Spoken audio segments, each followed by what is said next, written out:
Ladies and gentlemen, can I have your attention for just a minute, please? We're getting prepared to start this meeting, but it's not started yet. We need one more staff member. But before we start, I just wanted to make a couple of announcements that I've been asked to make by the fire department and others who are keeping us safe tonight. First of all, we need to keep the stairways clear. We need to keep the exits clear. And the location of the restrooms. The restrooms there's one outside and down the stairs. That's the easiest access. If you need to, there's restrooms down here. We would prefer the one outside just to keep the back and forth disruption going on, keep it not going on. But if you need to use this one, it's available to the public as well. As soon as our city manager joins us, we'll be starting. So, as you were.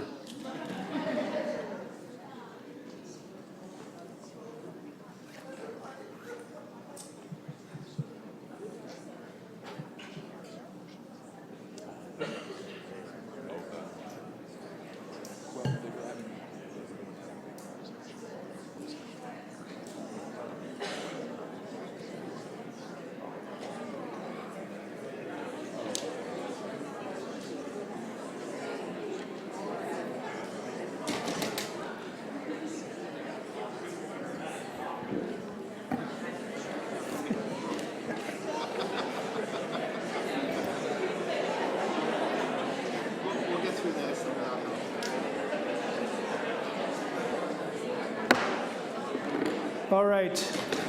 Now I'd like to officially welcome you to the February 7th meeting of the Santa Rosa City Council. And when I say I want to welcome you, I mean that. You're all welcome here.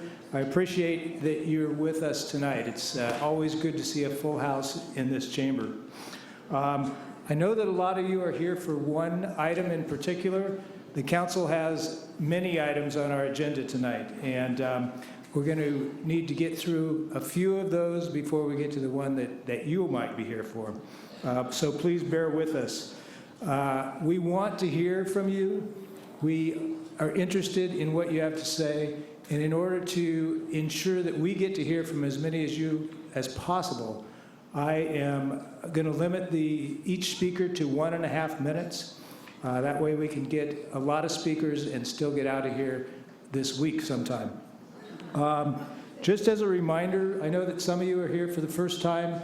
The custom and practice of this chamber is not to applaud or boo people who you agree with or disagree with.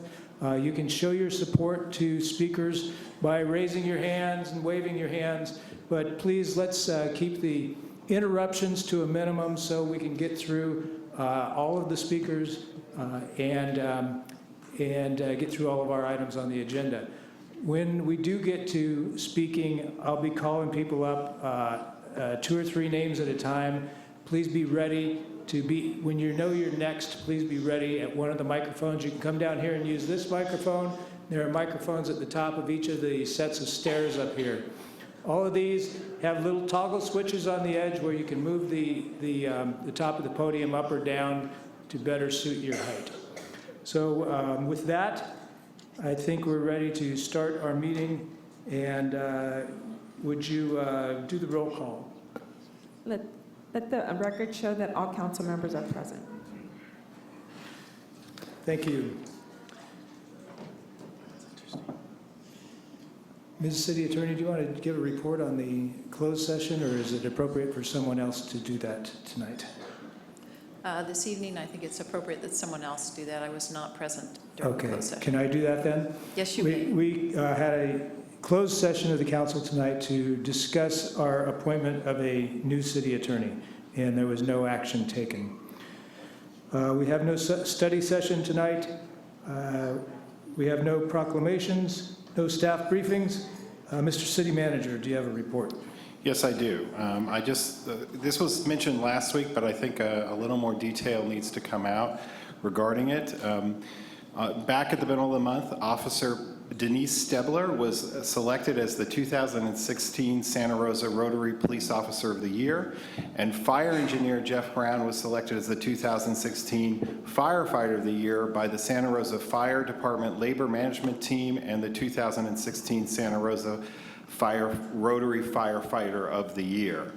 In June of last year, Officer Denise Stibler was dispatched to a structure fire at a residence on Nebraska Drive.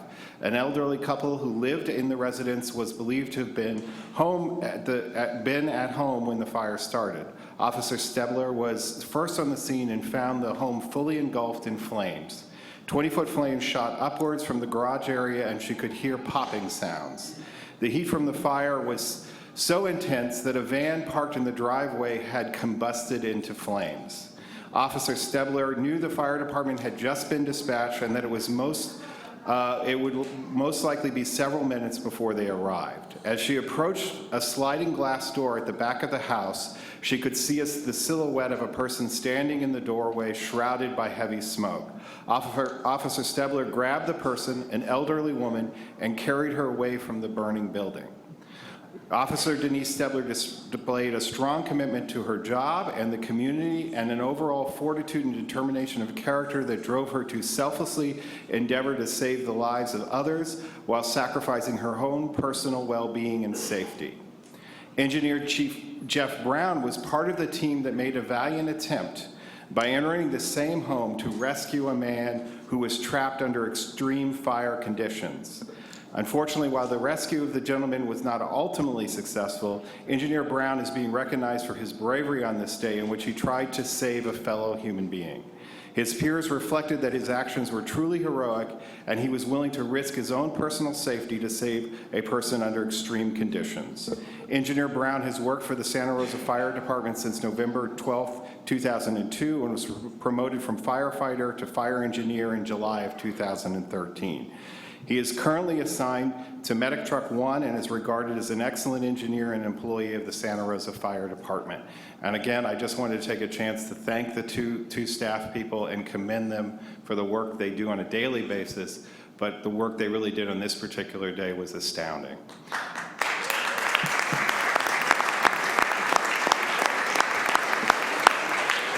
Thank you for providing that additional detail.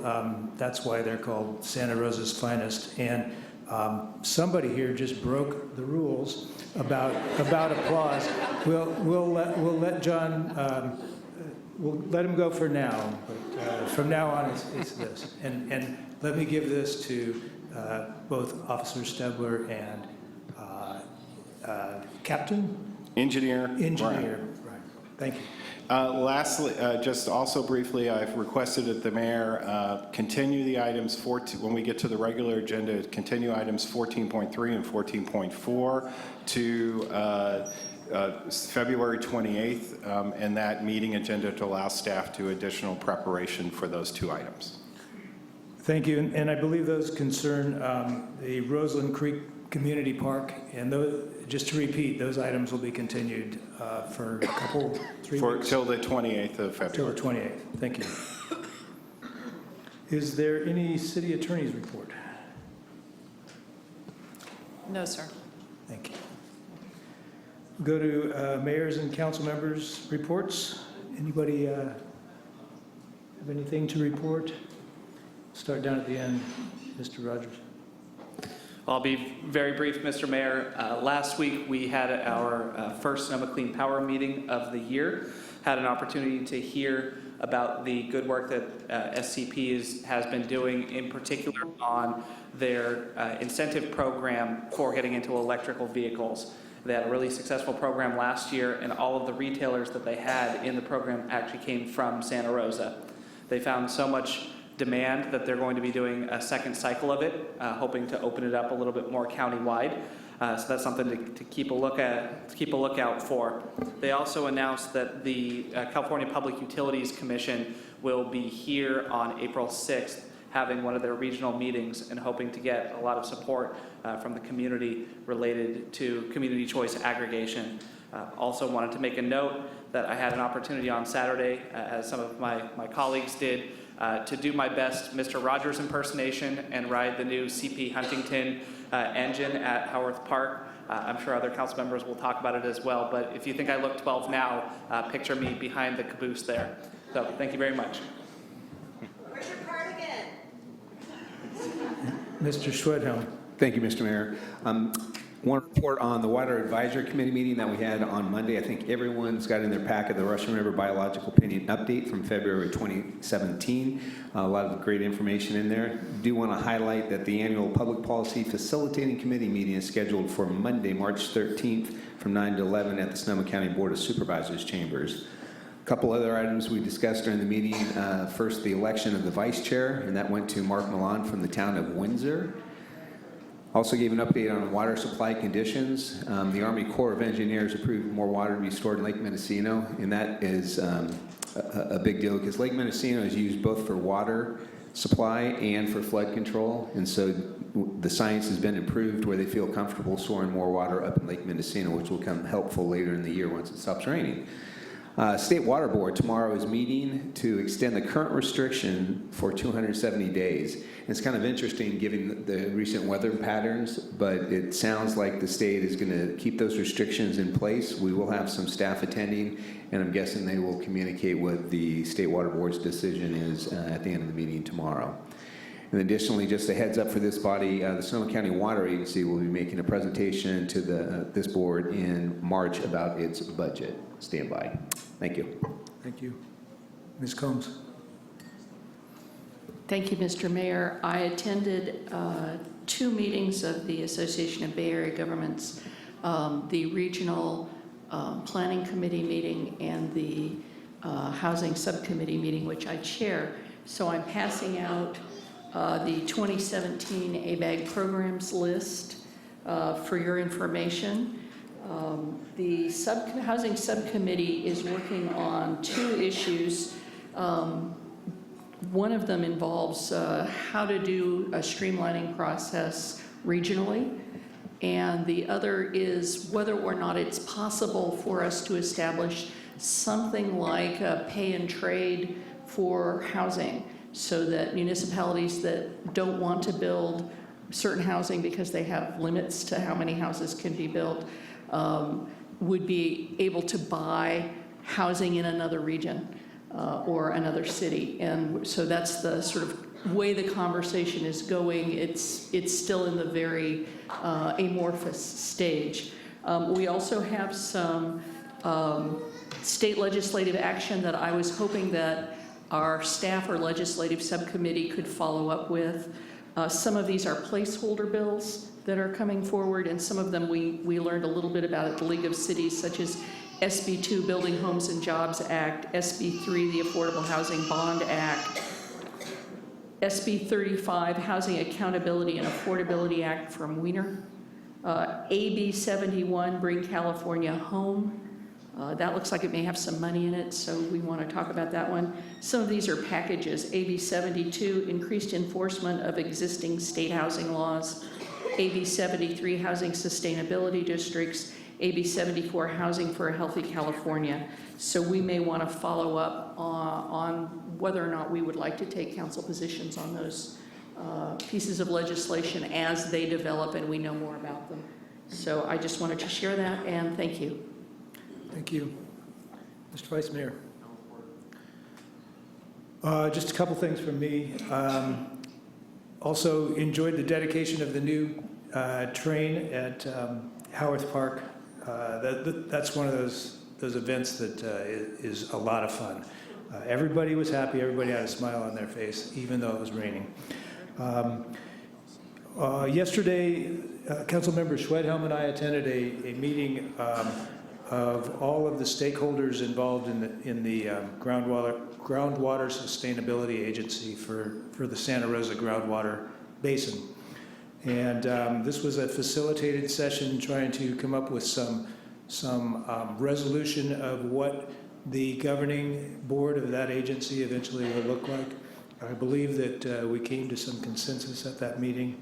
There are still some details to work out regarding weighted voting and some other issues. but I think we're making progress on that, and that will be before the council sometime soon. Also yesterday was a meeting of the Sonoma County Transportation Authority.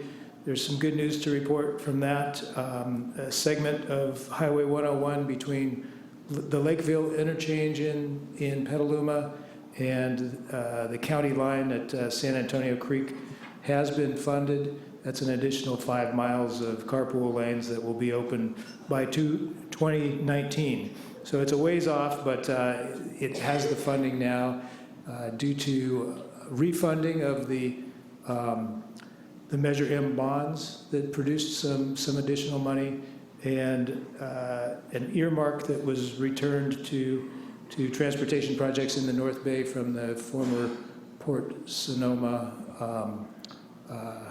ferry proposal, and other money that was cobbled together to do that. So we're going to be looking for bids for that work soon. Also, Measure M money was approved by the board for our Hearn Avenue interchange. That will be for the design phase of that, about $1.8 million. And also, I was appointed to the executive committee for the SCTA board. And that is my report. Item 10.2. And this was a matter from the council regarding future agenda items, a request from Councilman Tibbetts. Yes, thank you, Mr. Mayor. A few weeks ago, some discussions occurred where we thought there could be some value in addressing our current housing crisis through the establishment of a 2x2 city-county committee. So this would entail 2 members of the city council, 2 members of the Sonoma County Board of Supervisors, and our respective department heads that deal with planning and economic development and permitting issues. And the purpose, I'm hoping for this committee is that we can look at some of our policies, enact further policies, and incentivize the construction of more affordable housing, that streamline the process with which we can get approvals for more affordable housing, with the hopes that we actually get some units deployed here quickly in the coming years.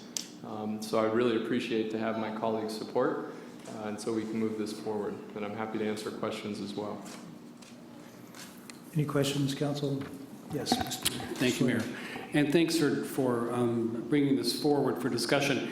One of the things that I have a little bit of concern about is a duplication of effort. Right now in the Homeless Collective, in one of the working groups, is a very comprehensive study going forward on permanent housing. And we have the head of our planning department, David Ewan, there, and I believe Dave Gwine is part of that group. And I know that it's always very, very important that and vital that we increase our communication and our relationships with our county colleagues, both at the elected level and also staff. But what I'm wondering is how, I'm concerned about the dilution of staff time on these issues that are similar. Again, I think we're not, tonight is you voting to agendize the item, not actually having the substantive conversation, Councilmember Sawyer. I think so. Tonight is, if you want to point out some markers, but this is for you all to clear way on your agenda to have the substantive conversation about those particular items. So I want to make sure it's understood that tonight is just to see if we can get 4 votes that you want to have this conversation about Councilmember Tibbetts' item. That's all tonight is about. Is a scheduling item. With some of the questions around the parameters of the discussion? Well, that would be what you would have in the future conversation of what parameters you wanted to establish at that particular. And I should have recognized that. No. Again, we're about to. You're about to consider an item very shortly where you will leapfrog the process. So if you entertain leapfrogging, you can. There are ways to get there, but I think tonight was really about, do you want to have that conversation that you're talking about, council member? Okay, thank you. Are there any other questions about this or the process? Did you have something? Well, yeah, I don't want to go out of bounds on it either, but I just want to make sure, I would support the conversation because I would be interested in knowing what our current level of collaboration is with the county. So as part of that report, I would want to have that information. Questions, comments? My concern is that as I look at our future agenda list, our housing action plan items aren't in the next 2 months. So I'm concerned about having this conversation bump our own actions moving forward. So can you assure us in some way that this isn't going to delay our actual housing action plan that we have implemented? Again, we're starting to get into a conversation about the item. I think you all need to schedule the item if you want to have that conversation. If you don't want to have that conversation right now or do it at a future date, staff's open for that, but we're starting to get into the conversation a little bit right now. Well, I thought that's why we agendized it for today. Well, you didn't. You have. This is the again. Is this the 2-vote day? This is for the 4-vote. This is the 4-vote day. Anybody else want to try to get through a question? I will second Councilmember Tibbetts' motion. Any further questions, comments? Your votes, please. And this is to agendize this at a future council meeting. You have 7 ayes. Thank you very much. Thank you. Mr. City Manager, the consent calendar.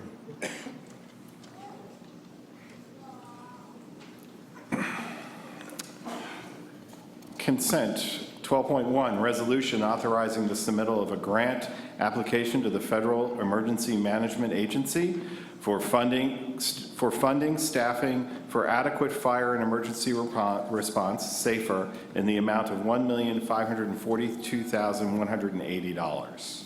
Item 12.2, resolution, purchase of Perfect Mind Technology Incorporated Recreation Management Software Solution. Item 12.3, ordinance adoption. Ordinance of the Council of the City of Santa Rosa amending Title 20 of the Santa Rosa City Code, pre-zoning 49 properties located within the Hearn Avenue County Island, file number ST13-003. Item 12.4, ordinance adoption. Ordinance of the Council of the City of Santa Rosa amending Title 20 of the Santa Rosa City Code, reclassification of the properties located at 2046 and 2048 West Hearn Avenue, assessors parcels numbers 134-012-009 and 014, file number ST14-001. Item 12.5, ordinance adoption. Ordinance of the Council of the City of Santa Rosa amending sections 3-44.020, 3-44.070, and 3-44.080 of the Santa Rosa City Code, repealing sections 3-44.160 and 3-44.180 of the Santa Rosa City Code, and adding section 3-44-2.10. Questions, council? Yes, Ms. Combs. Thank you. I have a question about the SAFER grant 12.1.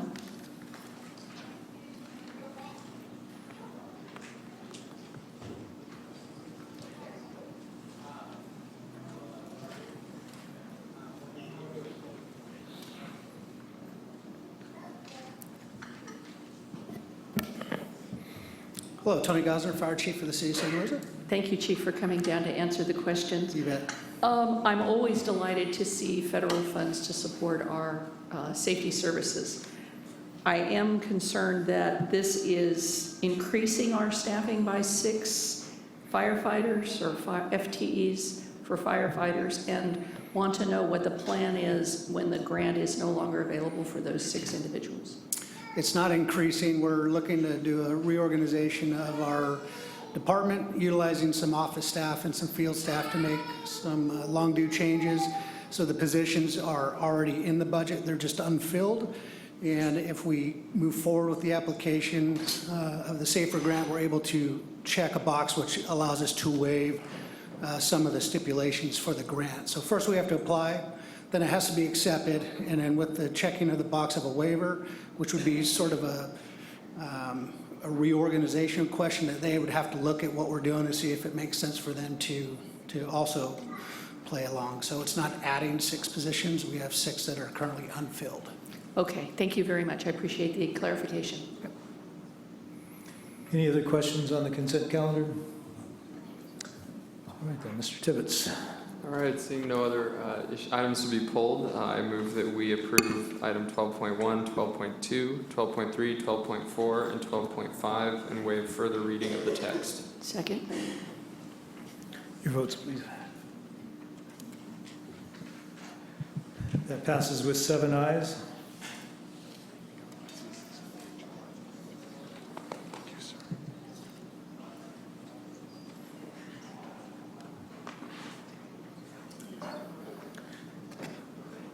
It's only 4:30, so we're too early for public comment on non-agenda items. We'll go to item 14.1. And do you want to introduce this? Well, I will introduce the item, and then Acting City Attorney Sue Gallagher will run through the item, Mr. Mayor. Thank you. Item 14.1, report, waive early council agenda policy 000-35 to consider agenda item 14.2. And just to make clear, this was initiated at the mayor's request. Yes, this relates to the council policy 00035, which provides which requires a 9-day notice for agenda items for the city council. It is the result of a settlement that was made in a case back in the 90s. The policy does include several exceptions to the 9-day notice requirement, one of which is a showing of good cause. The criteria for good cause is that there are exceptional circumstances that are beyond the control of the council, and that those circumstances mean that a 9-day notice period will impose a substantial burden either on the city's ability to conduct its business or result in prejudice for a private person.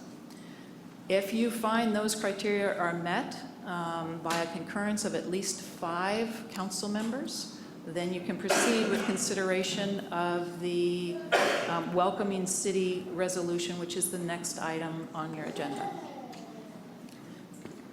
If you have questions, I'm happy to answer them, but it's a pretty straightforward procedural step that you need to take. Are there questions, council? Do we have any cards on this item, Ms. Gomez? Okay. If there was ever an extraordinary time or extraordinary events, it is now. I believe that we have good cause to do this, but it is your item, Mr. Rogers. Well, I agree, Mr. Mayor. So I will move to find that there is good cause for waiving the 9-day public agenda posting requirement in early council agenda policy 000-35, so that we may consider and act on agenda item number 14.2 tonight. It's a resolution of the council of the city of Santa Rosa to safeguard the civil rights, safety, and dignity of all Santa Rosa residents. Second. Your votes, council?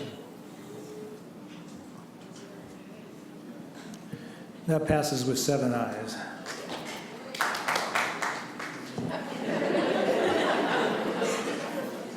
Nice job.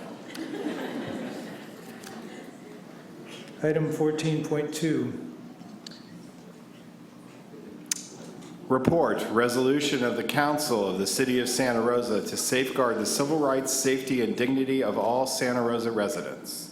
Linda Ross, attorney Renee Sloan Holtzman and Sakai, and Aaron Morris, city manager fellow, presenting.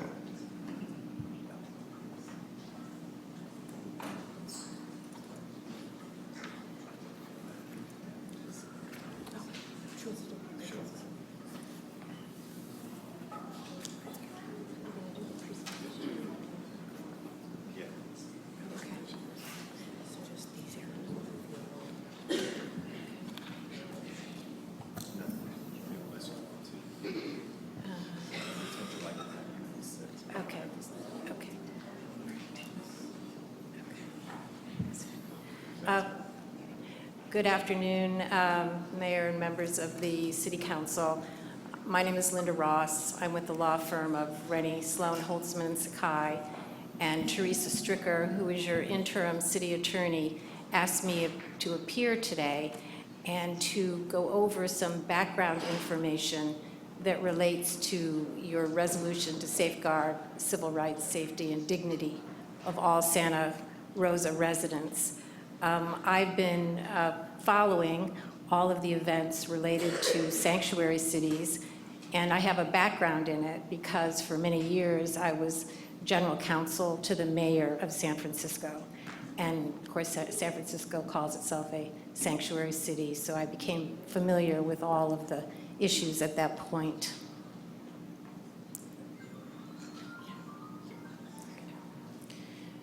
So just a little bit of background. On January 31, 2017, the council voted unanimously to consider at a future meeting a resolution declaring Santa Rosa as a welcoming city, non-cooperative city, or sanctuary city.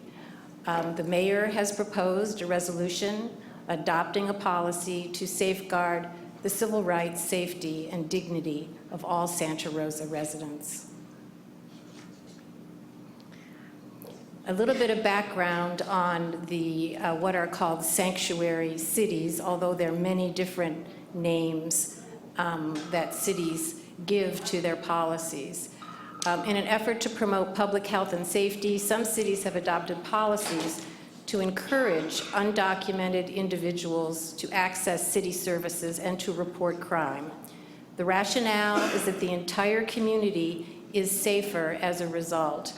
Such cities sometimes call themselves sanctuary cities. Other cities do not use that terminology. Sometimes they'll use the terminology welcoming city, or sometimes they won't use any term, but they will have these kinds of policies. Again, the idea behind the policy is that the entire community is safer if people feel free and unafraid to access city services, in particular, law enforcement services. So some of the policies that are adopted by cities include, and these are just some examples of policies. Some of them are more detailed than others. Not requiring proof of legal immigration status in order to access city services. Not questioning crime victims and witnesses about their immigration status, and limiting the city's cooperation with federal authorities in the enforcement of federal immigration law. So now we come to the recent federal actions which have put what's called sanctuary cities in the spotlight. We have a January 25th executive order issued by President Trump, and with the three essential pieces to it. Sanctuary jurisdictions are not eligible to receive federal grants except as deemed necessary for law enforcement purposes, and we'll get back to that in a minute. The Secretary of Homeland Security is given authority to designate a jurisdiction as a sanctuary jurisdiction. So the order is not just directed at cities, it's directed at any jurisdiction considered to be a sanctuary jurisdiction, which could be an entire state, which could be a county, which could be a special district. And third, the Office of Management and Budget is to review current grant money received by sanctuary jurisdictions. So the idea is that lists will be made of sanctuary jurisdictions, and lists will be made of the federal funds that go to sanctuary jurisdictions, and then the Attorney General and the Secretary of Homeland Security, under this executive order, have a great deal of discretion in attempting to withhold the federal funds. And in a minute, I'll talk about the legal limitations that apply to that concept, because there are many.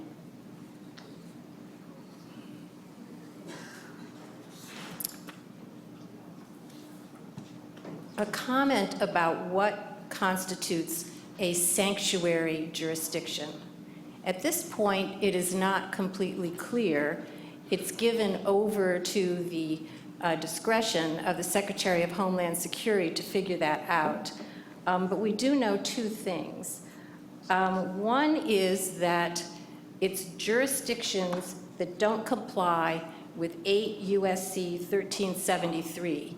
And 8 U.S.C. 1373 says that you can't have a rule that prohibits your public employees or officials from sharing immigration information about an individual with ICE. Now, this usually applies to law enforcement officers because they are generally the people that would have this information. So that's a federal statute, and they're looking to see whether anyone has a rule that says you can't give ICE any information about an individual's immigration status.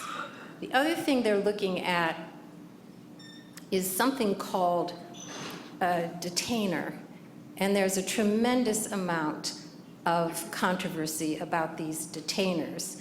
And what happens is the Federal Immigration Authority will give, and it's usually the Sheriff's Department, if they believe the Sheriff's Department has in custody an individual who they believe, who the federal government believes, has violated the federal immigration laws, then they will issue a detainer, and they will say, give us notice that this individual is going to be released, and hold this individual for 48 hours so that we can arrange to come and pick this person up for the immigration violation.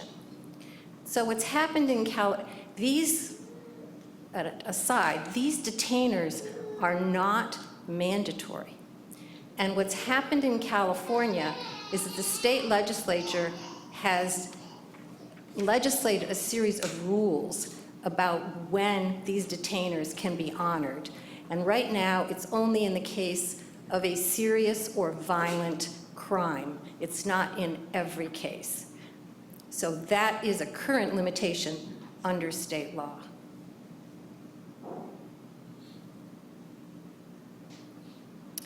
And now we get to SB 54. So in response to the executive order by the president, the state legislature is considering what's called SB 54, and it's called the California Values Act, and it's making its way through the legislature right now. I think there have been 2 committee hearings on it. And this SB 54 is an effort to limit the amount of cooperation that the state makes with the federal government in immigration enforcement. So the first thing it does is it repeals, there's a state law requirement that arresting agencies report immigration to federal immigration authorities in connection with certain drug offenses. So that's on the state books right now. It's called Health and Safety Code 11369. So it would repeal that, and that is the only state law that we have that says that you have to cooperate in any way with federal immigration authorities. So the California Values Act, number 1, would repeal Health and Safety Code 11369. Second thing it would do would be to generally prohibit state and local law enforcement agencies from participating in enforcement of federal immigration laws. 3, prohibit detaining an individual based on an immigration hold. So in this respect, the California Values Act goes beyond current law, right? Current law says serious or violent felony, you can honor a detainer. This would go beyond that. Prohibit detaining an individual based on an immigration hold. They would require, under SB 54, that the immigration authorities go and get a warrant for the person's arrest, which I imagine they would get from a civil immigration judge. So in other words, we're not going to turn anybody over unless a warrant exists. But, and then here's the final a part of SB 54. Because of what I just mentioned about federal law says you can't restrict communications with ICE, SB 54 has a section in it that says, well, we're not really restricting giving information to federal immigration authorities about people who are incarcerated. We're just saying that we're not going to help you by detaining or holding them for you to pick them up. If you want to do that, you have to go get a warrant. So all of these rules are pretty complicated. And right now, every jurisdiction, is trying to follow the rules, but there are variations in policy. So what SB 54 says is that the Attorney General is supposed to, within 3 months, come up with a model policy that would be all jurisdictions in California would be able to follow this policy, and then everybody has 6 months under this proposal to get their policies in line with the model policy.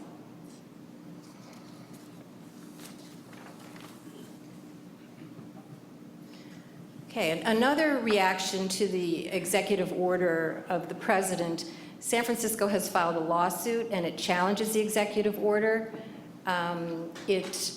First, it seeks a declaration that San Francisco is compliant with federal law, but it also seeks a declaration that if San Francisco isn't in compliance, that federal law is unconstitutional. And the basic argument there is that the federal government can't conscript the states or local jurisdictions into helping it with federal immigration law. It's based on, a lot of people are familiar with 10th Amendment, states' rights arguments, that those arguments are made in connection with various issues. But here the idea is federal immigration law is for the federal government to enforce. It's a federal program. And the federal government can't go and conscript the states or commandeer the states to assist it in enforcing federal immigration laws. And that's the impetus behind San Francisco's lawsuit.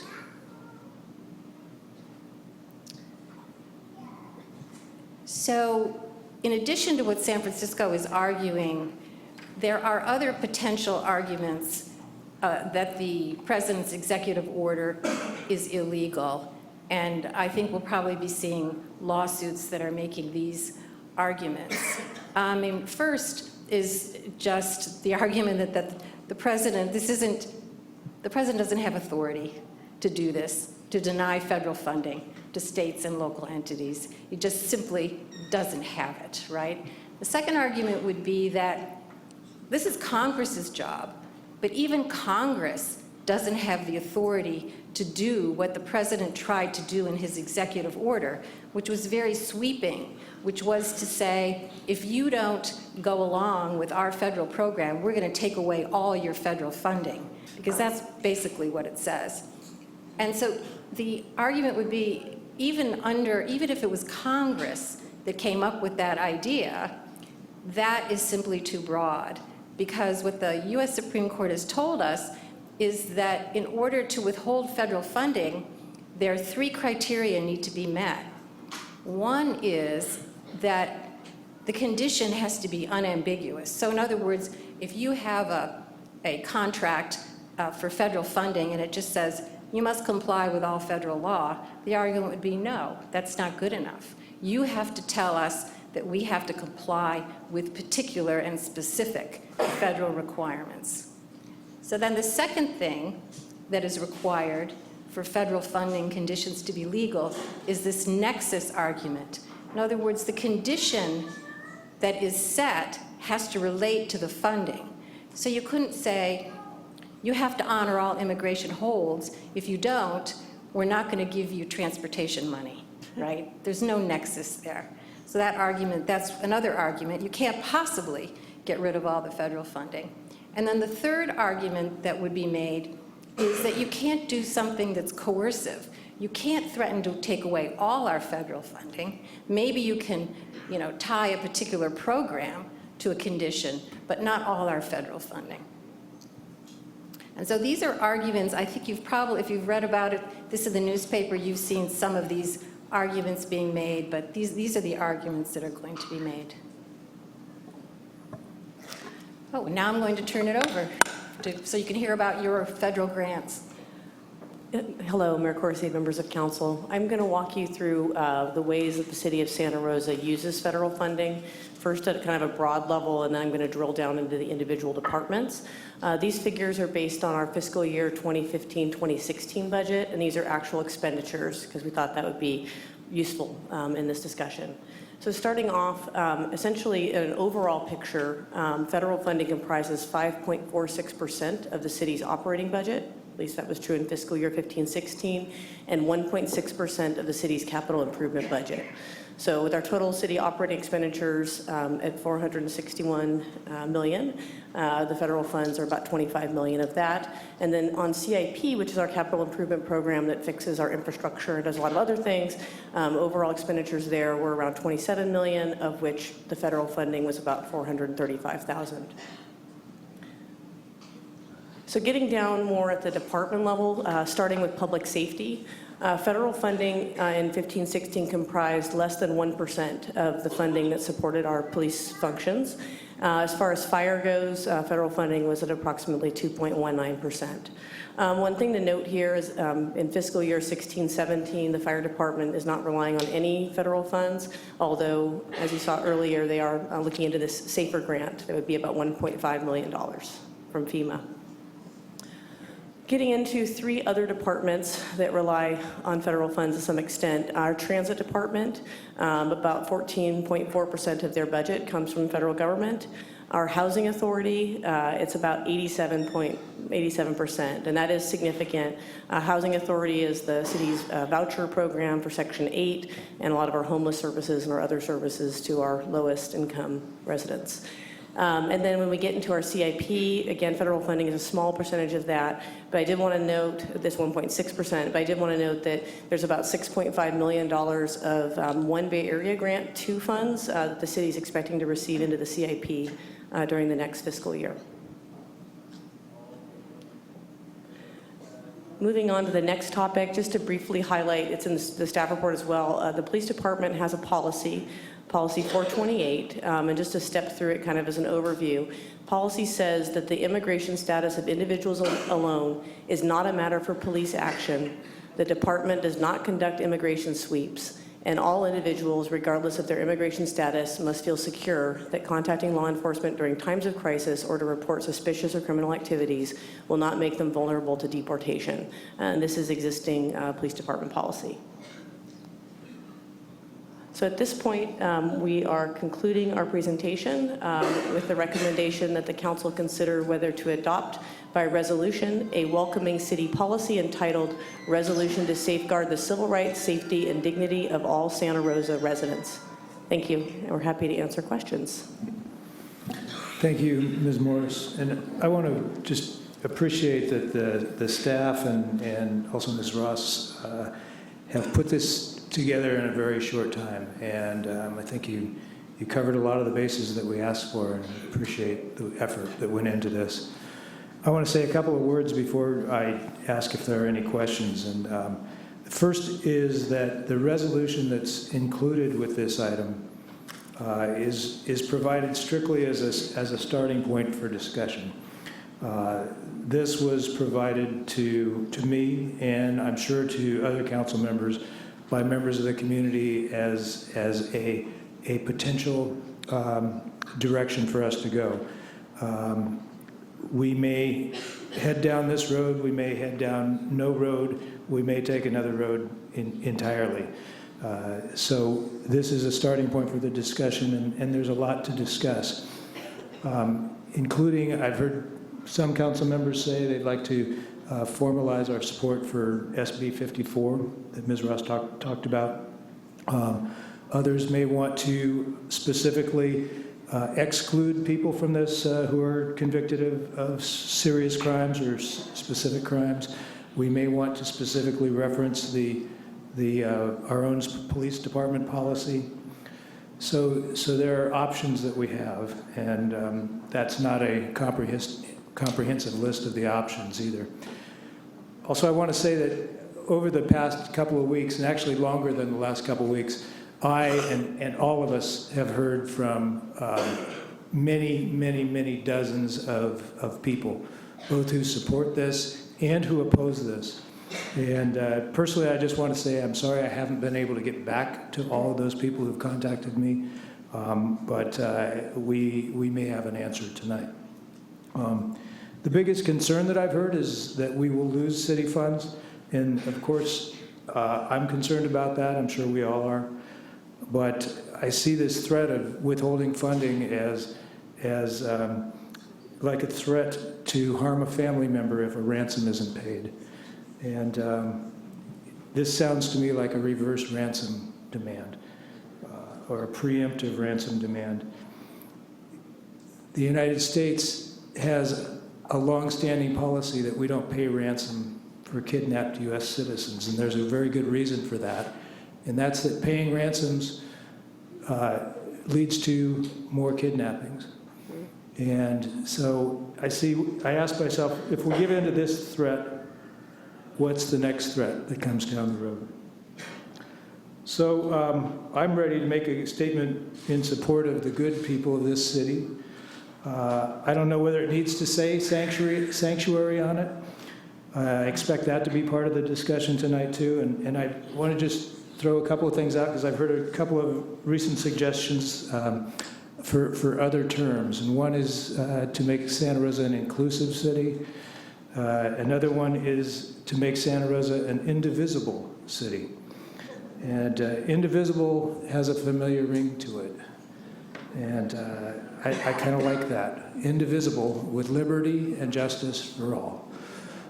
So are there questions from the council for staff? Ms. Combs. I have a number of comments that I will reserve till we've heard public comment. But I wanted to ask with regard to San Francisco and the use of the word report. And I'm trying to find the exact section. My understanding was that they say something like in their office or in the position as an employee of. Does that in any way cause additional protection from the federal statute, which I'm trying to find the number of now that you just cited, 8 U.S.C. 1373. Is there any qualifying language that adds additional protection, such as they can't report in their capacity as a city employee? I don't think that's San Francisco's argument. I think what you're going to see is a lot of arguments about exact terminology, right? And when you say, you know, we don't share information with federal immigration authorities, then somebody will say, that doesn't mean that we prohibit an individual employee from giving them information about someone's immigration status. So you're going to see a lot of arguments about terminology and exactly what is meant by the federal statute and how that compares to what a particular city may have on its books. I don't think that there's any clear answer to that right now. I think you're going to see a lot of arguments about it. Other questions? Go ahead, Mr. Rogers. No, thank you very much, and nice to meet you, Ms. Ross. If you could go back to the limits on withholding of federal funds, that's page 8. Yes. So you put up 3 of the requirements. It looks to me like that comes from South Dakota versus Dole. Yes, it does. And there are actually 5 conditions from South Dakota versus Dole. I was hoping you could talk a little bit about the other 2. The spending must promote the general welfare, and the condition imposed on the states must not in itself be unconstitutional. My understanding, based on how you explained the San Francisco lawsuit, is that potentially both of those conditions, as well as not being coercive, not having a nexus, are there any of the 5 that this threat actually achieves? And my understanding is that all 5 requirements have to be adhered to. Correct. So we did try and simplify it a little bit for the presentation, but you are correct. The requirement can't be unconstitutional.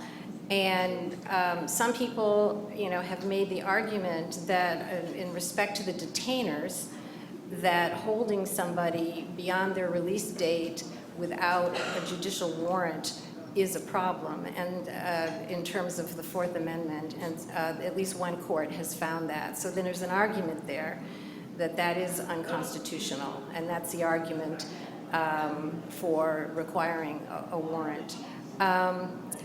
The other argument about unconstitutional is this requirement that a city permit its employees to, or not restrict its employees from sharing information with federal immigration authorities, is that in itself a violation of the 10th Amendment? And that's one of the things that San Francisco is arguing, that even though it's phrased in you can't restrict somebody from contacting ICE, in fact, it's a requirement that you allow them to do it, and somehow you're being conscripted into it. So again, we have a lot of semantics going on in this debate, right?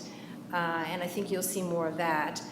And in terms of promoting the general welfare, that is such a general requirement. I think people could argue one way or the other about that one.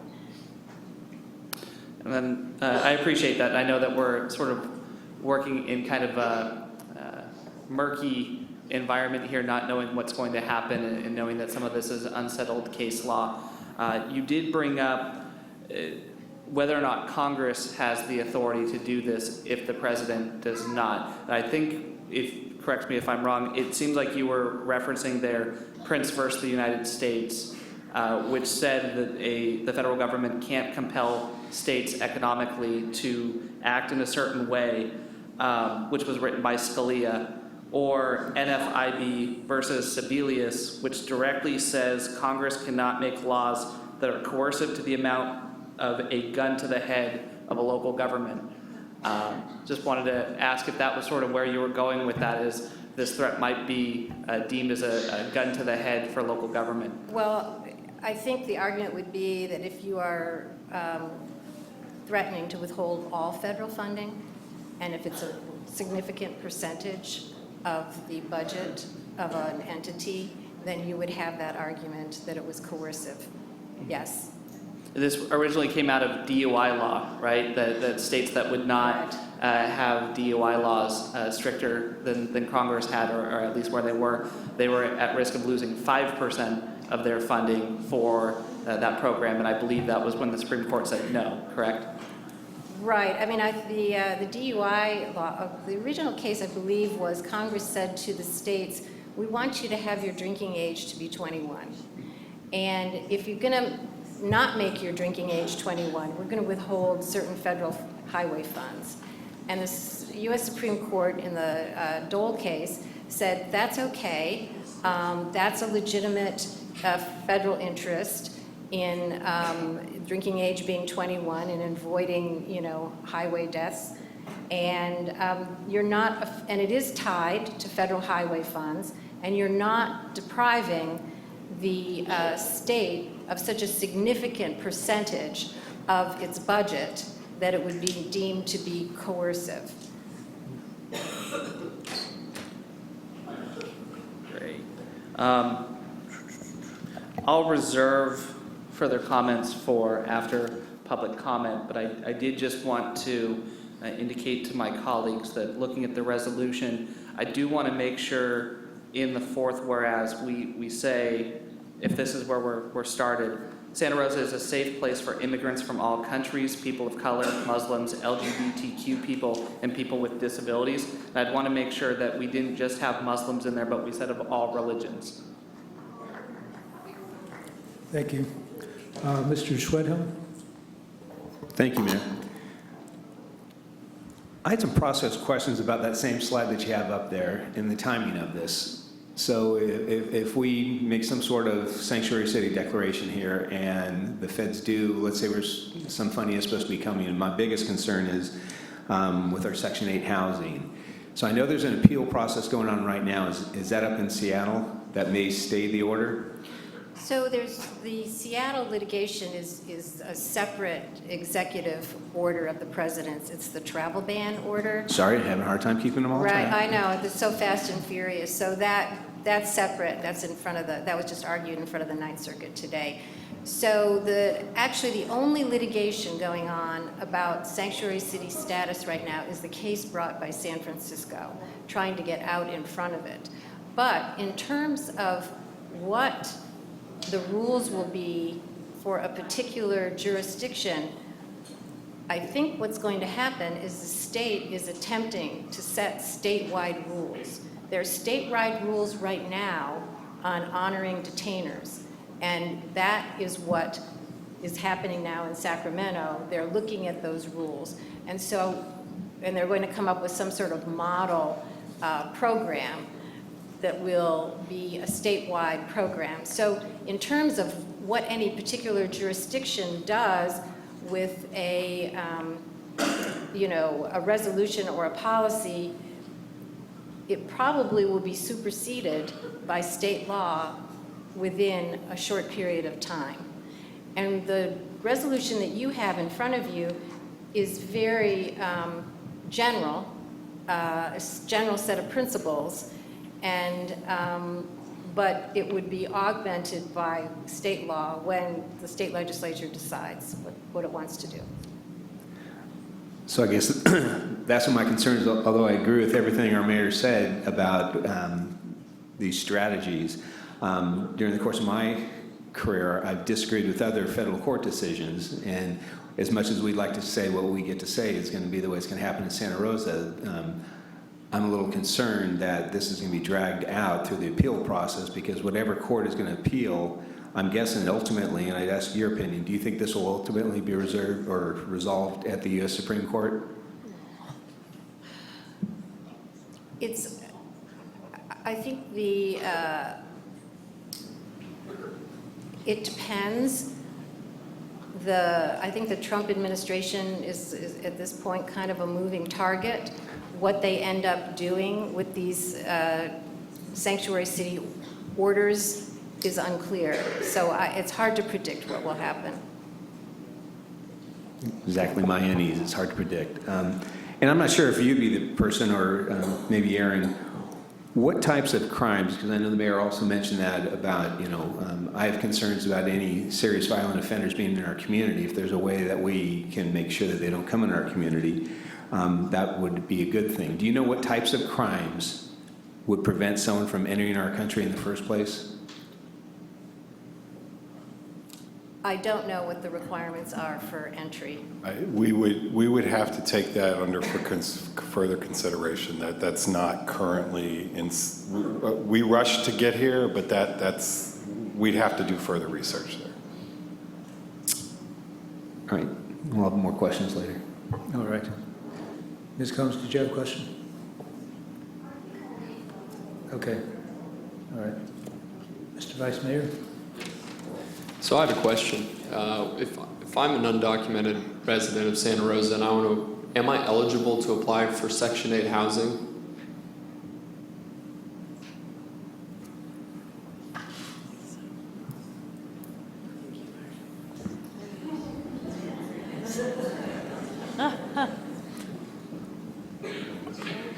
Thank you, Director Gwine. The short answer is you're eligible to apply, but you would not receive the benefit until you were a registered, name escapes me, you registered with the country. Okay. Green card is what I want to say. Green card. Okay. Because I guess my question would have been is, looking at the nexus that the Supreme Court ruled, would that be a legitimate nexus with Section 8 housing? Let's say I'm undocumented, I now have a green card, I'm eligible. Could the presidential administration step in and say, we're not going to provide you with this funding because you're providing housing using federal funds for someone who's undocumented, and we deem that they are not eligible for this funding? So those are arguments that are yet to be made. I would say that in the past, this was under the Obama administration, when they looked at the nexus, they looked at law enforcement grants. They did not look beyond those. So they particularly looked at what's called SCAP, which is, I think this pertains more to the Sheriff's Department, where they paid money for a Sheriff's Department to house an inmate who happened to be undocumented. And then they looked at some other law enforcement funds. So at least under the Obama administration, they never looked beyond law enforcement. And what's interesting about the president's executive order is he is excluding law enforcement funds. So it does beg the question, what funds are we talking about? Well, see, that would be my concern, because obviously so many people who are in real need of this housing, I would hate to see that funding from our housing authority be removed and folks who are documented and undocumented alike not have access to housing in those funds. You know, that's a concern I would have. If we could try to address that, that would be appreciated.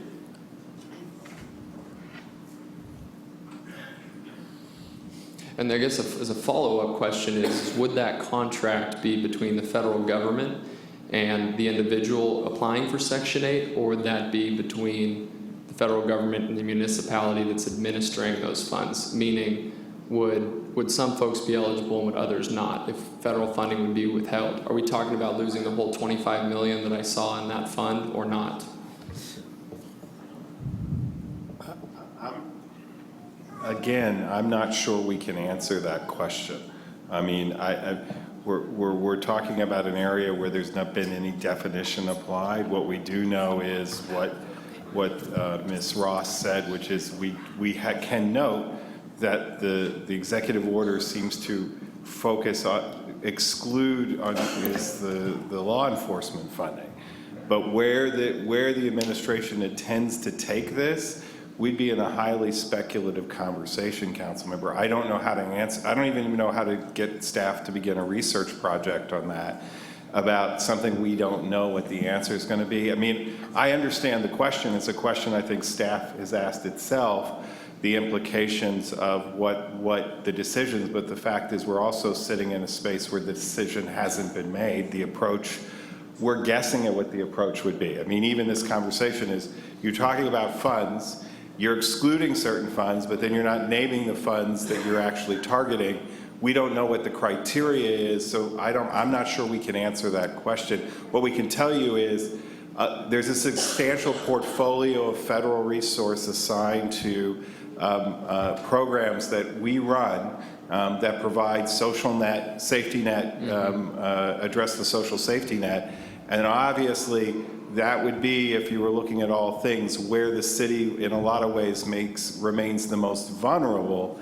But what that means, what that vulnerability is, I'm sorry, I would have a hard time assigning staff that question.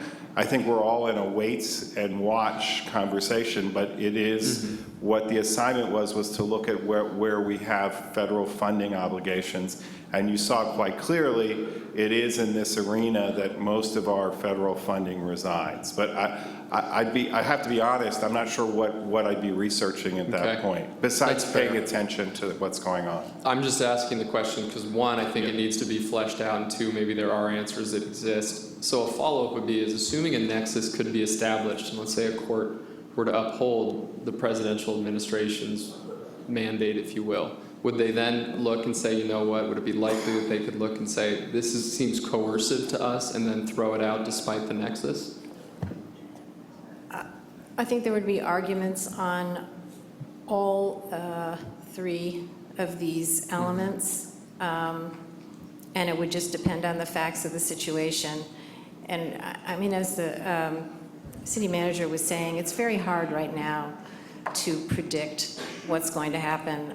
I think that the battleground will be over the detainers. Okay. I think that will be the primary battleground. All right, thank you. And whether a jurisdiction has a complete ban on giving federal law enforcement any information about someone's immigration status. But those, I think, are going to be the battlegrounds initially. Thank you. I appreciate it. I have no further questions. Dave, before you go away, I want to make sure I understood that a green card at minimum is needed to be eligible for Section 8 voucher? Correct. The reason I made that distinction, Mayor, is because the demand for a voucher exceeds the supply. So you might be an eligible applicant based on income, household size, disability, and be unregistered or undocumented.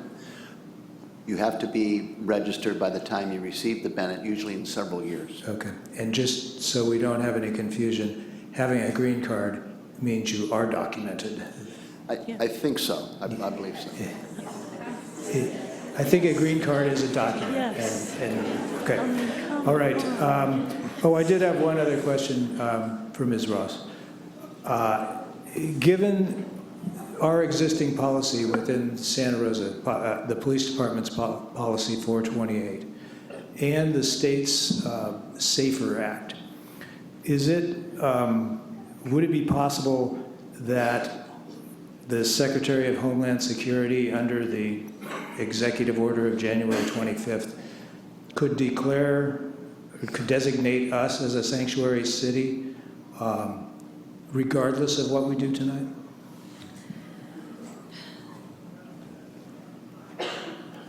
I would want to take a closer look at the police department policy. I have looked at it. I would want to take a closer look before that I said anything on that. I would just want to be clear. So far, there's been no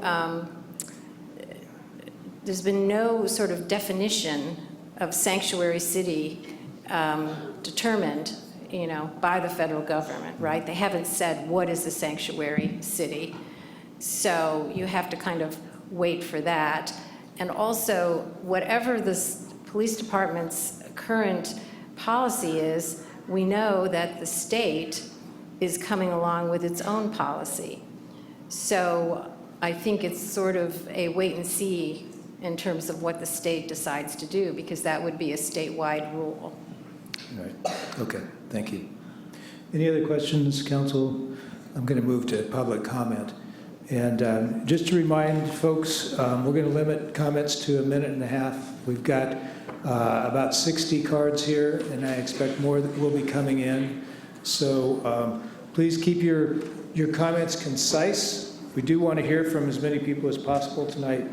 And use all 3 microphones. And please be ready to speak after the person in front of you. We're going to start with E.G. Singer, followed by Claudia Gavate, followed by James Bennett. Okay, am I on? Is E.G. Singer here? Right here. Okay, hang on just a sec. That red light will go on around the microphone, and then you can start. There you go. I'm on? Okay. Yep. Thank you for letting me speak. In 1933, Germany brought Adolf Hitler to power. His campaign, based on fear, intimidation, lies, shocked and awed a desperate people looking for a savior. It would not be long before social policies towards undesirables would be implemented. A similar set of circumstances has permeated our American soil and is staining its very soul. What took Nazi Germany 12 years to almost accomplish, Mr. Trump has begun implementing in his first 100 days. Through executive orders, religious bans, and threats of deportation, both aimed at immigrants, the most vulnerable population among us is not only illegal but immoral. Mr. Bannon, Mr. Trump's Minister of Propaganda, states a new movement is emerging, a movement that will last 50 years. And these are times as exciting as the 1930s. To read what really happened during those times overseas and how so-called populist and nationalist movements governed and eventually handled dissent toward their own people is in order. And how good people, good Germans, upholding the laws of their land, turned their faces, walked away, closing and locking doors on former friends and neighbors who would soon disappear forever into the ashes of history. Where were the sanctuaries for all those forgotten individuals, both in their own countries and in the countries they tried to gain entrance to and were denied? nowhere to be found. It is appropriate to remember President Abraham Lincoln's address to the nation, given a little over 150 years ago at Gettysburg, Pennsylvania. Lincoln spoke of our engagement in a civil war being a test of whether our nation that was conceived and dedicated to the values of liberty and the equality of all men, and I might add women, Sir, I need to ask you to wrap up. I will. Your time is up. Okay. We're engaged in another type of civil war. Make no mistake. We're involved in a war for the hearts and the minds of this country. Okay, sir, I'm going to have to say thank you. We've got a lot of speakers. Everybody's got their own amount, the same amount of time. Next speaker is Claudia Gavate, followed by James Bennett, followed by Mariela Ventura. Is Claudia in the house? No Claudia. We'll go to James Bennett. Is James Bennett here? Mariela. Yeah.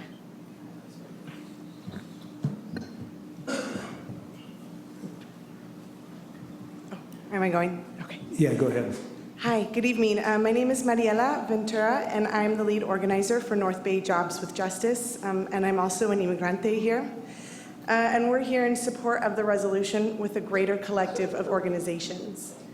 At Jobs with Justice, we believe that these executive orders are an attempt to divide our country, sow baseless fear against immigrant and Muslim communities, and they threaten to destabilize our communities.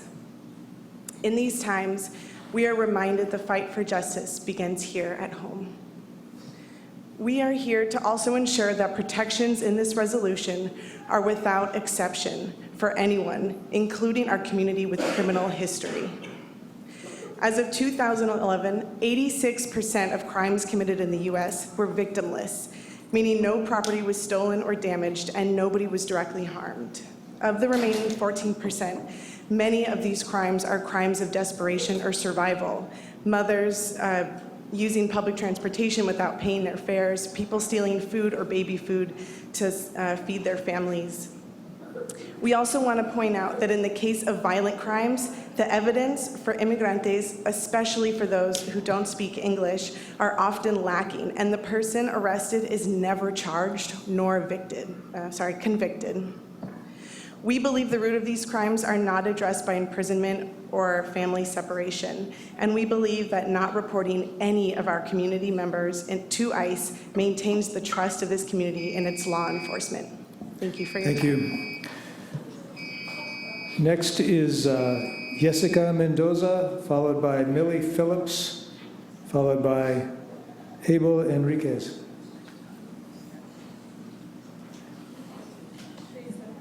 Jessica?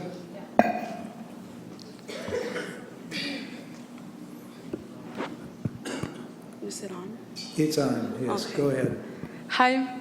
I came to the United States when I was 9 years old. I crossed the desert. When I was 9 years old, I didn't know exactly what was going on, but I remember my mom telling me, we're gonna go there to have the American dream. 11 years after, I woke up and I hear the news that this guy is our new president. And if you get this feeling, especially afraid of your family, that you don't know what's gonna happen next, and I feel like it's time that somebody does something to protect us, because we also come to this country to contribute in this economy. We're not stealing nobody's jobs, because we're working and we're picking up your grapes for your wine that you're having mostly every night. I just really want to tell you and ask you to please make Santa Rosa a safe city. Thank you. Thank you. Thank you all for observing the customs here. Millie Phillips, followed by Abel, and then Cynthia Strecker. Hi. Go ahead. Thank you. I'm Millie Phillips, the intern minister of Unitarian Universalist Congregation of Santa Rosa, working under Reverend Chris Bell, who many of you know. In an ostensibly democratic society, we often live with laws we didn't support or vote for. However, there comes a time when laws are so undemocratic, coercive, harmful, and unjust that it is immoral to enforce them. For undocumented immigrants, indeed for many others, that time didn't just start a few weeks ago, but the threats have certainly intensified. Santa Rosa can set an example for other cities by refusing to cooperate with unjust federal laws and by providing a safe and welcoming environment for immigrants, refugees, Muslims, and anyone else who is being targeted under current attacks. Despite the risks, I urge you to stand up to the threats of extortion. Adopting policies that will protect the most marginalized will ultimately protect all of us during this new and very dangerous period in our history. Thank you. Thank you. Abel Enriquez? Hi, Mr. Mayor. I'm going to be interpreting for Mr. Enriquez and would like to, and a couple other folks as well. I'd like to request if we could maybe have We'll give you double time an extra for folks. 30 seconds to do that, please. Well, I'm going to have to say the same thing. It's like going to be twice as long, but. Well, you'll just have to shorten it up a little bit, sounds please. good. Buenas tardes, señores del concilio. Buenas tardes, damas y caballeros. Mi nombre es Abel Enríquez y vengo representando aquí al Centro Laboral de Greyton para hablar en nombre de mi raza, una raza que ha sido perseguido. Somos inmigrantes. Venimos aquí a trabajar. Hi, everyone. My name is Abel Enriquez. I'm here representing the Greyton Day Labor Center. Hello to the members of the council, my brothers and sisters. I'm here representing my race, a race that's been persecuted and a race that has been fighting hard for our rights. Nada más venimos a que se cumpla aquí, que sea la ciudad santuario. Santa Rosa, eso pedimos que sea santuario, que nos defienda por la inmigración y los policías que no cooperen hacia la inmigración. En vez de darnos una green card, nos están dando una persecución. And I'm here to demand or request and say in favor of Santa Rosa becoming a sanctuary city and encouraging that the police do not collaborate with ICE because instead of coming here when I work hard and try to maintain a living for my family, rather than getting a green card, I get persecution. Pues sí, compañeros, eso es nomás lo que pido hacia el concilio y a todos los de la comunidad que nos ayuden, que no cooperen con la policía de ICE para daños contra nosotros, nuestra comunidad, que una comunidad sea respetada. Lo único que pedimos trabajo porque nada nos han dado gratis. Todo lo hemos hecho a base de esfuerzo, con el sudor de la frente. Gracias. Thank you. So everyone, I'm here, to ask and demand that we all not cooperate with ICE, and make the police not cooperate with ICE, because that's the only way that we're going to receive justice for our communities. Thank you. Gracias, Senor Enriquez. And pardon, one quick announcement if I could. We have a group of 10 other immigrant folks that are waiting outside because they haven't been able to get in because the room is packed. If there are folks who are here, like especially in the standing area, who would be willing to step outside and listen outside so that those folks could come in, that would be really greatly appreciated. Thank you. Cynthia Strecker, followed by Leslie Cienega, followed by Haley Cienega. Hello, good evening. Excuse me, while we're doing this, can we do it quietly, please? There are people speaking and listening. Ms. Strecker. Hello, I'm speaking as a member of North Bay Jobs with Justice, and we are a coalition of 17 labor, environmental, community, and faith-based organizations, as well as a great many individual members. And we took place in the, we took part in the community engagement fair not long ago, and I wanted to share with you some of what we found out there. We asked people to help us and let us know what issue was of most importance to them at this point in time. And we gave folks a little sticker to, put on the sticky vote, in short. And here is what we got. Immigrants' rights was by far and away considered to be the most important issue. It got 154 votes. And we all know that housing is quite a crisis as well. And it came in second with 117 votes. So I started asking people, why did you vote for immigrants' rights?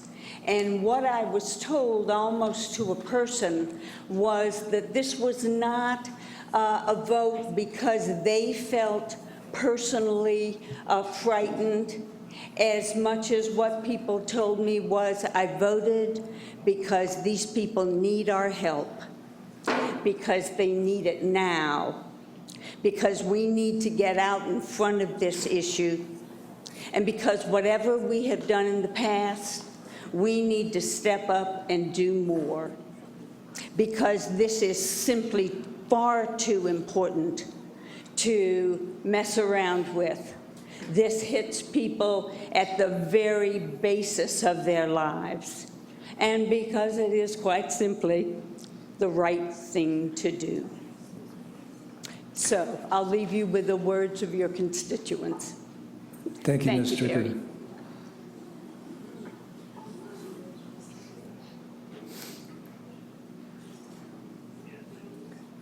Leslie Cienega, followed by Haley, and then Marilyn Koenig. Okay, ready? On election night, my family and I watched in horror as Trump was elected president, tears falling down and fear setting in. We are one of many mixed status families here in Sonoma County. We pay our taxes. We follow all laws. And everything that we have, that we paid for, was paid for by my husband, whom's undocumented, his hard work. We have been legally married for 17 years and in the residency process for 8 years with our case on hold. We were notified last week by our lawyer that it's very possible he will be deported before June, thanks to Trump.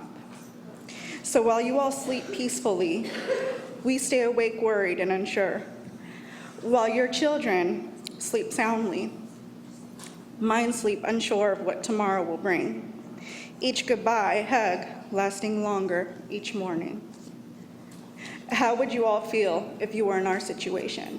Could you bear being torn away from your spouse, your child, your mother, everything that you've known for the past years of your life, that you were born here? How would you feel to have a man come and become your president and be able to take it and rip it away from you?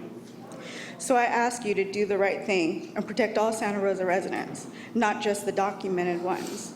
Do what you would want someone to do for you if you were in my shoes. Thank you. Thank you. Haley Cienega, and Marilyn, and then Art Koenig. Hi, Haley. Hi. Hi, my name is Haley. I'm sorry. Hi, my name is Haley, and my family is facing deportation because of Trump's new rule. My dad would be the first to be taken away from our family, so for us all to stay together, we all would have to leave to Mexico. If we don't leave with my daddy, and stay here without him, then I wouldn't have my daddy anymore. I am 10 years old and I have dyslexia, and I had to fight from the school for the district to help me, and I won. I am ready to fight to help keep my family and other families like mine together. But with your help, we can stop this today. Here in Santa Rosa, you guys can make us kids feel safe again. Thank you. Great job. Thank you. Marilyn Koenig, Art Koenig, and Betsy Tim. Where's Marilyn?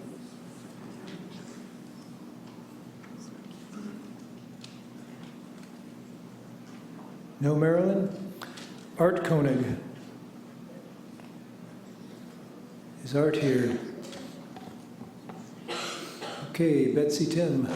And Betsy will be followed by Kathleen McCallum. Greetings, council members. You have an awful lot to think over. And so here's what I have to offer you. What will keep our community strong? What will keep our economy stable? And what will keep children learning in schools and homes safe with their families? What was our country built on? And what is humane and just? Thank you. Kathleen McCallum will be followed by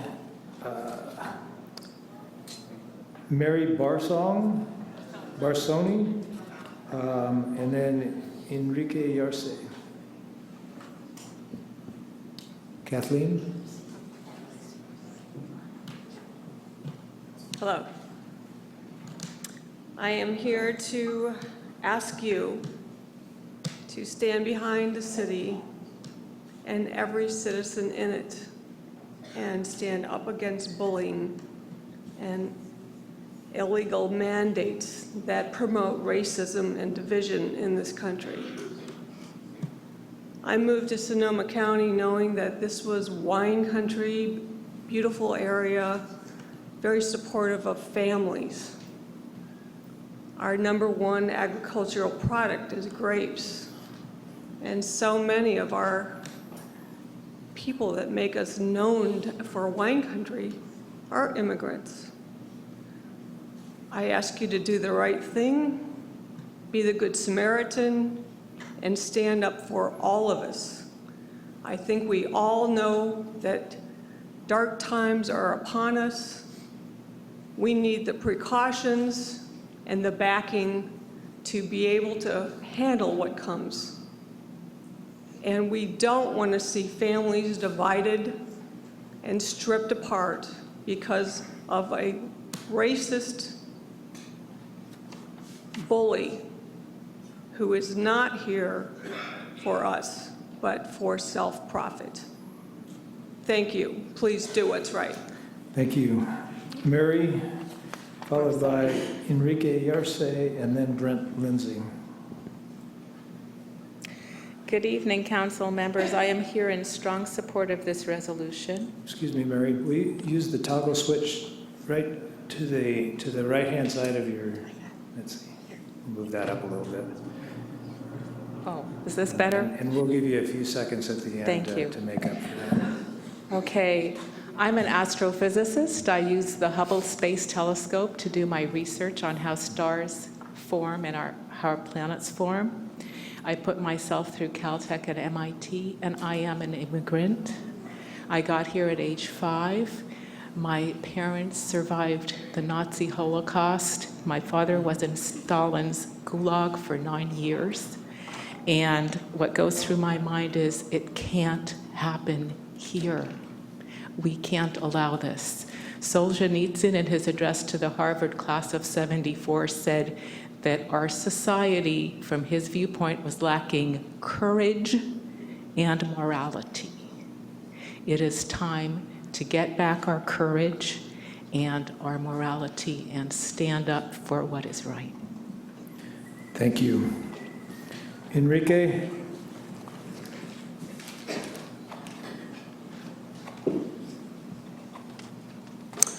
Hi, Council. Hello again. Thanks for everyone that came out, for real. My name is Enrique Yarse. I have lived in Santa Rosa for almost 4 years. I'm here as a greater collective of nonprofit organizations, immigration attorneys, and community members for immigrant rights. Since as long as I can remember, and even before my time, immigrants have been reviled in this country. The level of xenophobia and racism is reaching a critical mass, and I'm legitimately worried about what will happen next. I work with Roseland High School students, and they are experiencing this from other classmates, from people on the street, and from the government. This has to stop.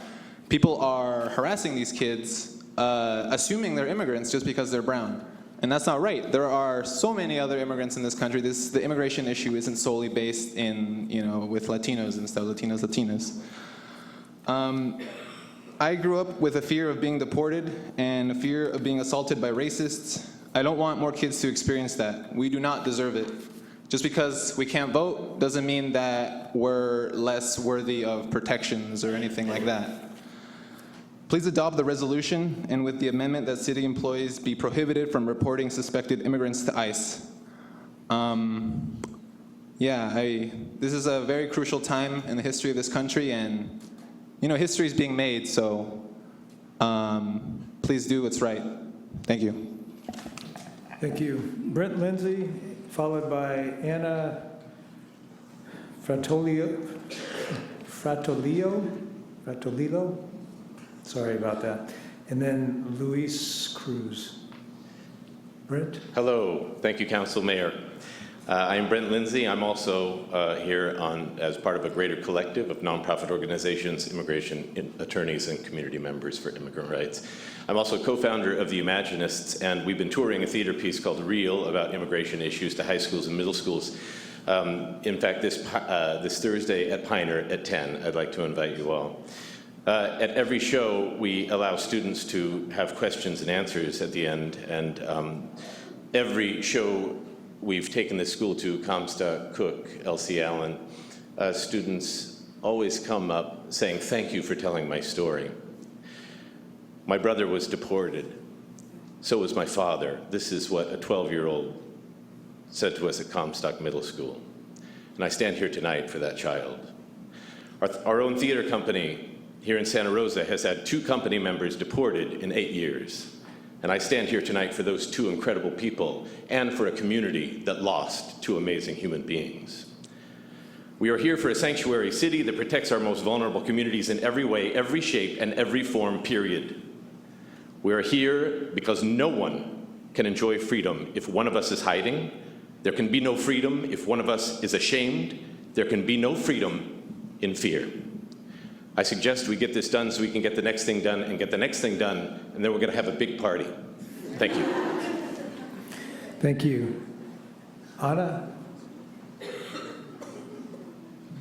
My name is Anna, but I'm speaking on behalf of my partner, Sebastian Mendoza Prado, who is a DACA recipient and an SRJC student. He has lived in California for 23 years and Sonoma County for 2.5 years.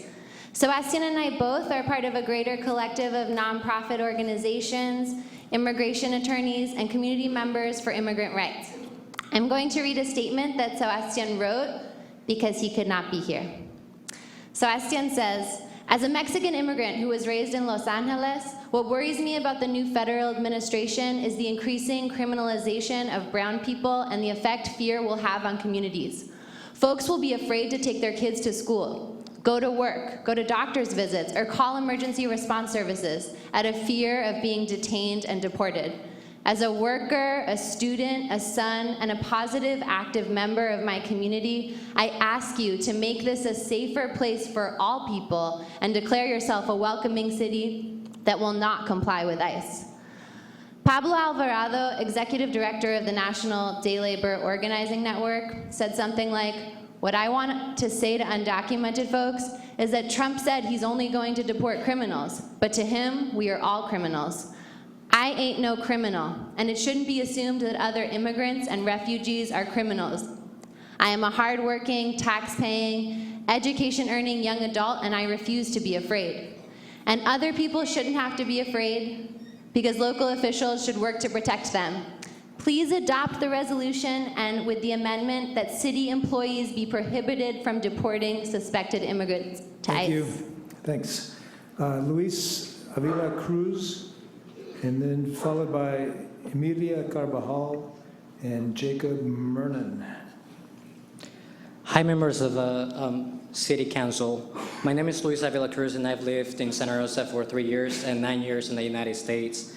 I'm a community service provider and a Santa Rosa Junior College student. I'm also here as part of the greater collective of nonprofit organizations, immigrant attorneys, and community members for immigrant rights. I'm also a DACA student and a recipient, and I'm also a son of undocumented parents. I'm here not to talk about my story of how my mother and I faced death when we came to the United States in search of the American dream. I am here to give you some information of what I would like you to consider when you vote on the sanctuary city. According to the 2016 Sonoma County Economic Development Board report, in 2015, consumer spending in the city of Santa Rosa was a total of $4,948,045,045. According to the American Community Survey of 2010, there is a total of 21,140 non-citizens living in Santa Rosa. And it is believed that now this number has been greater, but for the sake of the argument, we're gonna go with this number. This is a total percent of 13% of the community in Santa Rosa that are non-citizens. If we lose these individuals because of the fear, because they know that they're not safe in this place, we will also be losing $642 million for $165,856 with us. So please consider this. Thank you very much. Emilia, then Jacob, and then Gervasio Pena. Good afternoon. My name is Emilia Carvajal. I have lived in Santa Rosa for 8 years. I'm a voter, and I vote for those who cannot. And I'm part of the greater collective of nonprofit organizations, immigration attorneys, and community members for immigrant rights. Since, as the previous speakers have mentioned, immigrant workers contribute greatly to our local economy. And while undocumented immigrants cannot receive benefits, they are required to have to pay towards taxes and have a tax ID number. And arguably, the impact of losing our immigrant contributors would be financially more devastating than the reception of federal funds.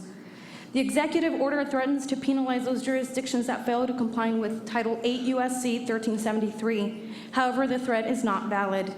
8 U.S.C. 1373 is a federal statute that prohibits local and state governments and agencies from enacting laws or policies that limit communication with DHS about information regarding the immigration or citizenship status of individuals. It does not require any action from local or state agencies, officers, or governments. It does not compel compliance with ICE detainers or requests for notification of release dates. It does not impose any affirmative obligation on the city to collect information, nor does it bar local policy stating or affirming that employees are not required to share information about immigration status. Moreover, the 10th Amendment precludes federal government from coercing state or local governments to use their resources to enforce a federal regulatory program like immigration, and that is the Prince versus United States case that was decided in 1997. Please adopt this resolution. Thank you. Thank you. Jacob. We're here to speak for Jacob. We are teachers in a Latina community, and every day we see our students in fear and have anxiety that their community, that the people they love might be taken away from them, or they might have to leave.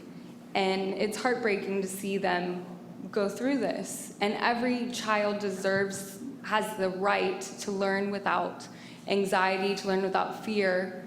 And science has proven to us that students learn best when they do not have stress, when they're less stressed.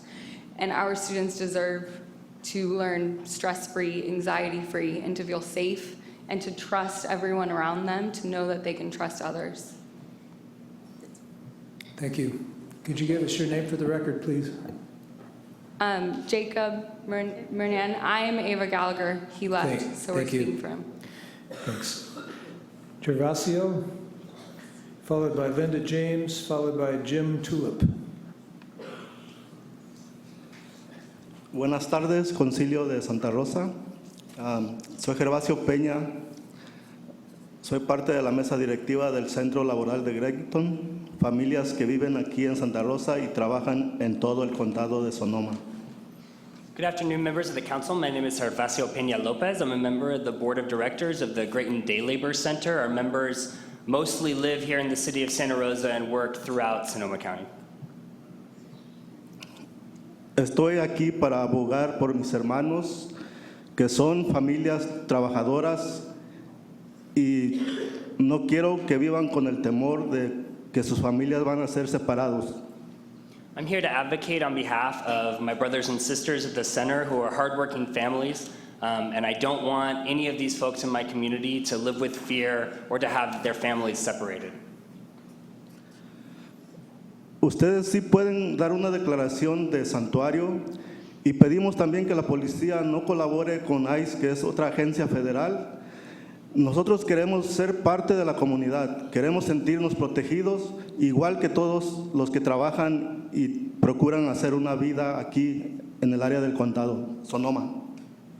So we want to urge the support of this sanctuary city resolution and specifically to emphasize the de-collaboration of ICE and local officials. We want to be a part of this community. We want to be contributing beneficially, and that is what needs to happen to make sure that we can continue doing that.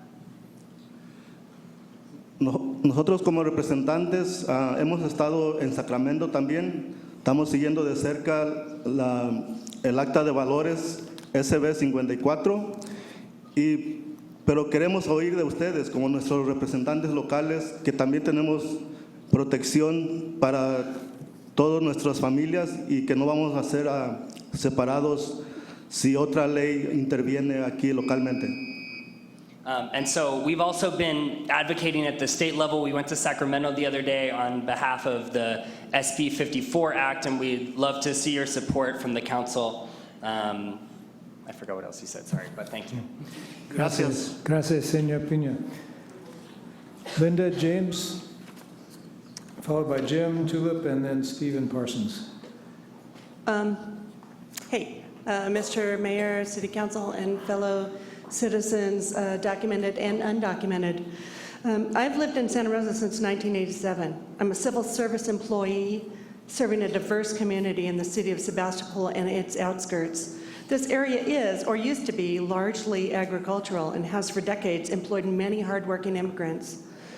I also work for a labor union that on a national level has supported working families for over 100 years, including not only Middle Eastern and Hispanic immigrants, but if we can remember, Irish, Italian, Catholic, and Jewish immigrants to our country not that long ago who were considered illegal at the time.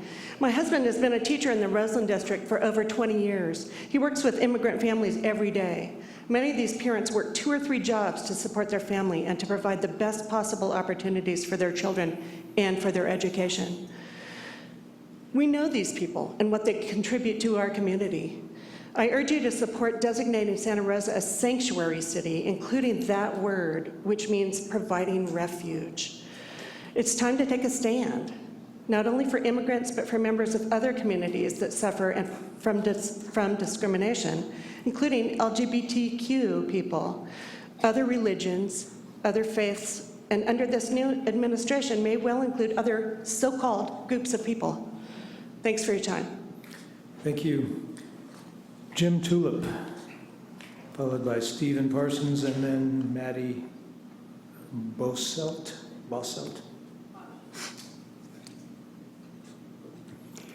Thank you for the opportunity to speak. I want to address the specifics of the resolution that you're considering. As it stands, the draft that I read, I believe it was strong on voicing our outrage, but I believe it was weak in the action it proposes. Specifically, the modifying clause, which states, unless in conflict with federal law, is to me the equivalent of telling a playground bully that you won't give him your lunch money unless he asks you for it. And I would hope that the council adopt a more robust set of proposals. I call attention to San Francisco's resolution, which avoids setting itself in conflict with federal law while providing no blanket guarantee of compliance with federal law. I would also hope to see reference to SB 54 and the goals that are inherent in that proposal. I recognize the fear of the loss of federal funding, but I might point out, as has Councilman Rogers, that in a number of landmark cases, which were decided, by the way, by a very conservative court, such punitive defunding has been ruled unconstitutional. But let's be clear in our objective. Many of our friends and neighbors are facing catastrophic, family-destroying, and in many cases, life-threatening events, which are initiated only to appease a xenophobic and racist political base. It's our moral duty to do everything possible in the strongest way possible to help them. The people who are forcing these actions are using intimidation and fear. They want us to be afraid. The people of Santa Rosa are not afraid. We ask the council, please don't be afraid. Thank you, Mr. Tulip. Stephen Parsons. Hi. I'm going to echo some of what was said. In Section 3 of your resolution, it says that city employees shall not enforce federal civil immigration laws unless required by the state or federal law to do so. What is that? It's ridiculous. It totally means nothing. Okay, so the second point, it is clear that it's illegal to withhold federal funding. Just what was just shared earlier. And the third point is, has there been a poll of those most likely to be affected by the anti-immigration law to see how they feel about it? What they feel we should adopt here, what's acceptable to them? Thank you. Thank you. Maddie, maybe this is Bosch. Maddie Bosch, followed by Steve Elkins, followed by Glenn Rossi. Hi. Thanks to everyone who's here today. It's heartening to see so many beautiful faces. And thanks for the careful consideration you're giving to this question. I think there's a lot of angles to come at it from. But I feel it's the right thing to do. Sanctuary City is right for political and moral reasons. And you've heard all the reasons about why, we're going to get more or less money. But I'm here to speak to how it affects my life as a small business owner in Sonoma County for the last 35 years. My husband and I have been landscaping. And our life is built on the strength of our workers. These workers without whom we wouldn't now have our business, our home, our food on our table, or have been able to put our kids through college. So this doesn't just affect brown people. This affects everybody who lives and works in Sonoma County. This is my point. My family also wholesales organic and fair trade produce, which is now predicting and even already experiencing labor shortages. So this is deeply personal to me and my family, all of my family. I believe that when we're protecting and supporting our hardworking neighbors and friends, we're creating stability for our local businesses and farms and stabilizing our local economy. So I also see this as a civic responsibility, that it's imperative that we step up. That's why I'm here today. And just like that local officer you spoke of earlier, I know for you guys, you're on the hot seats, and it's not easy to be the one that runs towards the fire when everybody else is running away. It takes courage, but no one is safe unless we're all safe. All levels of government, all leaders like you, right now, are making history by saying, not here and not on my watch. Thank you. Thank you. Steve Elkins, followed by Glenn, and then Ember Keeley. Steve Elkins here. Glenn Rossi.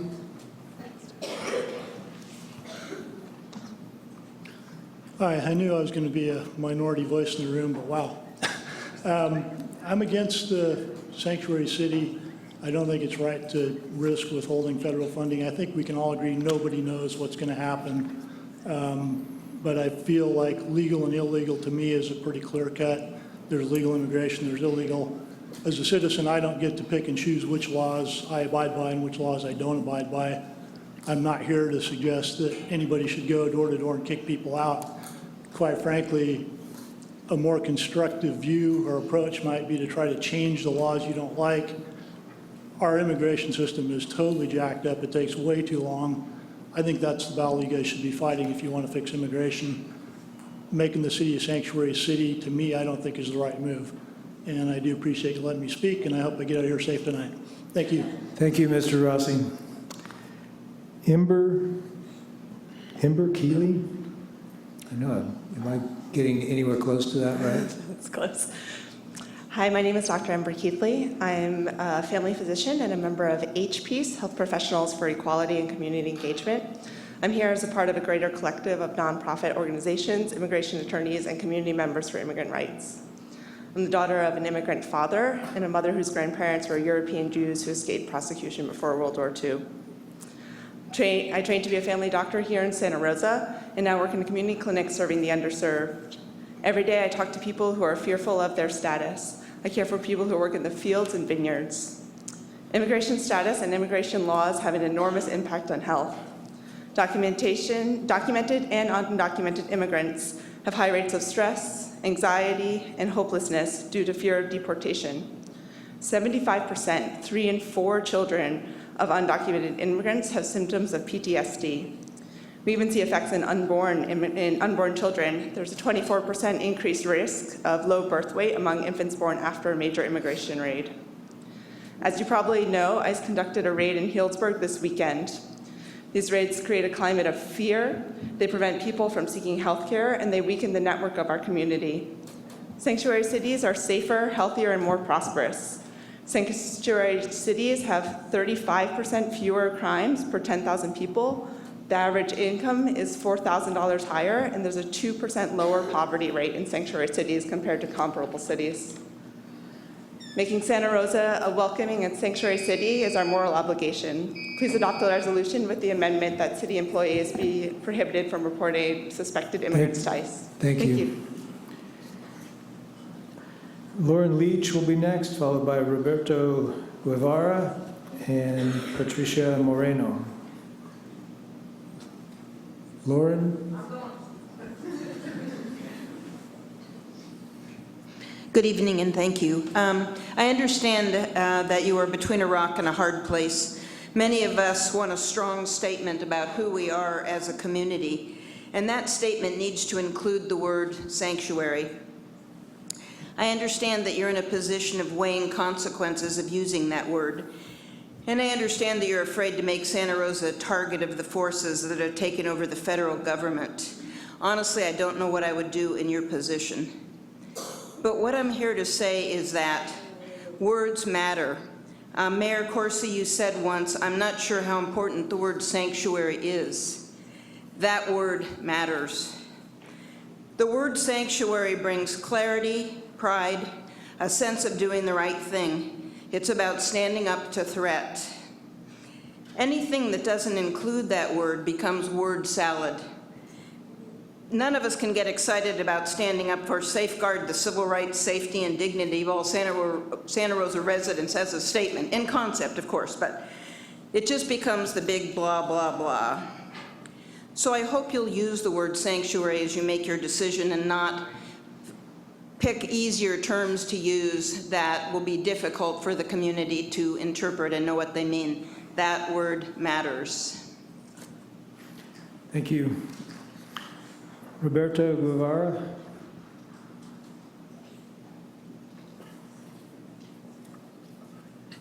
Hello, Council. I stand here in the support of the resolution. I stand here undocumented and unafraid, thanks to the people in the Santa Rosa community. Just to give you a little background about me, I've been in Sonoma County for the past 17 years. As undocumented, I received the Santa Rosa Rotary Club Good Citizenship Award in 2006. I train and develop restaurant workers to achieve managerial skills, furthering and progressing our community. This conversation is happening because people are already here. They're here because sometimes they get economic displacement, or like in my case, my family was running away from domestic violence. So yes, my mother broke the law. I broke the law when I was 9. And I'm forever grateful to the American people. There's tax loops that allow me to do my taxes. And I've become an integrated resident of the community. And all I'd like for you to consider is that if we lose the funding, yeah, we can lose the funding, but there's two arguments to us losing the funding and still winning. That there are young people in this community that are integrated and want to do good, because everybody else that they see around in Sonoma County is doing good. And if they are to make a mistake while they're young and they are trying to impress their friends or a nice girl or a nice boy, and they make some petty theft or something, and then they get taken away, they might not be here around later to do that. And also that the Santa Rosa loses out on talent, workforce, and the fears is struck in the communities, making Santa Rosa's finest, the police, work harder during investigations. Please adopt the resolution. Okay, thank you, Mr. Guevara. Patricia Moreno, followed by Susan Lamont, followed by Lucia Roncalli. Is Patricia here? Hi. Buenas tardes a todos. Mr. Mayor, if I may, pardon, señora, if I may respectfully ask that our Spanish-speaking residents be given equal opportunity to speak. Translation is very difficult. I'll ask the clerk to adjust the timer. Pardon me? Yeah. Thank you, thank you. Buenas tardes a todos.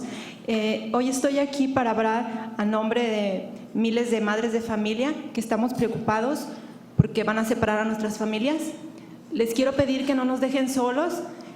Desde que supimos la noticia de que Donald Trump quedó como presidente, nuestra vida ha cambiado.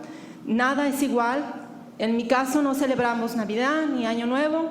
Vivimos en un constante estrés. Good afternoon.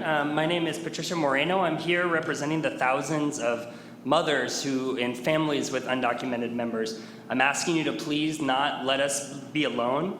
Ever since the day that we've heard the news of Trump, nothing has been the same in our lives. We haven't been able to celebrate even Christmas. Quiero pedirle a nombre de todas esas madres que estamos viviendo día a día, esperando que tal vez se lleven a nuestros esposos, a nuestros hijos, a nosotras. Tenemos el derecho a vivir en paz y sin miedo. Por favor, no nos dejen solos. I'm here again asking you in the name of these mothers, please do not leave us alone. Please do not let our husbands, our children, our brothers, our sisters be taken away from us. Please do not let us be left alone. Por favor, hagan lo correcto. Ustedes saben qué es lo correcto. Por favor, que Santa Rosa sea una ciudad santuario. Yo sé que es difícil, pero es lo correcto. Gracias. I'm asking you to please do the right thing. You know what the right thing is, that Santa Rosa become a sanctuary city. I'm asking you from the depth of my heart. Thank you. Gracias, señor. Susan Lamont, followed by Lucia, and then Marge Sorby. Thank you. I'm here representing an organization called It Won't Happen Here, which represents, at this point, 128 organizations, businesses, and faith communities, and 3,500 individuals. And we support the immigrants' rights portion of your declaration because the community seems to support it as well. I would add that my family came here 12 generations ago in 1619. We stole land. We killed Powhatans. The gun still exists in the museum. And we bought 6 slaves from the very first slave ship to come to continental North America. And nobody questions my right to be here based on that. And yet people in this room have to fear. That doesn't make sense. But there's something that is weak in your resolution, and that is the defense of other threatened communities. And I know Julie Combs mentioned this last week. The Trump administration, after it's done with immigrants, is coming for the LGBT community, women. They want shock therapy. They want to deny medical care to anybody who's had an abortion. All sorts of things are coming down the pike. And you need to say, even if it's breaking the law, you will not accept that. It can't happen here. It won't happen here. Now, we filled this room back in end of 2001, beginning of 2002, to fight against the Patriot Act. And the council that existed then said they knew better and no, they were going to obey it. And it took librarians to say, no, we're not going to do this. And that law still exists, and we are a weaker democracy because of it. Resistance needs to happen. We want this much stronger for the rest of the community. Thank you. Thank you. Lucia Roncalli. Good evening. I am a family. Whoops. All right. Now we're good? Okay, thanks. I'm a family doctor. I'm part-time faculty in the family medicine residency here in Santa Rosa. I work in the community health centers. I have degrees in health and human rights, in disaster response, and in global mental health and refugee trauma. For the last 7 years, I have run a weekly mental health group for Cambodian women who survived that genocide. We have over 300 Cambodian families here in Santa Rosa. Also, for 7 years, I have run a 3-year program that I co-created on health and human rights, and residents who want to get trained in doing the evaluations, mental health and medical evaluations of people who have been tortured and apply for asylum in the U.S. So in Sonoma County, we have spent many 8-hour days, that's how much time these interviews take, interviewing people from all over the world, about what they've been through and why they are seeking asylum.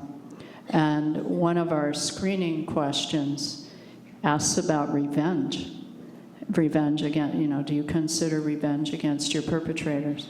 And I'm astonished at how often people look at me with blank faces and say, no, I want to work with autistic kids. I want to write books. So there's much untapped productivity here. Thank you. Marge Sorby, followed by Orlean Cole.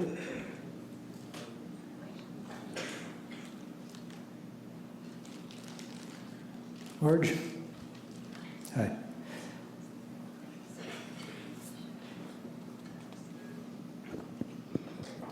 Thank you, I think, for letting me speak today. I'm extremely nervous. To be very honest, I'm experiencing fear that I haven't felt ever before here in Santa Rosa or any place else that I can think of. I'm totally taken aback by everything that I've heard. I realize it's a very serious thing for the people who have been speaking, but I also came here to remind the council that we are a land of a rule of laws. We go by a rule of laws. We have a constitution, and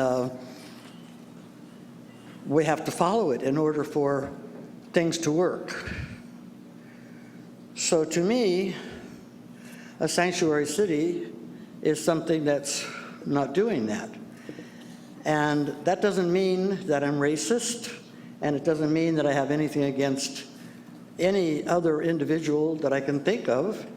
En facto, puedo hablar en español si ellos prefieren. Si hay alguien que no me entienden, dispénseme, pero estoy aquí en América y yo hablo en inglés. I was just telling them that I'm in America, so I'm not speaking to them in Spanish because I'm in America and I speak English. I wanted to tell the board, the city council, oh my goodness, is it up already? That is your time. Oh my gosh. I think we did get your message though, Ms. Sorby. You think I got the message across? I think you did. Okay. Thank you. Thank you very much. Orlean Cole, followed by Jennifer Delaney and June Brashears. And I'd just like to remind everybody that the no applause rule applies also to the opposite of applause. Thank you. Just would like you to know that my husband is an immigrant. He was born in Mannheim, Germany at the age of 2. He had to flee with his mother because their apartment building was bombed, had to run into a bomb shelter. But his greatest blessing in his life was coming here to the United States. And one of the greatest blessings he considers is his American citizenship. He received an MBA, a PhD, and his American citizenship when he was 40, and that was his greatest blessing. And he believed in the rule of law, that you can do this by following the laws. I would like to show you, this is the picture of Kate Steinle. And as you probably know, Kate Steinle was killed on Pier 14 with her father by an illegal immigrant who had been deported 5 times, stole a gun, and shot her. innocent young lady, only 32 years of age, and had San Francisco not been a sanctuary city, that would have not happened. And I understand from the beautiful testimonies we've heard of people here today, we've had wonderful friends that we have hired. I grew up on an Idaho potato farm. My father brought over wonderful immigrants every year to work for us. They became like our family. We loved them. We helped them become American citizens. And that is what I would like, for you to follow the rule of law. Thank you, And Ms. I Cole. have a little paper to give to you. Thank you. Jennifer Delaney. Good evening. Thank you for Followed by June Brashears. Go ahead. Good evening. Thank you for taking the time to listen to me. Sanctuary cities. Donald Trump's campaign has shined a national spotlight on the growing problem of quote-unquote sanctuary cities, end quote-unquote, that shelter illegal aliens from deportation. According to the Center for Immigration Studies, there are more than 350 jurisdictions in the United States that flout the law by prohibiting the arrest of illegals within their borders. The tragedy of Kate Steinle, who died in the arms of her father after being shot by an illegal alien in a tourist area in San Francisco, is that her death was preventable, yet officials have defiantly defended the irresponsible sanctuary policies. It wasn't only the city and county of San Francisco that released the 7 times convicted, 5 times deported Mexican who killed Kate Steinle. Obama's immigration and custom enforcement let him go, too. ICE has released many thousands of criminal aliens onto unsuspecting local communities instead of returning them to their countries of origin, including 121 who were subsequently charged with murdering Americans between 2011 and 2015. According to the government, figures compiled by Jessica Vaughn, more than 8,100 deportable aliens, including 3,000 felons, were released by sanctuary cities and counties in just the first 8 months of 2014. And that number keeps growing since President Obama has ordered federal officials to lay off illegals. Some 1,900 of those wrongly released aliens have already reoffended 4,300 more times, racking up 7,800 Please, charges. thank you, Ms. Delaney. Please, let's keep our comments on the quiet side, and we'll get through this together. June Brashears, followed by Eva Gallagher.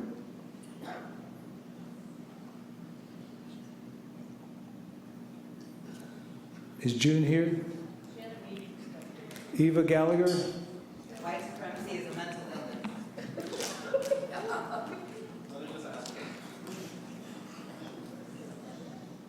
Michael Hale?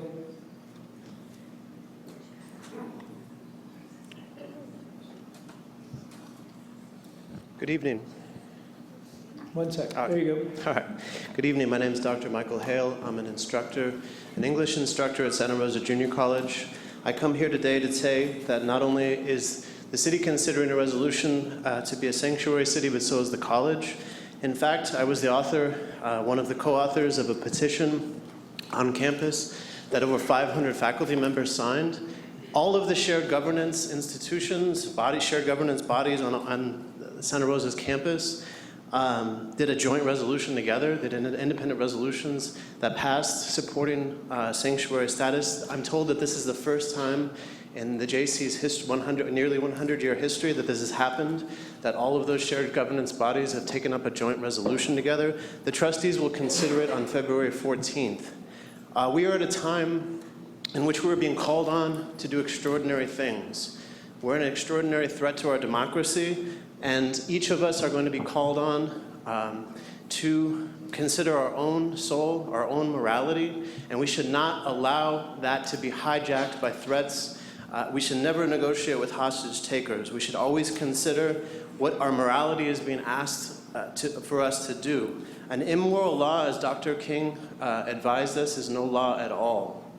And that is something that we should consider in forming this resolution. Pretty language is beautiful, but we need language and policies that protects our most vulnerable population in this county. Thank you. Thank you. Cheney Dallaire, followed by Isela Martinez, followed by Kathleen Zerga. Is Cheney here? Isela Martinez. Is Isela here? Kathleen Zerga, followed by Jennifer Silverstein.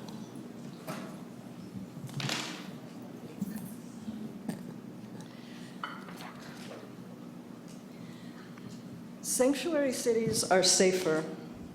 The police need to be able to have cooperation from community to do their jobs. The issue of crime would actually indicate that making Santa Rosa a sanctuary city would be in our best interests. People on the DACA program are Americans. Imagine coming here as a child. You had no choice. You may not even remember the country you were born to or speak its language.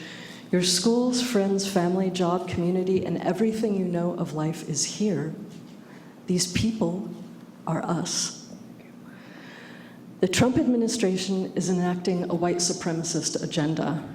Trump himself said that 82% of white murders were from blacks. The opposite is true.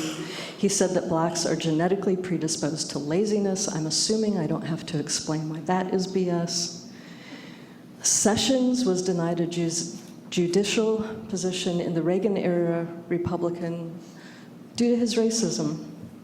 The Republicans have gutted the Voting Rights Act, gerrymandered the country, used voter ID and cross-check to deprive what award-winning journalist Greg Palastis estimated as millions of voters from their vote, mainly people of color. The 7 nations that Trump had his ban against have been responsible for 0 American deaths from terrorism, and none of the countries does he do business with. Thank you. Okay. Thanks very much. Jennifer Silverstein, followed by Lucia Roncalli. I think Lucia already spoke, so. Jennifer will be followed by, I think Orlean already spoke. Jennifer will be followed by Jean Woods. Jennifer. Actually, Cheney Dallaire. Oh. You called my name, but I was down in the, Go in the ahead. room. Go ahead. I support the resolution. I tried to do my research before coming here, but the issue is too complex. Do undocumented workers take away our jobs or lower our wages? Or are they doing the work that us white people don't want to do? Do non-English speaking students create problems for our schools or lower our scores? Lots of conflicting information. But I decided to stop doing the research. I know, and you know, that immigration reform is needed. But whatever our views about illegal immigration, we already have undocumented people living in our community. Santa Rosa can't legislate a national immigration reform policy. That has to be done in Washington. But Santa Rosa can protect all of us living here, citizens, legal immigrants, and those that are undocumented. And it is my firm belief that we are a better and a safer community when we protect everyone. Let's build roads, pathways, but no walls. Thank you. Thank you. Jennifer? No Jennifer, followed by Jean Woods, and Jean will be followed by Christy Lubin.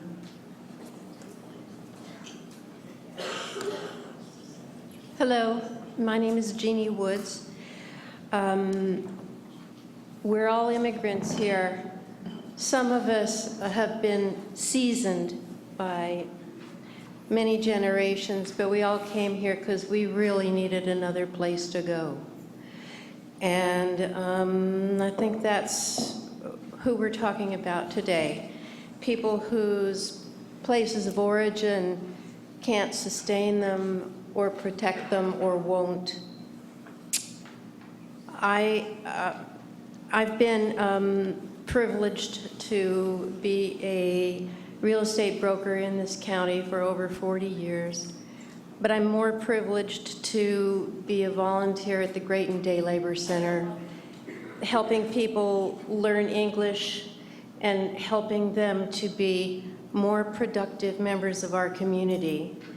They are some of the hardest working, most stressed, and big-hearted folks that I've ever had the pleasure of associating with.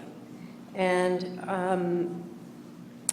call it what you will, I vote for sanctuary, but we really, really need to do whatever it is that it takes to keep our law enforcement officers from handing over these good people unnecessarily without a written and fully legal warrant to do so.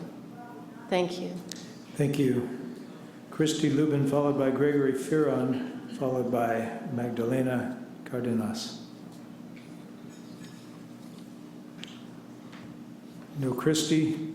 Gregory Fearon. No Gregory. Can I take his spot? Nope, sorry. You get your turn. Magdalena Cardenas.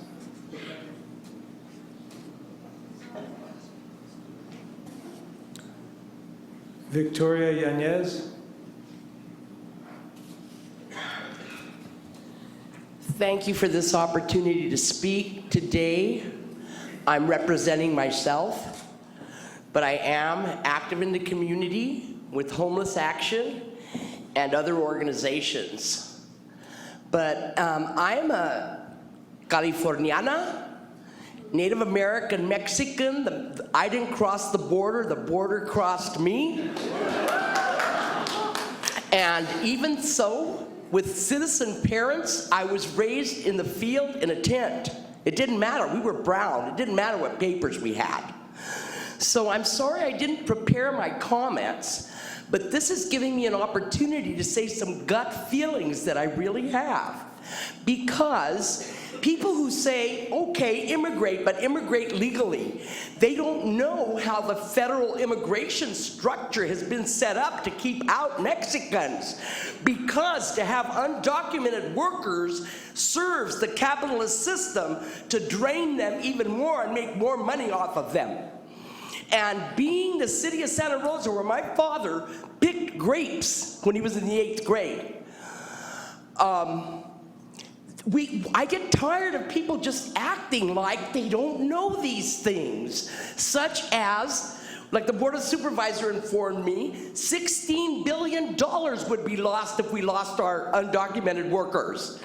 So, why do we keep pretending that we don't know that our economy is based on the backs and the blood of these people? Those castles built out there in the wine country were built on the blood of my parents. Thank you. Thank you. Thank you, Mrs. Yanez. Alberto Sanchez.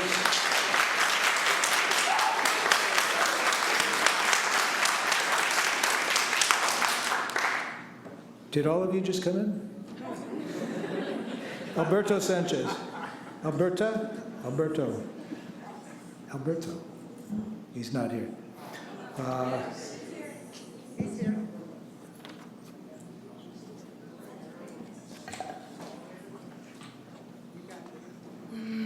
I'm sorry, Ms. Sanchez. Mi nombre es Alberta Sánchez, yo soy una trabajadora en el Hotel Petaluma de Sheraton, soy líder del sindicato. Good evening, my name is Alberto Sanchez. I'm a worker in the Petaluma Sheraton Hotel and I'm a union leader there. 2850, estamos apoyando la causa de esta ciudad para que sea un santuario para los trabajadores y tengan los derechos laborales para todos. I'm here as a part of Unite Here 2850, and we're here supporting the cause to say that this city should be a sanctuary city so that workers can have workers' rights and be protected for all. Mis hijas están en un proceso migratorio. Con los cambios de Trump, no sé qué es lo que va a pasar. Apoyemos esta causa, porque si se dan cuenta, nuestros hijos que vinieron aquí pequeños y regresan a México, ellos nunca conocieron México y es un lugar extraño para ellos. Muchas gracias por escucharme. Right now, some of my daughters are in an immigration procedure, and because of the changes with the Trump administration, I don't know what's going to happen with that. Part of what's scary is my daughters don't know Mexico. They were never there when they were able to remember it. And so it's a strange place for them. If they went back there, they wouldn't even be able to know what to do. Please help us pass the Sanctuary City resolution. Thank you. Gracias, señora. Jasmine Gudino, followed by Alicia Roman, followed by Isabel Lopez. Hi, my name is Jasmine Gudino. I've lived in Santa Rosa for 17 years. I'm here as a part of a greater collective of nonprofit organization, immigration attorneys, and community members for immigrant rights. Council members and audience, imagine a normal day at work. Out of nowhere, an officer is searching for an absent employee. You're a hardworking mechanic, you always pay your taxes, your kids do well in school, your wife is at home waiting for you. But the officer, unwilling to leave empty-handed, demands answers. Who are you? Where did you come from? Now you've been detained, deported. 6 months later, you wake up to the beating of 6 men breaking your jaw, demanding your earnings. Last week, your 16-year-old son was assaulted on his way to school, and the boy next to him was shot in the head. The week before that, your 13-year-old daughter was stabbed by 2 men with an ice pick. My sister, her husband, and her 2 kids were deported without ever committing a crime. Council members, as a constituent who voted for the majority of you, I ask you, not for an exemption from the law, but for a fair process. We need real protections through a strong, clear ordinance and a robust and public support for SB 54. Thank you. Thank you. Alicia Roman, followed by Isabel Lopez, followed by Ronit Rubinoff. Ms. Roman here? No, yeah, I don't think she's here.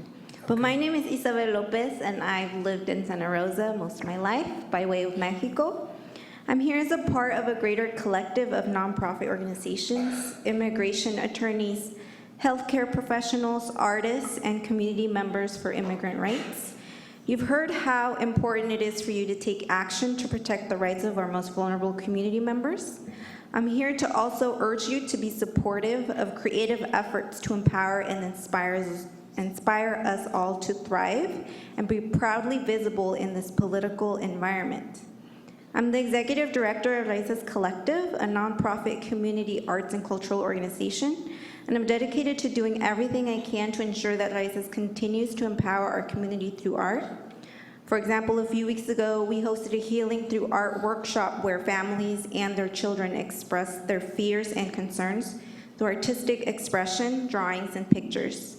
And through that creative process, began to dream and strategize ways to thrive and become more resilient, instead of just surviving these next 4 years.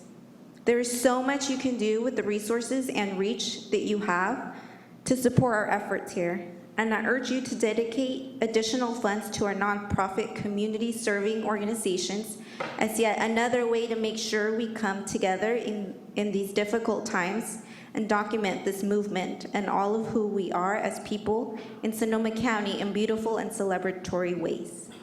Thank you. Thank Sanctuary you. City now. Thank you. Ronit, followed by Dmitry Gordinsky, followed by Courtney Cox. My name is Ronit Rubinoff. I'm the Executive Director for Legal Aid of Sonoma County. We serve a large portion of the population at risk today. I also happen to be Jewish and first-generation immigrant onto one side of my family. My parents were both actually actively persecuted for being Jewish. The greatest risk the new administration poses is to chill the exercise of basic civil rights. The social justice community has fought for years to encourage immigrants to feel safe enough to exercise these rights. So here is my caution to you. When immigrant women live in fear, they die because they are afraid to report domestic violence. We saw this for years. When immigrant families are afraid, they live in slum conditions because they're afraid to report these conditions. In short, when there is fear, all of our laws and rights are at risk. Thank you. Thank you. Dmitry Gortinsky? No, Dmitry. Courtney Cox? Hello. Hello, my name is Courtney Cox, and I'm using my privilege today to speak on behalf of Alicia Ramin, who could not be here today. Hello, my name is Alicia Ramin. I'm here as a part of a greater collective of nonprofit organizations, immigration attorneys, and community members for immigrant rights. The current proposal resolutions, this is not reassuring for our community for the following reasons. Number one, for 28.2, we do not know what kind of specific request ICE makes for assistance by SRPD. Two, also for 28.2, how broadly are we to understand criminal violations here? Trump has spoken of 2 to 3 million immigrants as being criminals, but it is certain that not that many have committed felonies. So will SRPD assist ICE to arrest misdemeanors? 3, for 28.3, why is Santa Rosa advising people who wish to report immigration violations? 4, for 28.3.1, what about misdemeanor disorderly conduct plus suspected undocumented status? SRPD already has the authority to deal with disorderly conduct, but would it report a person to ICE where it has been probable cause of disorderly conduct and suspicion of undocumented status? 428.3.3, the quotation of 8 USC section 1304 appears to say that SRPD can intervene even when it is primarily, sorry, thank you. Thank you, Ms. Cox. Irma Garcia, followed by Francis Escobedo Garcia, followed by Diane Monroe. Is Irma here? Okay.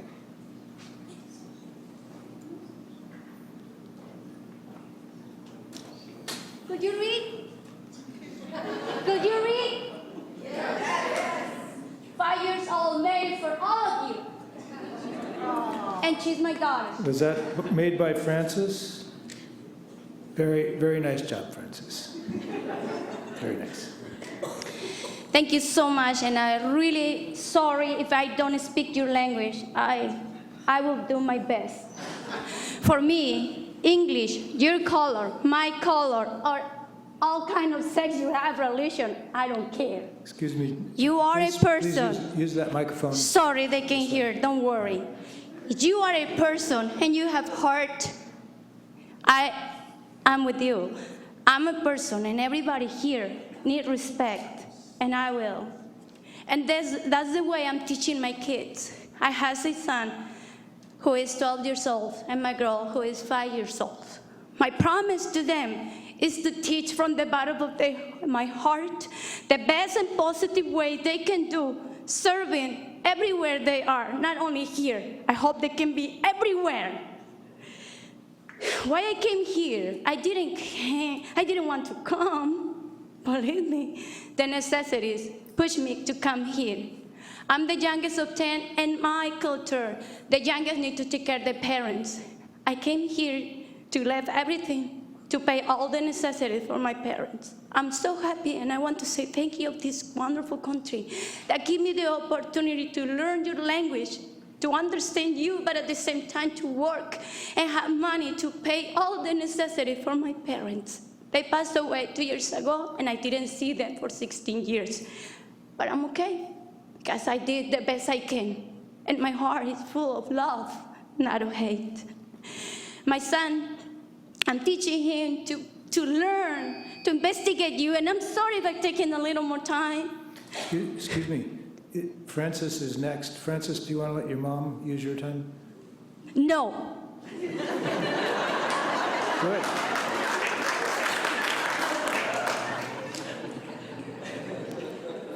Pull that down. There you go. Do it.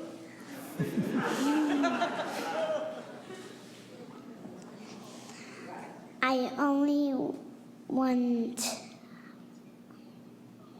to do a song for you.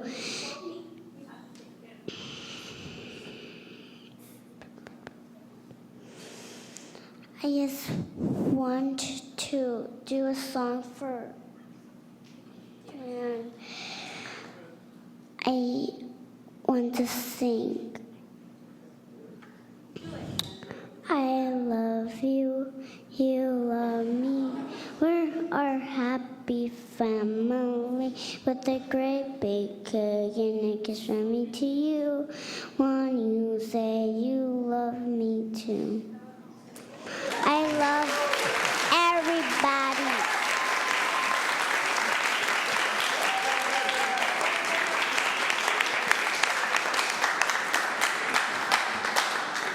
Very nice job. Thank you. Diane Monroe. Hello, I'm Diane Monroe. I'm a resident of Santa Rosa, California. I'm humbled to be speaking after Francis. I'm speaking to you from my heart about hearts and laws. And I want to urge you to pass the sanctuary city law and beyond that to strengthen it and expand it. I'm very concerned about the phrase in there that says, we'll do this unless the federal government says we can't. I think that there are times to break laws. Martin Luther King in the 60s in the South said it was time to break laws. I am alive because there are people who broke laws and risked their lives for my parents. My parents were Jews in Holland and Poland, respectively. People broke laws and risked their lives to get them out. This country turned away many European Jews who were returned to their deaths. So I stand here with my ancestors behind you, and I ask all of you who we entrust with the governments of this city to lead with your hearts and to know that there are times to make laws and times to break laws and times to have courage. And I thank you for hearing me and having courage. Thank you. Greg Diaz Garcia, followed by Jeanette McFall, followed by George Uberte. Greg? I am proud to stand here as having a mom who is an immigrant. I am proud to have Mexican blood, and Salvadorian blood. I stand here to not only have the pride to honor my people, but to also say that you guys should help him. We have done so much for this country, not only from the starting, but also for doing other major things for you guys. And most of us, we pay taxes, which we will not ever get back since we are immigrants. And I hope you guys take us into consideration because we have done so much for this country and yet we get nothing in return from this. And this will be one of our only chances to get something in return for the lots that we have done to you guys. Thank you. Thanks, Greg. Good job. Jeanette McFall. I'm here. Hello, my name is Jeanette McFall. I'm a resident of Santa Rosa since 1960. I read in the Democrat press that the Santa Rosa City Council is considering turning the city I grew up into an undocumented repeat offender zone. 2, the Mexican nationals and friends of. Where is the Mexican national pride? You have deserted your homeland, neighbors, friends, family. You have a beautiful country, oil, gold, hardworking, really nice people. I remember as a teenager, I wanted to go there and hear from others how wonderful it was. Your country, your government bites or you would stay, right? I ask you, why not use the chutzpah you have to come here and ask us to allow you to break our laws? Use that chutzpah to channel into turning your homeland into a place people do not want to leave. If it was me, I would stay and turn my homeland into a place people want to come to like they used to. While I pray for that to happen, the silver lining to the sanctuary city is no federal government taking away the bacon. The federal money goodbye list is probably something the government professionals are better in touch with. This could be an effective way of fleshing out this spending, meaning I have every reason to think our 45th president, Donald Trump, will take away the federal money from sanctuary cities. You're siding with those who do not respect our laws. Remind me of when you sided with those camping out on the front lawn. Finally ended when they started entering the building. You took an oath to look out for all of your constituents. Not myself, but there are people you know who will miss the federal spending. Thank you for your attention. Thank you, George Uberti, followed by Jack Buckhorn, followed by Canini.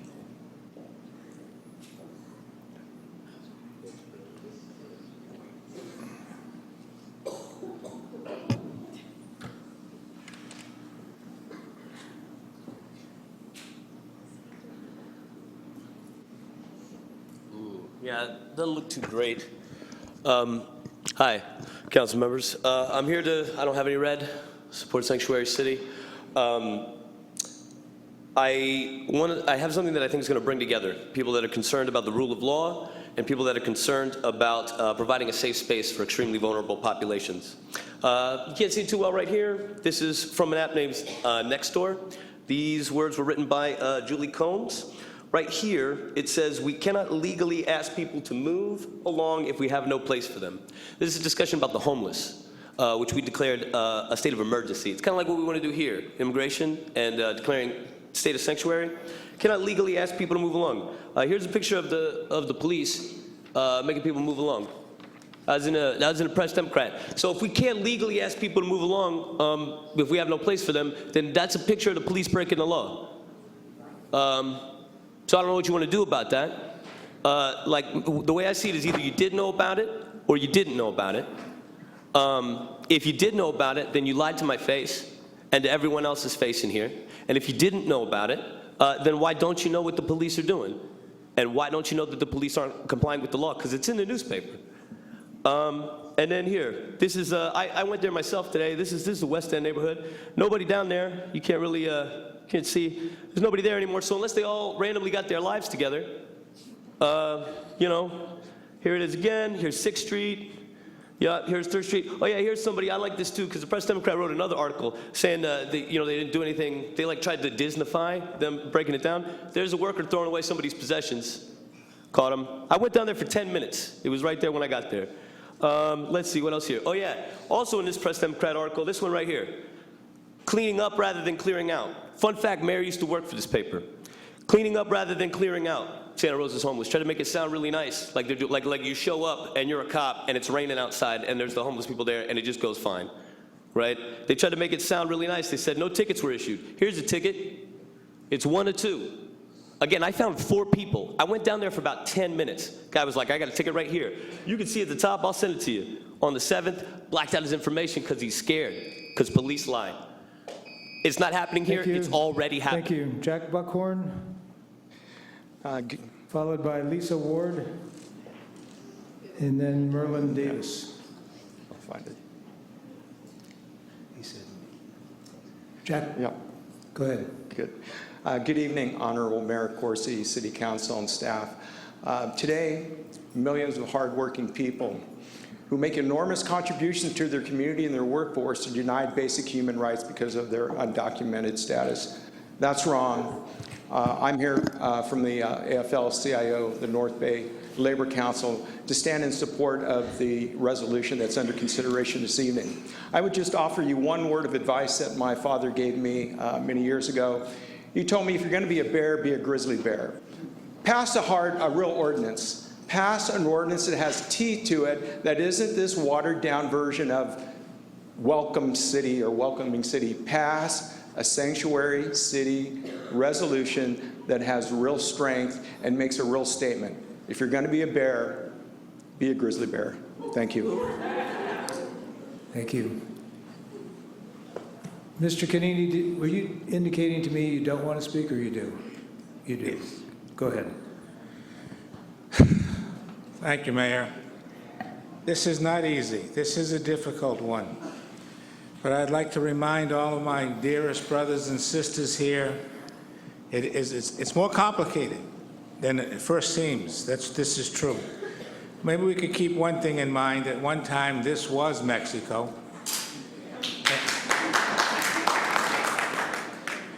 The first piece of the Mexican land taken by the U.S. government was Texas. Mexicans told Sam Houston and others, you can form your state and be part of the Mexican nation. Houston turned them down because, why did Houston turn Mexico down? He wanted slavery. Mexico had already abolished slavery. I think that was the first bite, and then, of course, they took it all the way to, well, California. And how did the United States acquire this territory? They did it the old-fashioned way. They stole it at the point of a gun. So, I don't know, how do you say, Benvenute, Mexico? Whatever. The last part, though, is we did hear some reminders of some very serious crimes committed by undocumented people. And we've had it here in this city. A child was run over, vehicular manslaughter. You need to put some language to the effect in there that that is not going to be tolerated. That must be addressed, and I'm glad that we were reminded of that tonight. Thank you very much.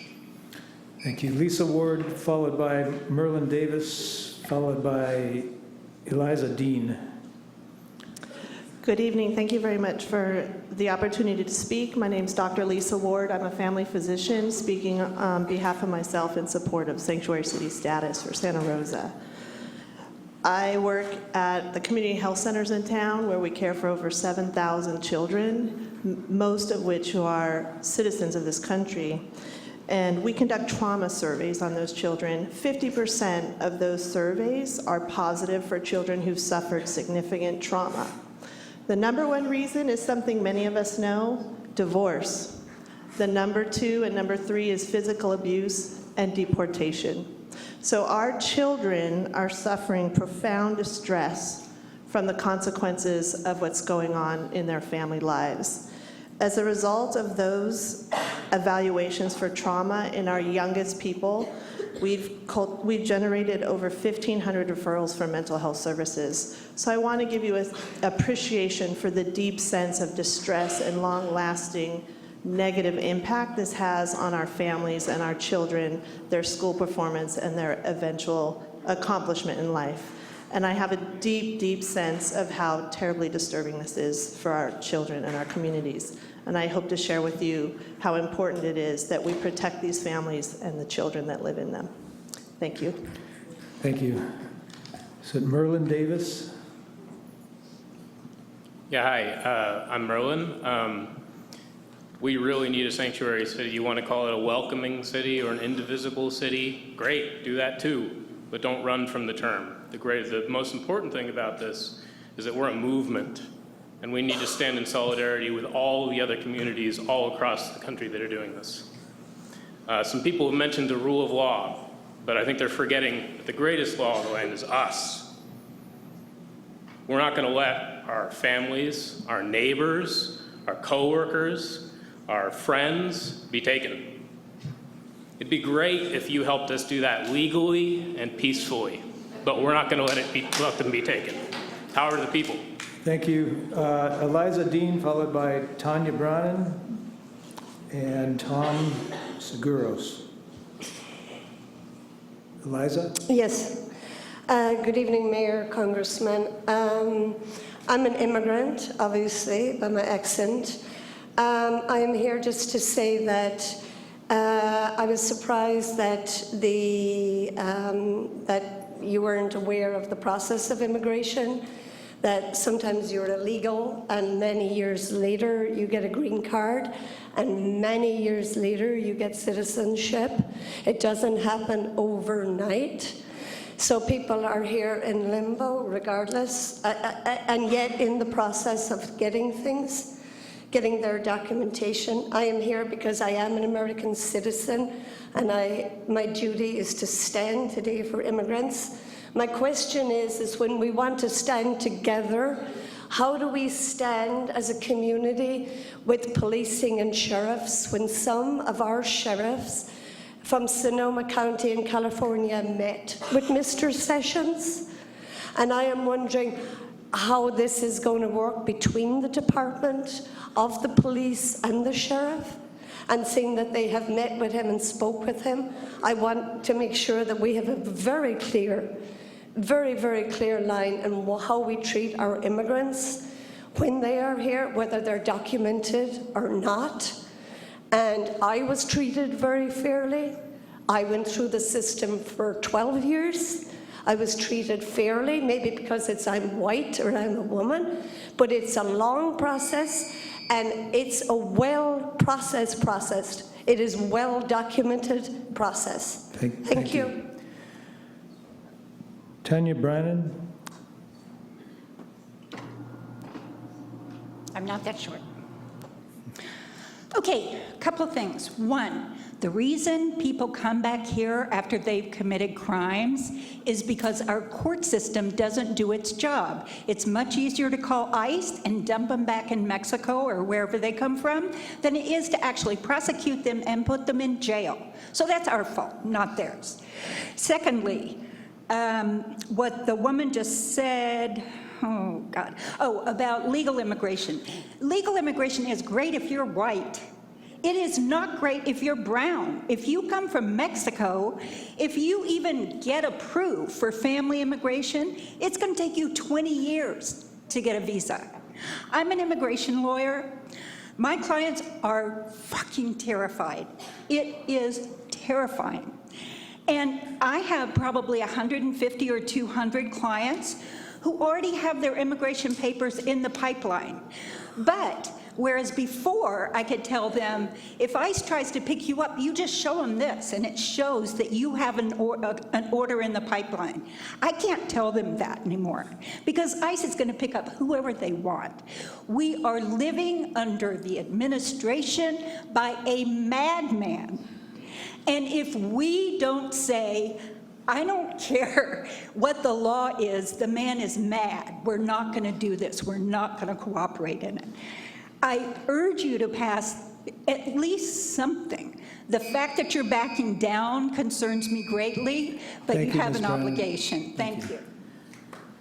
Tom Seguros. Is Tom here? That's me. Please. And you'll be followed by Shelley Browning. My name is Tom Seguros. I actually live in the state of Rhode Island, and though I support the sanctuary movement, it is your city, not mine. Providence is one, and we're happy about that. The thing that I work as a public finance consultant, and I used to work in the state treasury in Rhode Island. And the thing that I wanted to add to the debate is that there's a lot of fear about what the consequences of becoming a sanctuary city and having the federal government and the bond market turn on you are. I believe that there are quite a number of things that a city can do to make its finances less vulnerable to that kind of thing. A lot of ways that we traditionally arrange the finances of a city and a county that make it vulnerable to pressure from the outside, then those things don't need to be that way. I think that the city can spend some time looking at better ways to organize things. I don't want to take up more of your time, but I'd be happy to tell you more in detail. Thank you. Appreciate that.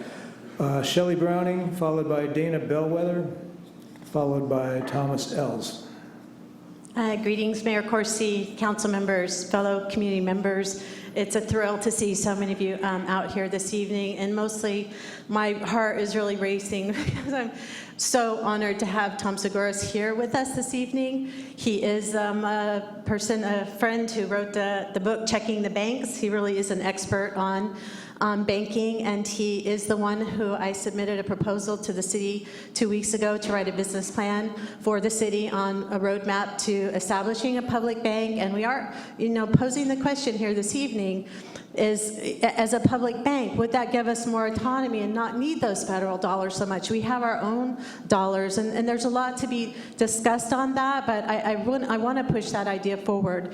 Tom just arrived from New Zealand yesterday. He made a stop in his trip back to Rhode Island to be in Oakland tomorrow night to speak on public banking. He was invited there by the City of Oakland, City Council members. I invite all of you to be there as well. He's here tomorrow. He's offered up his time from 2 to 4 p.m. tomorrow for a roundtable discussion with council members. I understand that only 3 of you can be present. Julie is hosting this with us. I'd really like to encourage you, 2 more of you to be present, and any other city officials who can be with us to have this discussion. He's really a leading expert in the nation, and I'm so honored to have him here with us at this time, specifically to help address how to support ourselves as a sanctuary city. Aho, thank you. Thank you. Dana Bellwether. Good evening. I'm an ex-grade school teacher. There's not a single chance of my standing by and watching while some 7-year-old is dragged out of her home to be locked up somewhere so that the president can be in violation of the Bill of Rights. I will go through all the channels first, but if push comes to shove, I'll bike lock my neck to a Muslim family's water main. And if they knock me down, I'll bite their ankles, okay? Also, I promise to have your backs and the city government's back if Trump does remain in the White House for 4 years. If he takes economic reprisals for making this a sanctuary city, I will go to bat for council members who get any flack from him, and I will make donations from my own pocket, hold bake sales. If the city government gets desperate enough, I'll organize a topless car wash.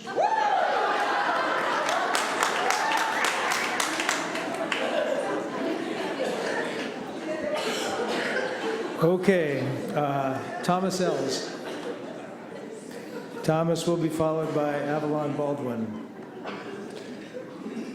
Forgive me for extending the evening, but there are some things that we can draw, some conclusions we can draw from this, and all of these people's fine comments this evening. One thing I want to point out is that inconsistent rule is chaotic, and in itself is trauma and traumatizing. And this is what we're feeling here with this inconsistency about how our administrations are affecting rule in particular. So what I want to say is that these people have a great deal in common with our homeless that are here, the homeless population, that they both have suffered trauma. And these traumas are impactful. And what we've done here in the community is address homelessness. But guess what? Now all of a sudden, which my point is that homelessness is a really economic consequence that's being forced on people, and part of it is a reaction. And so people have lost homes, all of this, the catastrophe of 2008. And so this is not new. We've had the catastrophe, and now they are aiming at another population, the population of undocumented people. So you have this economic consequence across the board, a slight difference, a slight catastrophe, if you will, on each person, but particular people who really suffered greatly and became homeless. And here now is another population that is being impacted directly. Thank you, Mr. Ells. Thanks. Avalon Baldwin? Over here. Go ahead. Okay, so I was here last week, and I'm glad to see everybody here again today. Hi. I just wanted to share some thoughts from a report published by the Demos organization on how we can support sanctuary safety and our community through local efforts. So I thought that would be relevant today, and I see the time. So just a couple to share about what we can push forward to protect our community in this way, talking about prohibiting immigration enforcement in public schools, where it's actually unconstitutional for them to affect our students and to guarantee safeguard for them in their schools. Also in churches and hospitals, like really making sure that that is still there. Inclusive programs that provide benefits to undocumented immigrants and their families, such as provisions that expand access to identification cards or health care, extend professional licenses to immigrants, strengthen workers' rights in the area that predominantly affect low-wage immigrant workers, including farm workers and domestic workers' rights. Policies or practices of declining to honor federal civil immigration detainers, which are requests issued by ICE, that local law enforcement continue to detain individuals already in custody.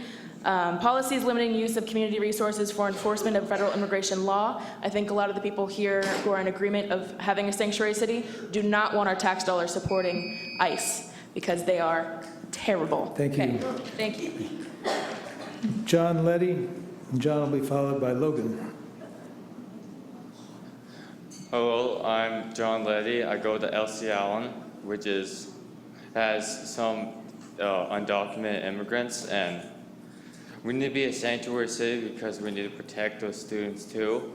They're kids too, and they deserve a right to an education. Also, Jim Crow was legal, and people that we call agents of change did not just follow the law. They broke it, and they broke it proudly. So I hope Santa Rosa can follow this effort and become a sanctuary city. Thank you. Thank you, John. Logan Letty. Hello, I'm Logan Letty, and I'd like to expand on my brother's speech and ideas. Many countries have laws that seem unjust, fair, much like there was laws in this country decades ago, like Jim Crow, or the segregation laws that were racist, sexist, but people didn't follow them, like Martin Luther King or Malcolm X. They stood up to them and stood for justice and freedom, which is what America's about. It's not only freedom. This country has been built on immigrants and should never be built on anything else. Thank you. Thank you. Thank you, brothers. Well done. I am at the bottom of my stack of cards. I have a few from people who weren't here when I called. Did anybody put in a card and miss their call? You didn't miss yours. Yeah. Okay. All right. I'll bring it back to the council now. Council, do we have any questions, first of all? Questions? Comments? Suggestions? What's your pleasure from this point? Go ahead, Vice Mayor Tibbetts. So I guess I'd like to just make a comment, and I want to preface what I'm about to say by thanking the people who came here today to speak in opposition of a sanctuary city. One of the things that I think is so important is having the courage to come forward and voice your concerns. So thank you so much for doing that. The other thing, I guess I want to just talk about Sanctuary City and what it means to me. I grew up with a lot of people in this community who are undocumented. Some of my best friends are undocumented. And they've made contributions to this community that are equal to my own, if not greater. And so when it comes to the issue of Sanctuary City, I do want to see us do everything we can to protect my friends. But what I see the council doing here today is expanding upon existing policy, and I think that's very important, and I look forward to hearing your perspectives on how this policy should be shaped. But I think it's also important that we have a conversation about where our jurisdiction ends and where immigrations and custom enforcement begins. And ours ends at somebody's doorstep. Ours ends at somebody's place of business. As far as I know, and I understand this issue, there's nothing that we can do to prohibit ICE from showing up at a family's residence or showing up at somebody's business to detain them. And the only thing that I can think of that we have as defense against something like that happening, which is, I think, something that I certainly couldn't stand aside, is to help people with qualified legal representation. And I don't know if we want to entertain this or not. I hope that we will consider it, but I hope that this council will also consider reaching out to some of our partners in the community that are providing legal defense for immigrants in this community, such as California Human Development, our jurisdictional partners, and Catholic Charities. So I just want to put that on the table for us. Thank you. Okay. If there aren't further questions from the council or other suggestions, I'm going to ask for a motion, and we can move on from there. Just to clarify, are you, what I hear you saying is that you want to have the motion and then the conversation specific to the motion. Yes. If we have questions about police policy 428 and modifications to that, or if we have questions about how to expand the resolution, which is very focused on immigration, to include other vulnerable communities, would that come before or after the motion is made? I'm going to ask the city attorney to guide us on that. It does depend in part on what the resolution is that's before the council. In terms of the police policy, unless the motion addresses that in some way, that would probably be better taken outside of the discussion of after the motion. So perhaps prior to the motion being made, if there is a specific question. In terms of the scope of the resolution, that would be within the realm of discussion at the time of the resolution is made. So I think what I heard was that it would be most appropriate to do the discussion of police policy 428 prior to the motion, and then the discussion about the content of the motion itself to be done second. I'm sorry, let me clarify. If you have questions regarding the police policy, I would recommend that those be taken up now before the motion is made. But again, it depends upon what the motion is, whether it encompasses the police policy and possible revisions to that police policy. Sorry to not be able to Clear be as clear. mud. Clear as mud. Clear as mud. So let me ask my question, and then if it's appropriate to talk about it during the motion, tell me that. Please. Will do. do. Sort of more concrete. Sure. Okay, so in the context that our sheriff has recently met with Sessions, the proposed Attorney General, and may have indicated some support for current administration policies, if we were as a council to decide to take people to a different jail, how do we have that conversation? Do we have that, if we want to, if, for example, it's not clear to me where we can take people if we pass some kind of policy and we want to take people to a different jail, what do we do?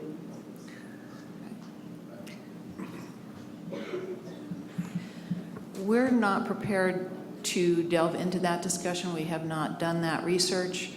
It also seems to me that that is probably outside the scope of the noticing for this hearing. That will be a separate issue. I know that I clearly stated a request for this last week, that we have this conversation. So I'm surprised, though I understand you've only had a week.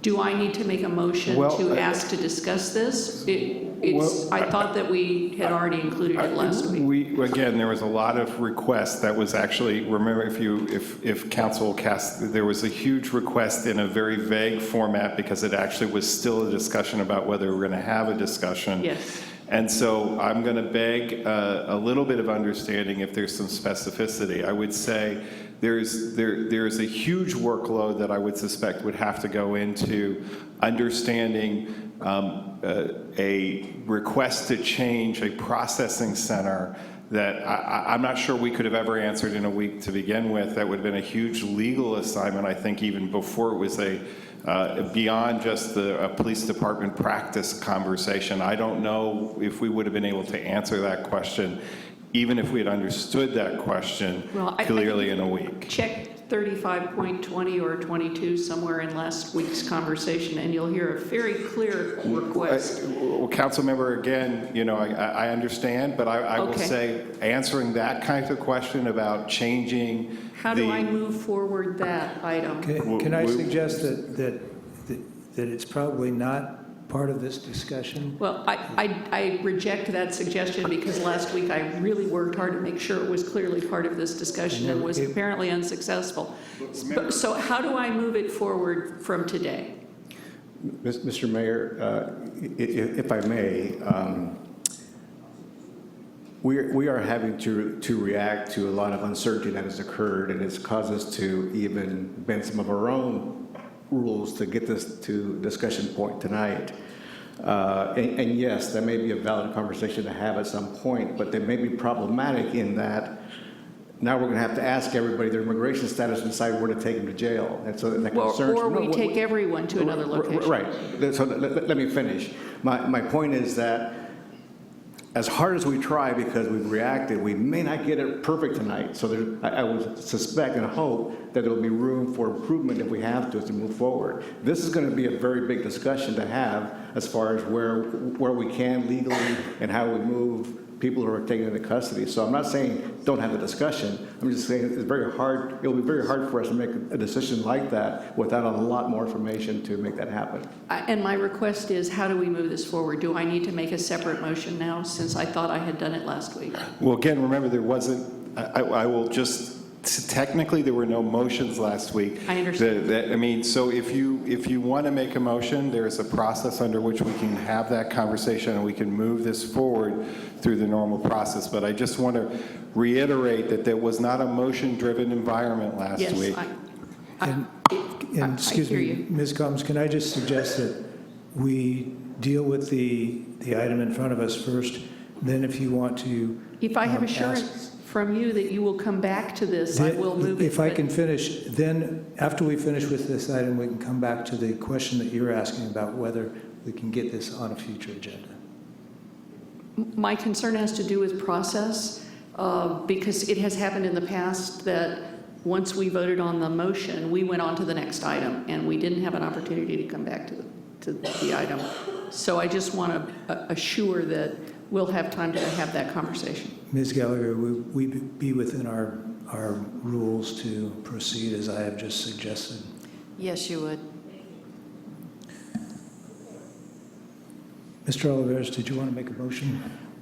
Yes, and again, this will come to the difficulty of making the motion because I do believe there are going to be some changes that are going to be required to the actual resolution. So I want to capture some of those now that I might be able to include. And I think looking at, let's see, I think it's the fourth whereas, and I think it brought up related to expanding the scope.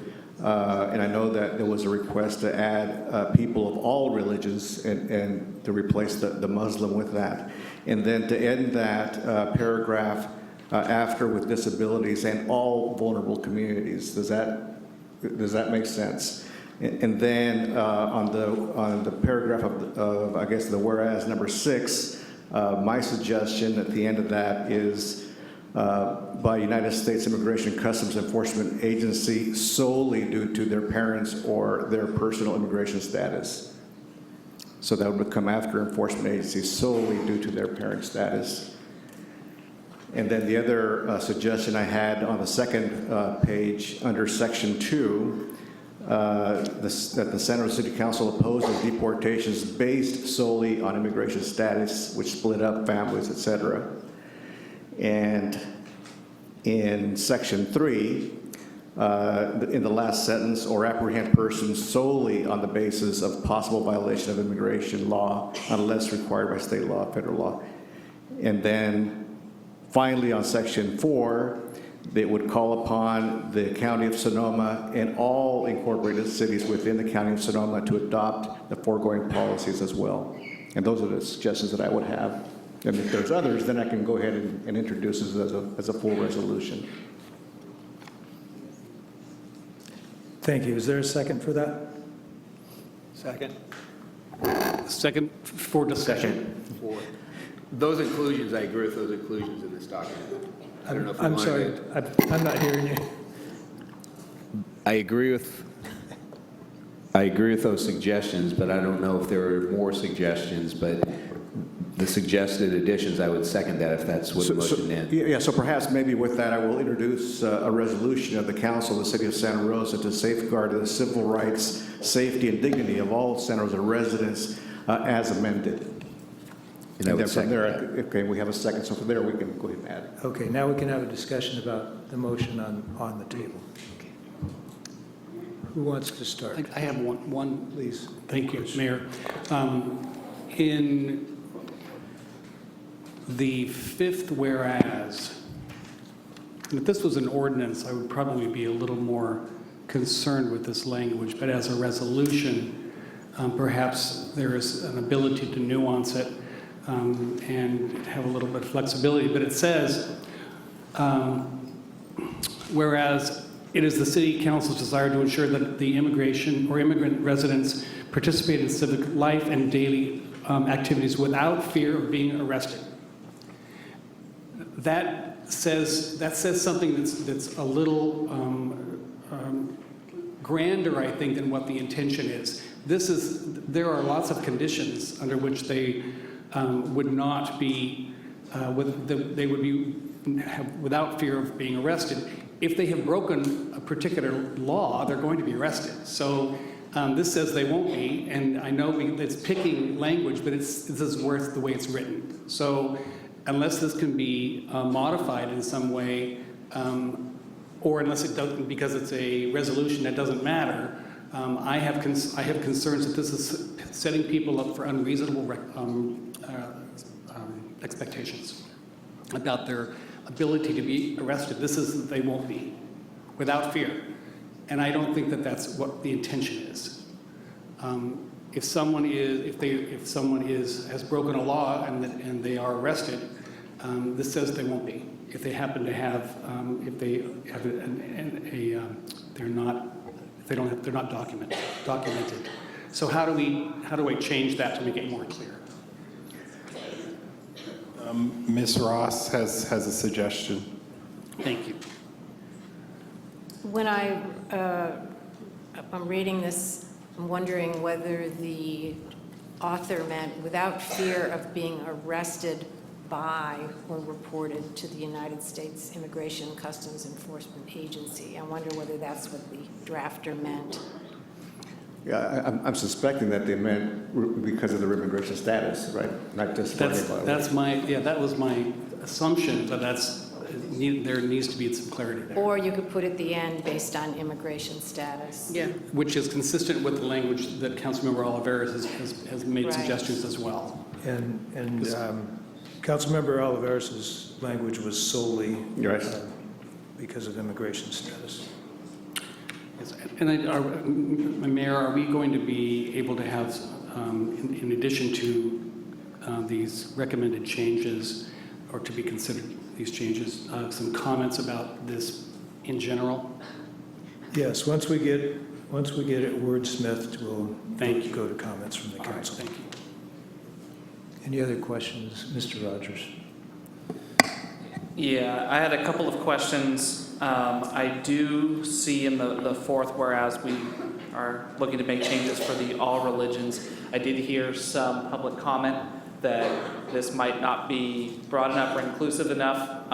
So I wanted to throw it out to my colleagues. My intent with this paragraph is to make it very clear that we are open and welcoming to people regardless of where you come from, who you love, what you believe,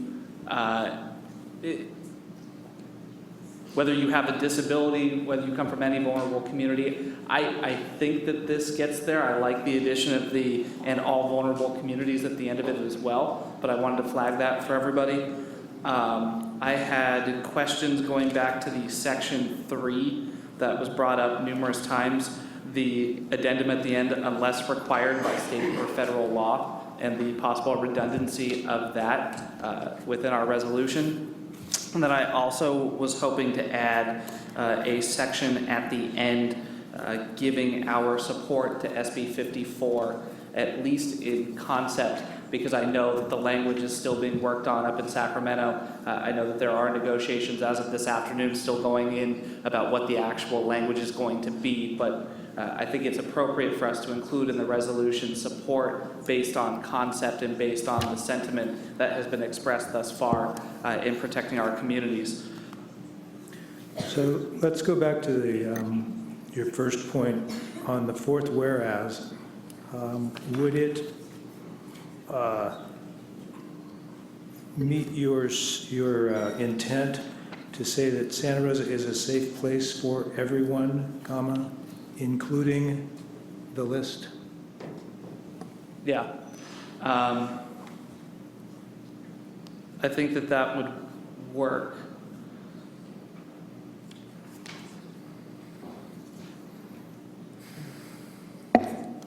And then are there any specific wording suggestions for a mention of SB 54?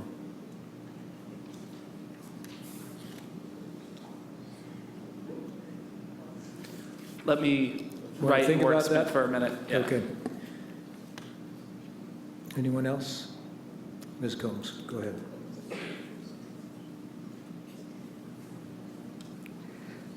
I have a number of them and just want to make sure that we're going to, let's say this is negotiable and I'm throwing them out there.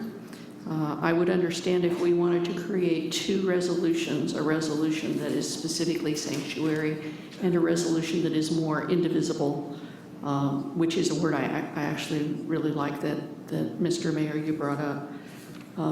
Looking at the fourth paragraph, whereas the Santa Rosa City Council wishes to declare that Santa Rosa is a safe place for, as I hear you're saying, everyone. We would then say including immigrant status, religion, race and ethnicity, country of origin, ability, political affiliation, economic status, age, gender identity, or sexual orientation.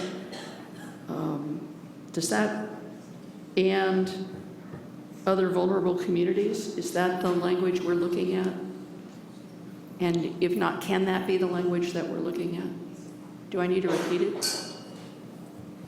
So the list I have is immigration status, religion, race and ethnicity, country of origin, ability or disability, political affiliation, economic status, age, gender identity or sexual orientation, and other vulnerable communities. Okay. The first phrase you used was immigration status, I think. We've got immigrants from all countries. That kind of takes care of two of what you're saying there. Okay. What else did you want to add? I think we also already I think country added of in origin the, is different from immigrants from all, because my concern about the first phrasing involves that these are immigrants, where what we've already seen is that we have an administration that has referred to other groups as if they were illegal immigrants, when in fact their status was as a refugee or as a green card holder or legal in some other way. So I'm trying to make sure that what we're doing is listing and that immigrant status is part of the list, but not immigrant, gay immigrant. Okay, why don't you read your proposed amendment again, and I'll ask the maker of the motion to consider it as a friendly amendment. Whereas the Santa Rosa City Council wishes to declare that Santa Rosa is a safe place for everyone for everyone, including I have the word including immigrant status. I'm open for a word to go in there, including immigrant status, religion, race and ethnicity, country of origin, ability, political affiliation, economic status, age, gender identity, sexual orientation, and to other vulnerable communities. I'm willing to take wordsmithing on the transition. Mr. Mayor, how about a suggestion on that? What if we say, declare that Santa Rosa is a safe place for everyone, comma, regardless of immigration status, race, religion, sexual orientation? I think if we turn it around, it'll be a little bit easier. Thank you. I accept that if others do. Well, I'm not certain if you replace all the words or that the council member added or not, or just did you shorten it? What did you do? Because I know we're trying to be inclusive, but I don't want to end up being exclusive where suddenly we left somebody out. So my suggestion was going to be that it was safe for everyone. Everyone, I think that's a very strong statement, including but not limited to, and I think we have a good, we have something to work here. I mean, I don't want to leave anybody out, but we can sit here all night and just keep adding and adding to that list. But I think that the list that we have now is really what we're talking about right now with all these issues. So I mean, again, people shouldn't feel left out by it, but I think it does cover all of us. It's all of us standing up for all of us is what it ends up being, and I think that's what it should be. I'm happy to do either including but not limited to or regardless. But I do want to be careful about the list, in part because LGBTQ has more alphabet that we're not including, may have different meanings at different times, whereas if we say gender identity and sexual orientation, it's really clear what that means. And I think for everybody, but not limited to, covers it all. Yeah. It really does. Okay.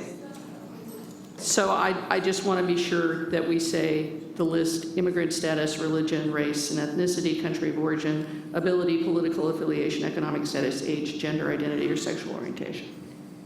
And I think, I want to state that I think that what we have started with, I think works. I worry that people will think that we're trying to water this. Now, we're not. I know that we're not. I want to include everybody in here. But I think that to say that Santa Rosa City Council wishes to declare that Santa Rosa is safe for everyone, including but not limited to immigrants from all countries, people of color, people of all religions, LGBTQ people, and people with disabilities, and all vulnerable communities. Excuse me, if I might, Ms. Combs, I think that your friendly amendment has not been accepted. And I'd like to just remind all of us up here that we're all trying to do the same thing. And I'd hate for this conversation to turn from being a positive statement to the community to an argument over wording. So do you have other amendments? Yes. Okay. I want to confirm that you are intentionally selecting LGBTQ instead of gender identity or sexual orientation. I'm sorry, you're asking me what? I'm just asking, would you be willing to substitute for LGBTQ the words gender, gender identity, or sexual orientation? If that covers everybody, I'm okay with it. Yeah. Thant you. I appreciate it. So it's gender. Gender identity or sexual orientation. Got it. Thank you. Immigration status. Immigration status, not just immigrants. Thank you very much. We're doing this up here, and if we need to get to that, we will. Gender But it'll be this part of the conversation is for the council. Thank you. Ms. Combs? Okay. I'm looking at the 5th paragraph. Fifth whereas? Whereas, is City Council desire to ensure that its immigrant residents participate in, do we want to, this is again a question, is this specific to immigrants or is this Santa Rosa residents participate in civic life without fear of arrest by, or detainment by, or being reported to? Is that Can you, I'm sorry, but I'm I'm really having a hard trying time to go. following. Would you suggest some wording changes or ask specific questions? That would help us all follow along. Okay, the first more simple wording change I'm looking at is, we talked about using the phrase "without fear of being arrested by," reported to. I would add the word "or detained by." And then it's the United States Immigration and Custom Enforcement Agency based on immigrant status or based solely on immigrant status. And I think that last one was me including Councilmember Sawyer's concern. Okay. So that's- Could I just suggest arrested or detained by or reported to? Yes. Okay. That works, And yes. the second piece of that is the sentence only talks about immigrant residents. Do we want to say a larger population there? Do we want to say immigrant status there? Do we want, is the word immigrant there sufficient? Well, there are some immigrants that are documented, some are not, some have green cards, there are different statuses, so I think we're trying to capture everyone who is an immigrant to our country. No, I'm actually, I believe you. I'm actually asking legal if, is the word as we've said it here, immigrant residents, sufficient to cover the populations that we're talking about? I believe that it is. Okay, thank you. That's the population that's dealt with by Okay. Immigration and Customs Enforcement. I'm trying to number my whereases. 1, 2, 3. I've got another one. 6, 7, 8. In 9, whereas most residents in the city, it has a section of the city wishes to foster trust and cooperation between the city, its police department, its immigrant communities, wishes to encourage immigrant communities to report crime and to speak to police without fear of being arrested or detained or reported. Can we use the word detained there? Arrested or detained by or reported to, Yes, as we've changed it above. right. That's a good change. Mr. Oliveris? That's fine.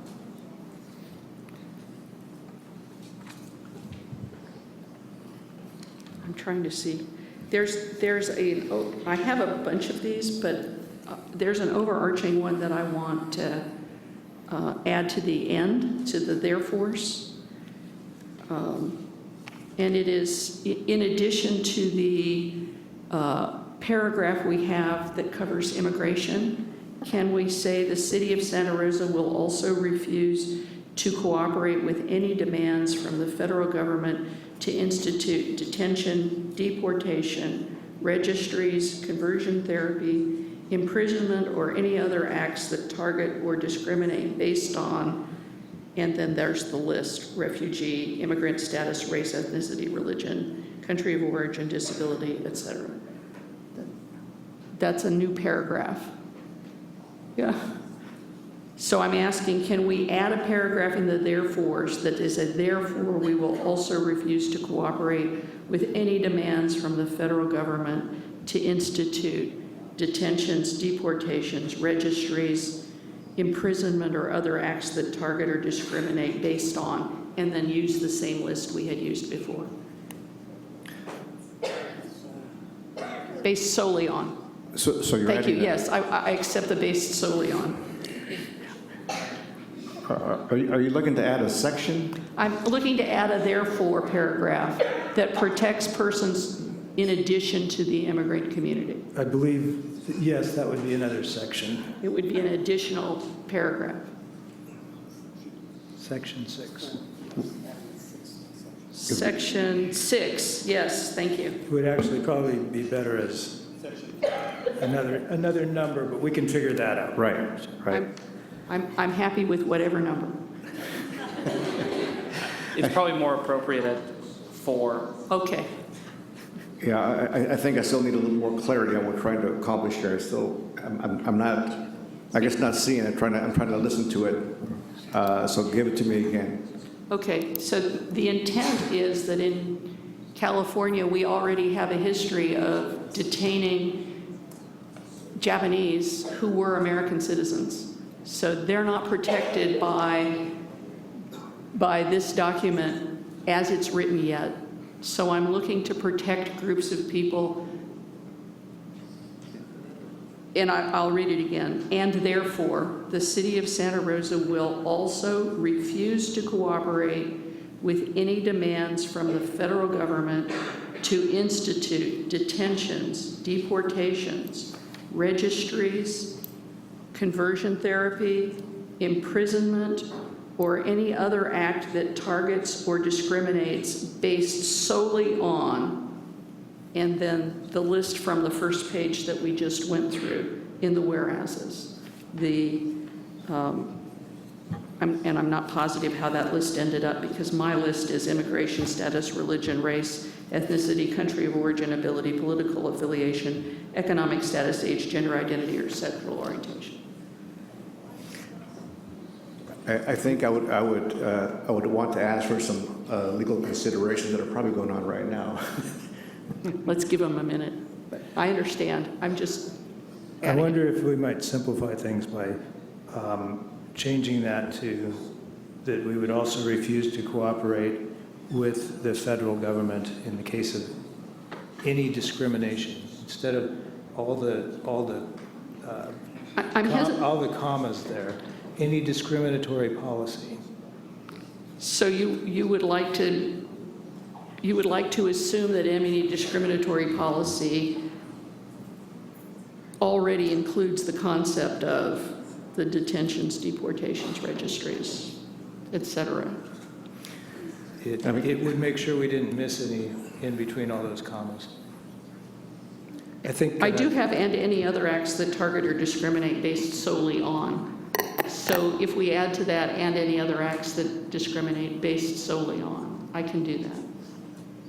I guess where I'd start, and I'm getting some confusion here, let's say a federal warrant comes out that's gone through the judicial process with U.S. attorney, a judge, they issue the warrant. How would we know if it was based on discrimination, even if it's a federal racketeering case? How would we know that that has occurred, that we're not supposed to assist the federal government?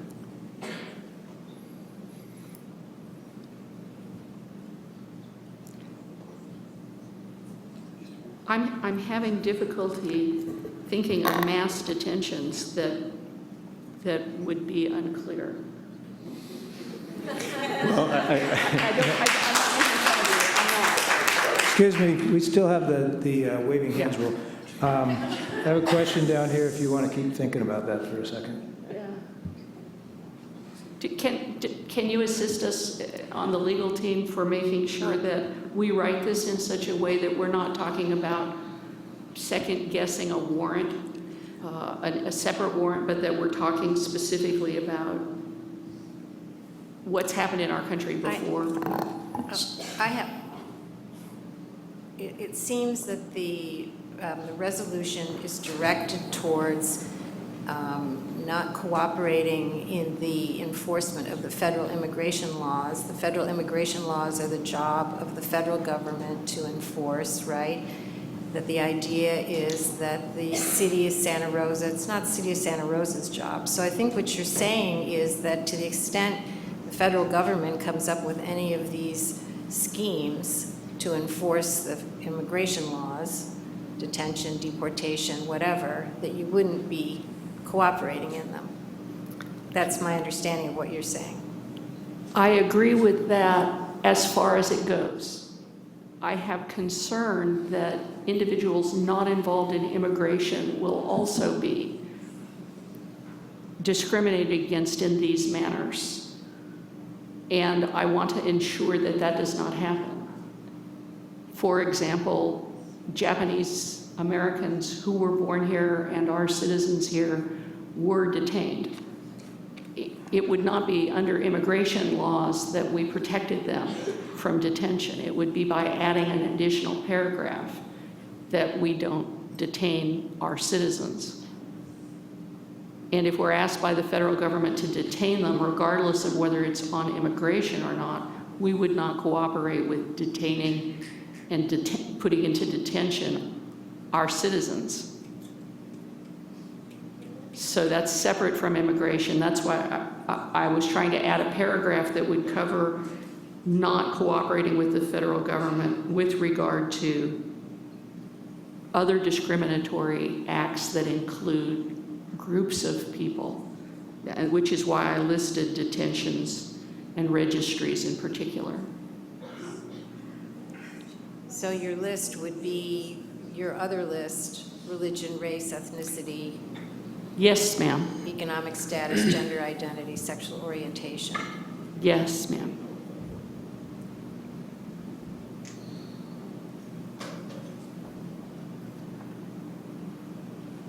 Well, those would all be illegal things anyway, so I guess you could say that if you want. I would like to say that only because it's often not clear that we will not cooperate with an illegal order unless we state what the illegal order is that we're not cooperating with. Okay. That's a policy discussion. Okay. Okay. That's my request. I think that's another request for a friendly amendment. I think Mr. Sawyer has a question. I guess I have a concern. This began, the genesis of this, of course, was from very reckless decisions in Washington. And this has to do with ICE. And I want to try to cover what we're trying to cover with, and it's a good intention, but we can't address every ill that this government has perpetrated on people for the last 200 years. And I fear that we're going to dilute the intention of this language by trying to capture every possible thing that might happen. Do we not have the ability to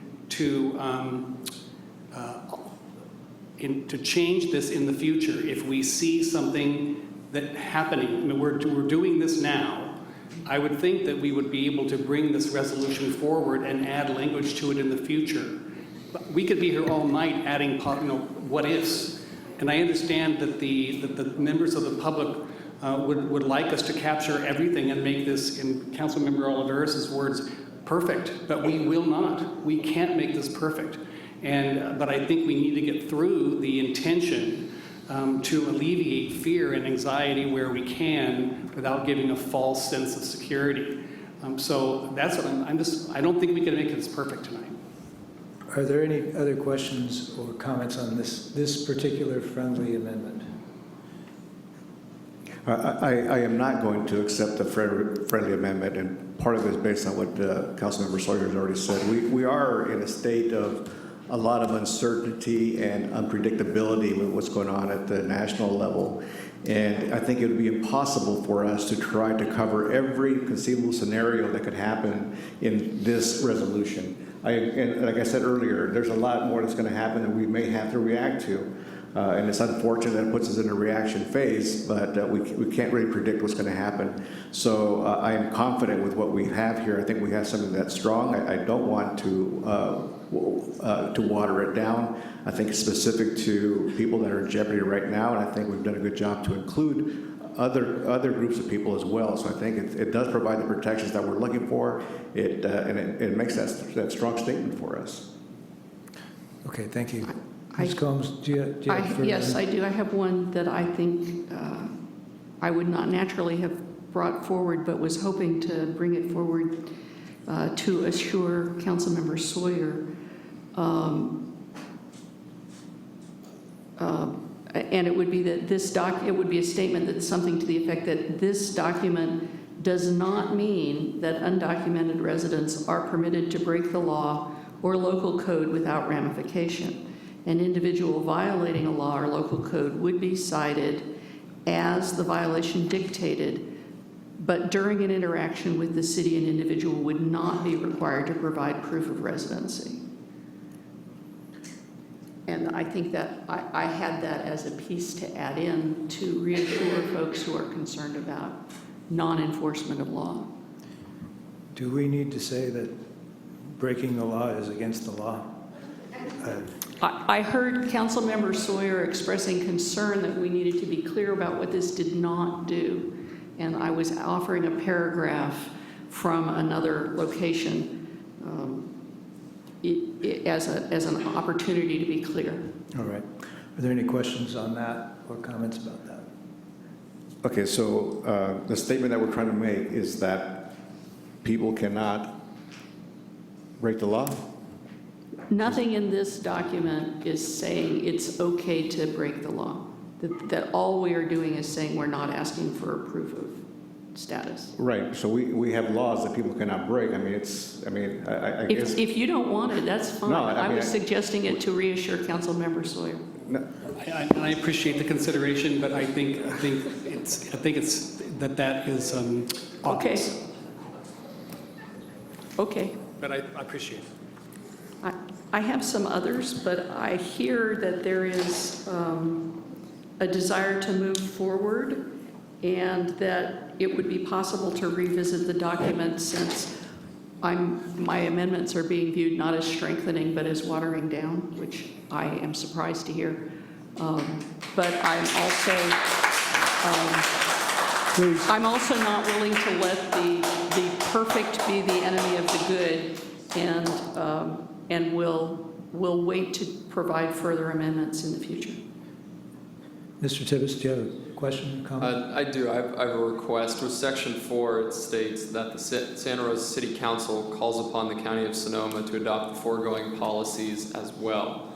I was hoping that we could consider striking as well and add in, and we welcome opportunities to partner with other jurisdictions, local organizations, and businesses that support and defend these populations.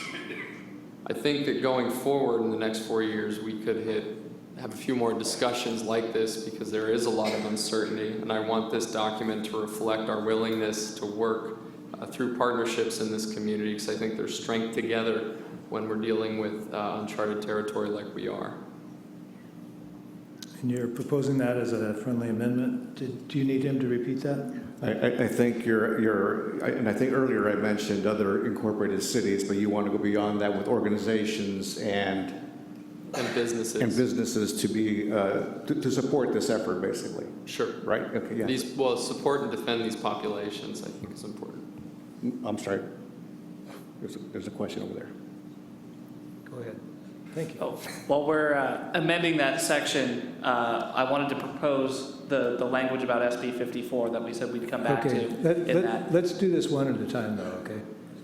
I was going to come back to you. It was going to be that exact okay, go ahead. For the council member.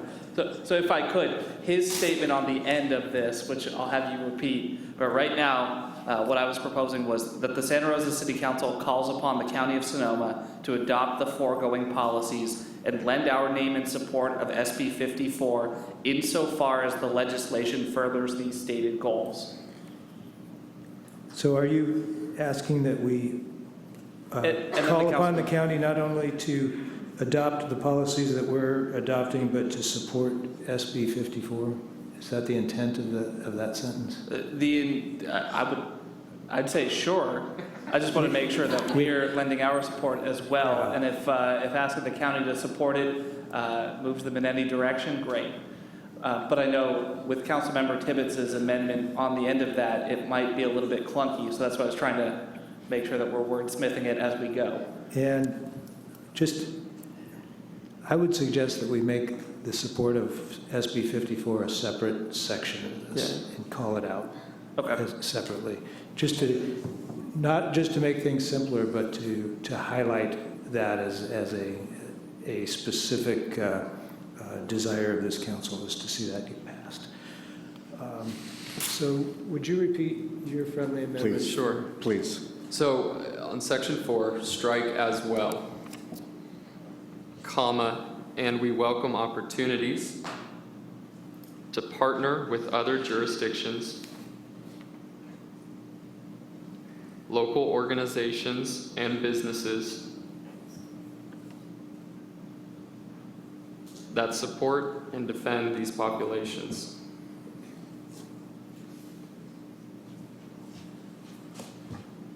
That works? That works. Okay. Now, Mr. Rogers, do you want to suggest a SB 54 section? Yeah, so we will probably want to add a section 5 below it and bump down the current section 5 to section 6. And then it would probably say something like, the Santa Rosa City Council, further, the Santa Rosa City Council lends our name in support of SB 54 insofar as the legislation furthers the above stated goals. And for the public, part of why I'm phrasing it that way is this is a 2/3 vote on SB 54. It has an urgency clause in it.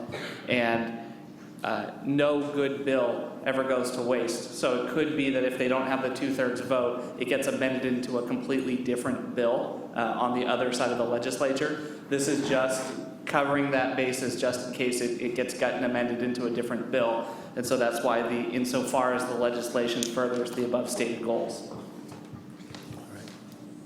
Mr. Rogers, what is the timeline for SB 54, if you know?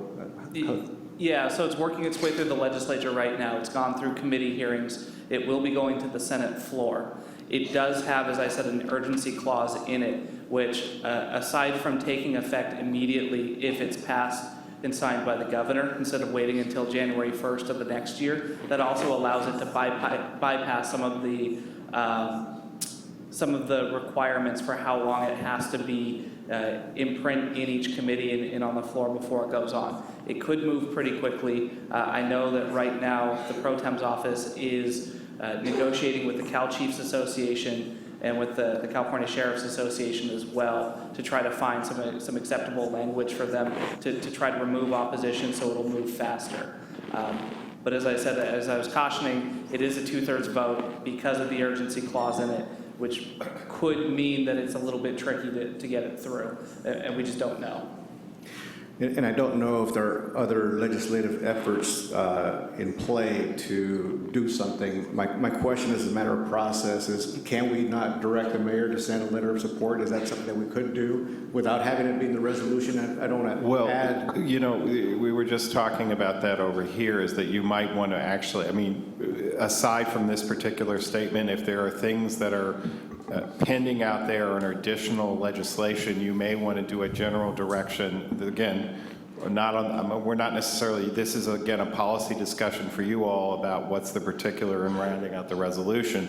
But I would request, because that becomes one of the ways we get bogged down often, is that if this is a statement that you direct at the mayor, a very clear statement that the mayor could have the authority to write on behalf of legislation or other items that are similar in nature, as I think there will be some evolution here as well. So I think you have a lot of ways you could dissect this particular one, but one of the things that would help staff is if there was some direction that encompasses some of the final statement about directing the mayor to have that ability to meet that goal. And because sometimes we end up behind just because of scheduling issues. That would be helpful. I think it's actually a good idea to make it more general, and maybe instead of calling out SB 54, say the council supports legislation, state legislation that, I forget what you said, supports these goals and authorizes the mayor. I'm fine with removing the section entirely and taking up as a second motion, giving the authority of the mayor to write letters in support of bills such as SB 54 that further the goals of this resolution that we have. That way it is more, as you said, more inclusive of other pieces of legislation that are working their way through, and then we don't get bogged down in the wordsmithing of the resolution on it. Okay, and that is something we can do without, we can do it tonight as a separate motion. And I would suggest, obviously, that we finally include a copy of our resolution with that letter to show them what actually we have taken here locally. Yeah. Good. Let the record show that the city attorney was nodding up and down. Yes, that would be appropriate. Thank you. May I suggest then? Yes. You're done?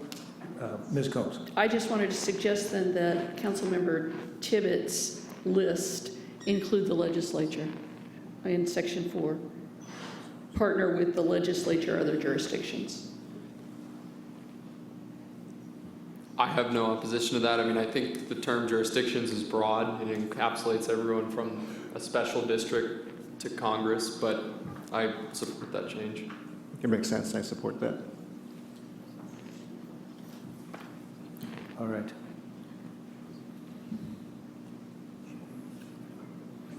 I appreciate changing that because putting support for something that doesn't exist yet was giving me a little bit of anxiety. All right. Any other suggestions, questions? Ms. Combs. Did we have the conversation in section 5? On my version, it turns the page and it says, and personnel to investigate, question, detect, I'm sorry, apprehend. where are you again? I'm on whereas number 5. In my version printed out, it says and then the page turns to personnel to investigate, question, detect, apprehend. Did we talk about the word report either there or in section 3? I'm not following you on my. Either am I. You have a different printout. Yeah. There should be one in your packet. It's probably on the first page. It's the 5th whereas. It starts, it is the city's council's desire to ensure that.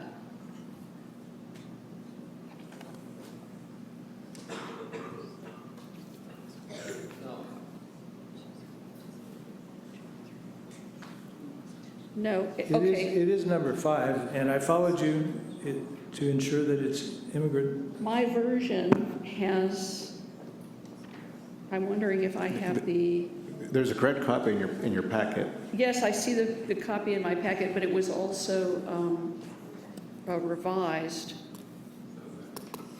So I'm afraid I'm working from perhaps a previous revision. It looks like you've got a heavily redlined version that I haven't seen before. Well, that's because I heavily redlined it. Okay. So I take it that the section is not in the existing. No, the 5th whereas Yeah. that you just started reading is on this. I have more after the and in my version than is in our version, and I'm trying to figure out how I got more after that and. But it includes the, where is the section? Section 1, section 3. Okay, I see it, excuse me. Section 3, that city employees, including members of the Santa Rosa Police Department, shall not enforce federal civil immigration laws. And I'm putting emphasis on civil there as a reminder that we are not talking about criminal law, we're talking about civil law. And shall not use city monies, resources, or personnel to investigate, question, detect. I would like to add the word detain. Then it says apprehend, and in some versions it says or report, and in other versions it does not say or report. And I would like to have the conversation about the word report. Let's take detain first. Is Okay. there any objection to adding detain to that sentence? I need to know where that sentence is, Mayor. It's section 3 in the sections part. On the back side, section 3? Yes. Got it, okay, so. And it would change the 4th line of that starts with resources. Resources are personnel to investigate, question, detect, detain, or apprehend. It would add detain. I support the addition of detain. I mean, I do look to our former members of law enforcement on our council for their input, but I support So I'm asking the maker of the motion if he has any problem with that.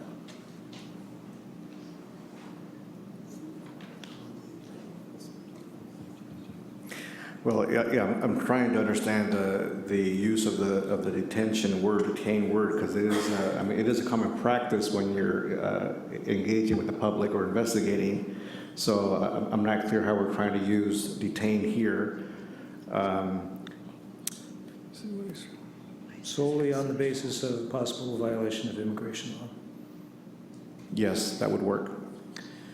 And the second suggestion was to add or to delete, on some versions it has been deleted, the word report.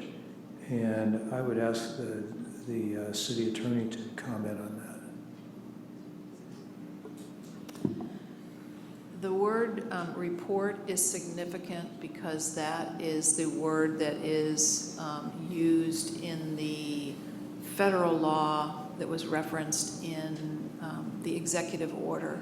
So the executive order says that if you are not following the code section, I'm blanking, 8 USC 1373. 1373, that 8 USC 1373 concerns reporting to the federal immigration authorities. So by including the word report, it is more likely to trigger applicability of the executive order. Again, though, as Ms. Ross explained, it's a bit of a guess at this point.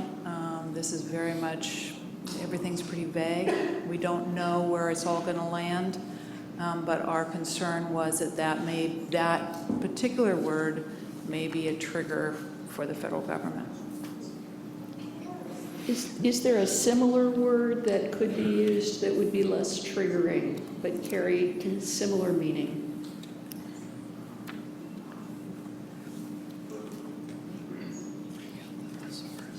I'm just pointing out the statute. I just want to point something else out.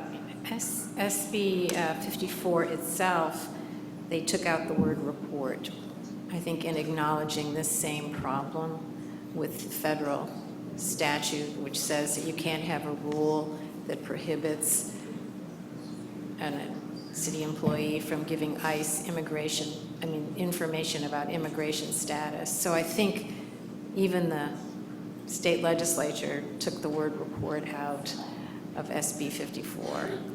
So it is a sort of a trigger word. Now the legality of Section 1373 is going to be litigated in the City of San Francisco case. So that's something that may come in the future. But right now, it is the law, and it is the basis for the president's executive order. If I'm looking at San Francisco, thank you, if I'm looking at San Francisco correctly, I think that they use the phrase disseminating information. Well, San Francisco, I just reread their argument. San Francisco's making an argument that they don't prohibit their employees from giving information about immigration status to the federal authorities, that they prohibit their employees from giving a lot of other types of information, but not that information in particular.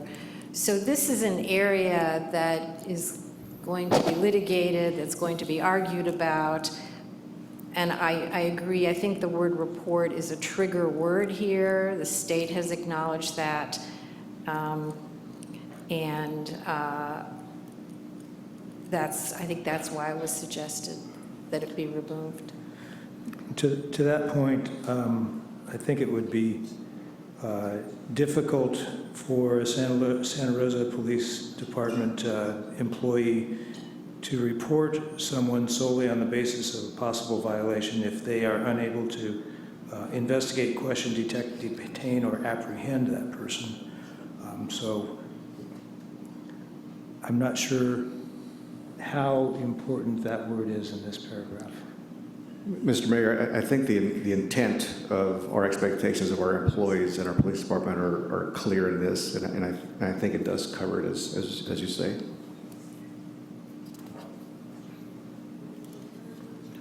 All right. Yes, Councilman Rogers. So we mentioned briefly, but we haven't discussed in that same section, ending with unless required by state or federal law. Again, it seems redundant to me in that we could do without that statement. So let me make a comment about that. There currently is a requirement in state law, which SB 54 is trying to do away with, that if an individual is arrested for certain drug offenses, that individual, if there is information that the individual is undocumented, that individual be reported to federal immigration authorities. SB 54 is trying to do away with that. That's one of the main parts of it, to repeal that. So I think that's why it says unless required by state law, because there is at least one state law that requires that.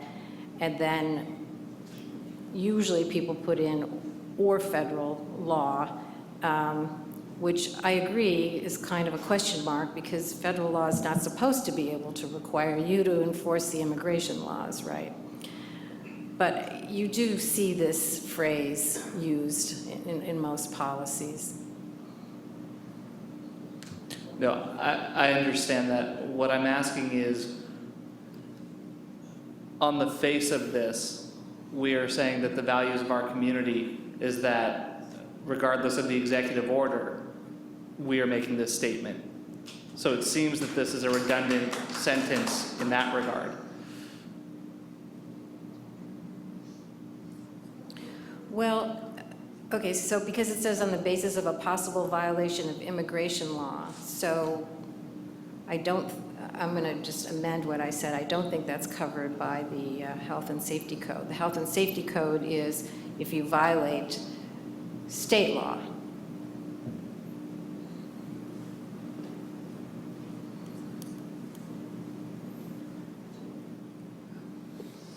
We had inserted the word solely in that sentence, if it makes any difference. We had already, I'm not sure if it's the same solely, but Yeah. I did include, I added your detain or apprehend persons solely on the basis of possible violations. We already have added solely to that sentence. Yes. Oh, sorry.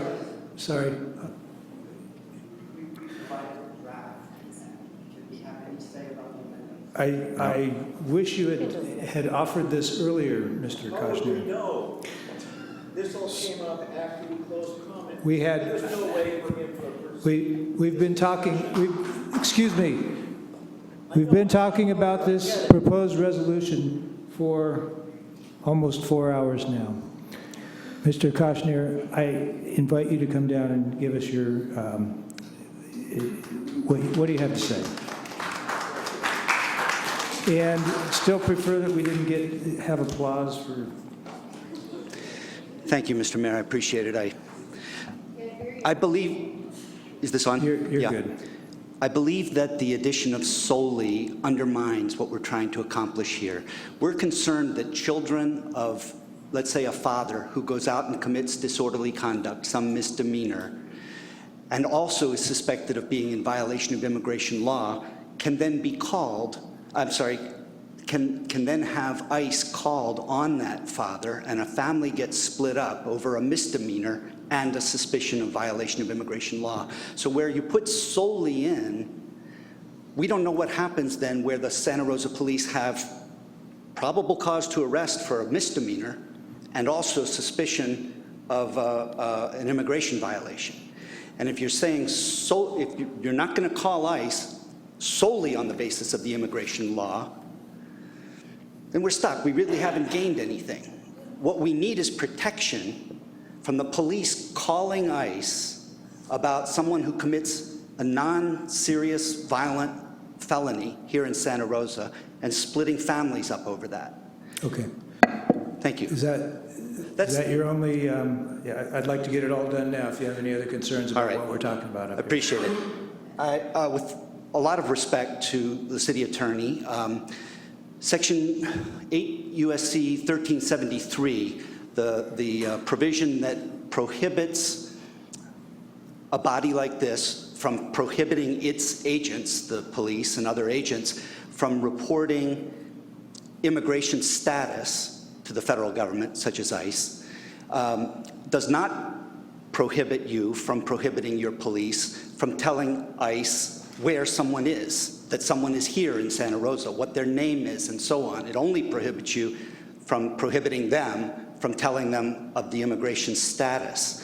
And we are asking you to do just that, to not allow Santa Rosa police to be telling ICE about someone they suspect of having unlawful immigration status, that they're here and now and can be detained by ICE here and now. So that's what we're hoping to get out of this resolution. Thank you. Thanks for your time.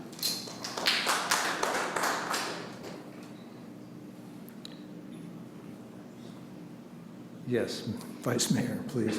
Mr. Mayor, so it looks like this resolution may be coming to a conclusion as a good statement of our values and giving us kind of a pathwork or a framework, if you will, for moving forward.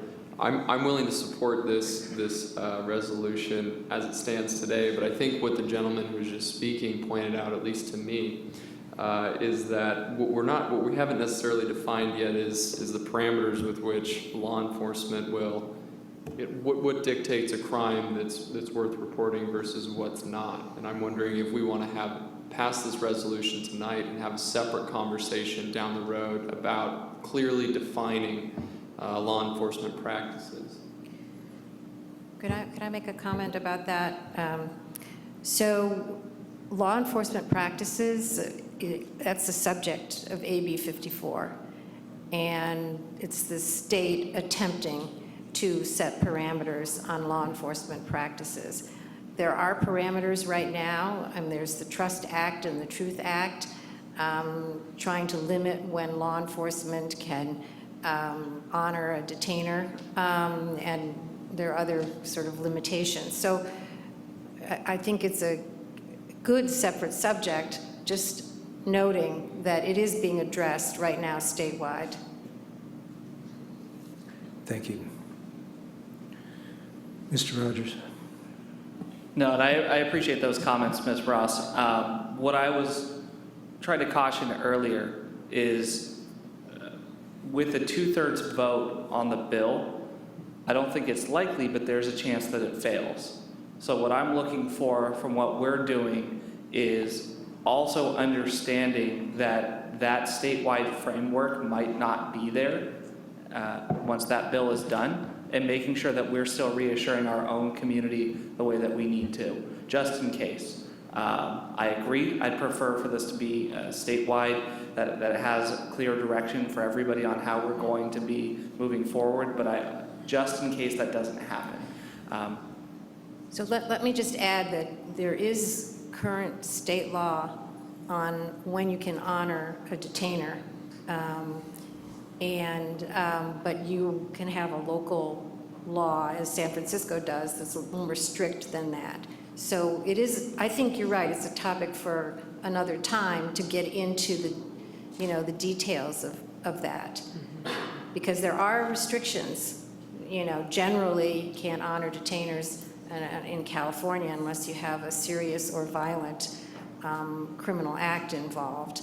And then some jurisdictions go further than that in terms of limiting honoring detainers. So it's a whole other topic, and it can be kind of technical. Yeah, I think we're trying to pack all that into this resolution, but I think the community also, we owe it to the community to clearly define those parameters, or wait until we see the outcome of Senate Bill 54. But I hope that we do kind of clearly distinguish what those parameters are in the future. And I also want to point out, Mr. Mayor, we still have to make a determination on the unless required by state or federal law. And what's your suggestion there? My suggestion is we strike that portion. Then it would read, with respect to the comment about solely, what it would currently read is resources or personnel to investigate, question, detect, detain, or apprehend persons solely on the basis of a possible violation of immigration law. Period. Period. And you proposing that as a friendly amendment? Yes, and I wanted to get clarification that you mentioned that is just standard language. There's no history as to how or why that language is there? I don't think we just discussed this. I don't see a legal impediment to striking that language. Then I would be fine with that. Okay. Anything else on the table here? I would suggest that we decide either to put a label on this or not to, but to do something definitively at this point to say whether this is going to be called a sanctuary resolution or something else, or just the title that's on this this proposal. Is anybody, Mrs. Combs? Well, I wasn't clear whether we had revisited the use of the word solely or not. Did we make the decision to leave the word solely as inserted in, or? I didn't hear anyone suggest striking it. At this point, it is in. I'm moving to strike the word solely based on new information that we received. And my understanding is the second can also withdraw. I'm sorry, I didn't hear the last thing that you said. If the second withdraws support, that's another method for doing what I'm doing without. So you're suggesting as a friendly amendment to remove solely? Remove the word solely based on the new information that we have. Please, let us do our work up here. Mr. Oliveras?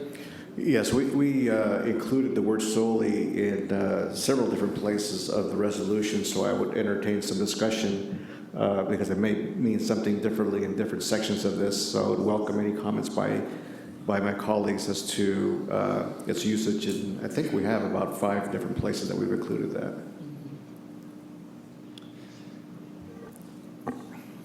Yes. I would also support the removal of solely, because again, I think that term solely starts to take us down that path of trying to dictate specifically what policies law enforcement should be following in the city. And so I'm wondering if this is something that we can take out and kind of keep this as our framework and later revisit the question of solely as it pertains to our law enforcement practices.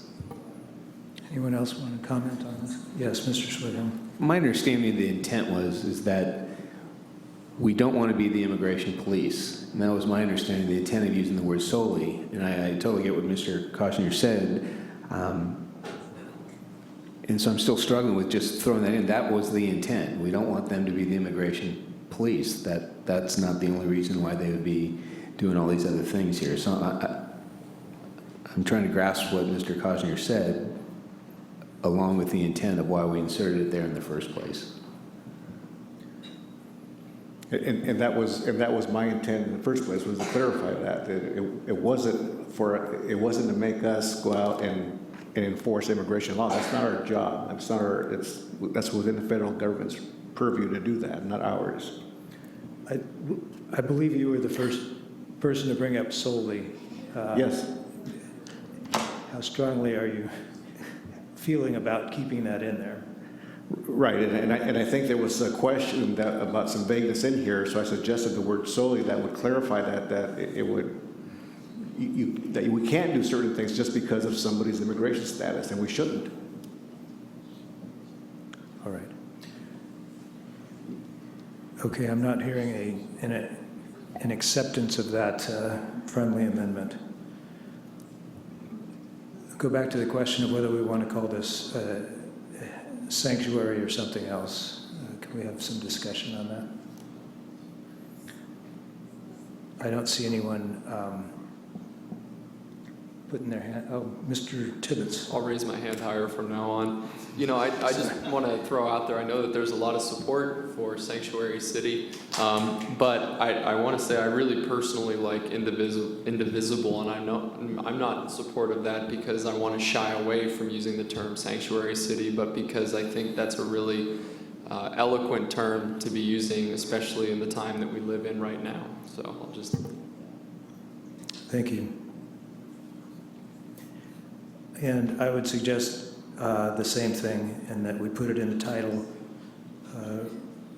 And I would suggest resolution of the Council of the City of Santa Rosa to declare itself an indivisible, was that the one? Okay. Indivisible city, and to safeguard the civil rights, safety, and dignity of all Santa Rosa residents. Why did you have the public come here if you're ignoring everything we said? Excuse me. Thank you.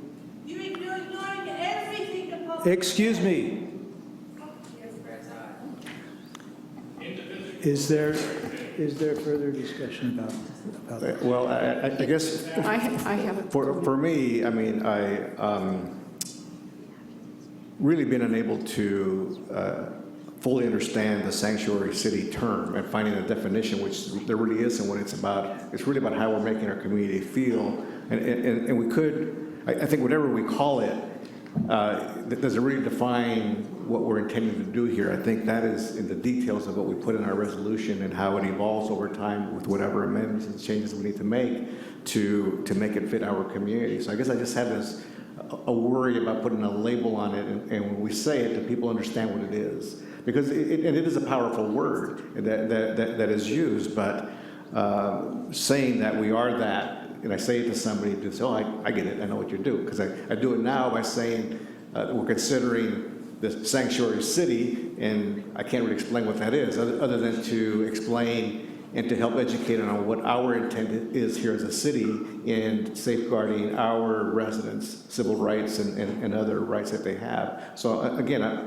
I'm still grappling whether we actually need to have a name. I mean, it's like having a motto or whatever the case may be. Does it really truly define what we're trying to do here? Just my 2 cents. Okay. Mr. Sawyer.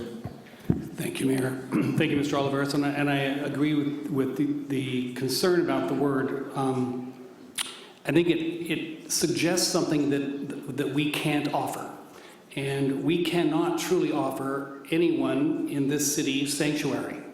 We can offer policies for our police department and the way we conduct ourselves as a council, but we are not an embassy. We are not a church. We cannot offer that kind of sanctuary. And I don't want our citizenry, our residents here in Santa Rosa to believe something that isn't true. And I think that calling it sanctuary is suggesting a more grandiose protection than we are actually able to offer. And one of the things that I was very concerned with as we went through this process was that we are clear on what we can and cannot provide legally to our residents, because it's unfair to set them up for a expectation that we can't follow through with. So I know that it packs a wallop, and many people are suggesting that we are diminishing our effort by not calling it sanctuary. But I think that it's actually, I think that it actually is a more truthful and more realistic statement about our position and our responsibility and our goal with this document. Councilman Rogers. Yeah, and I do appreciate that this is something that I've personally received a lot of feedback from the community on. Some people are very passionate about whether we use the word sanctuary city. Some people have said that they care far more about what we actually are stating the values to be and how we're going to enforce them. But I think one of the things that goes across all of it is whether we call ourselves a sanctuary city or not, nobody's going to be confused by what this conversation is about. It's about protecting our residents. So I don't have strong passion one way or the other, only to say that to me that's what this is. Whether we call it that or not, that's what this is. So it kind of goes back to the comment that a gentleman made about if you're going to be a bear, be a grizzly bear. I hear that from some of the community. But again, I hear from other people that they care far more about what's in this than what we call it. Thank you. Any other comments? Ms. Combs? It concerns me that we are using phrases about the civil rights, safety, and dignity of all of our residents, and yet choosing to not use the word that is specific to immigration, and at the same time not adding the paragraph that is clear about serving all of our residents. You know, I had suggested a paragraph that made it clear that we were indivisible and about all of us, and that amendment was rejected. And yet we are using language now that implies that that paragraph is here. And we are rejecting, I mean, you can look it up in lots of different places, how the word sanctuary city has come to be used. Not perfectly defined, but pretty clearly defined to be about immigration policy. And if what we're doing is something about immigration policy, let's do that. If what we're doing is something about all our residents and is indivisible, let's do that. But what I'm seeing us do is not quite one and not quite the other. So that concerns me. I like the word indivisible. I'm concerned about the fact that this doesn't represent that, because it's missing the paragraph that protects all the rest of the residents. Mr. Tibbetts. So I see Councilwoman Combs's point, and I think it's a good one. So I mean, I don't know if we want to entertain it again. I hate to bring it up, but I think it's a good idea. If we are going to go the direction of indivisible, that the language in this resolution reflects that. I'm not sure that I see where we've left people out here, but we have a motion on the table. Is the maker of that motion willing to entertain one more time some wordsmithing here? I believe we had that wordsmithing, and I think I made a strong statement that we did include everyone.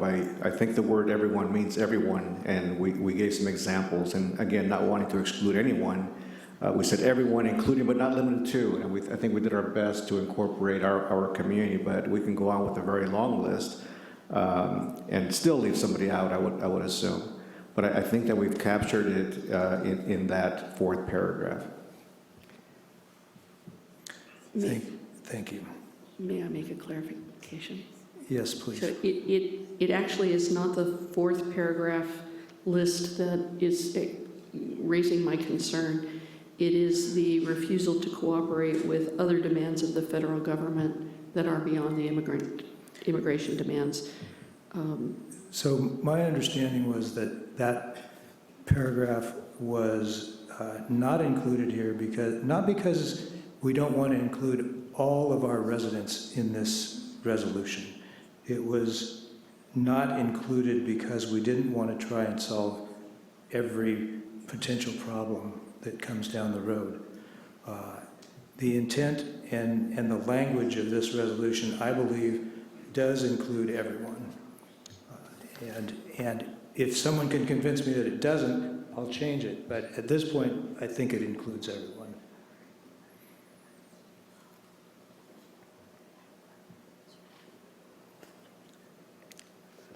So I obviously don't agree, and I don't believe that I'm going to be able to be persuasive about it tonight.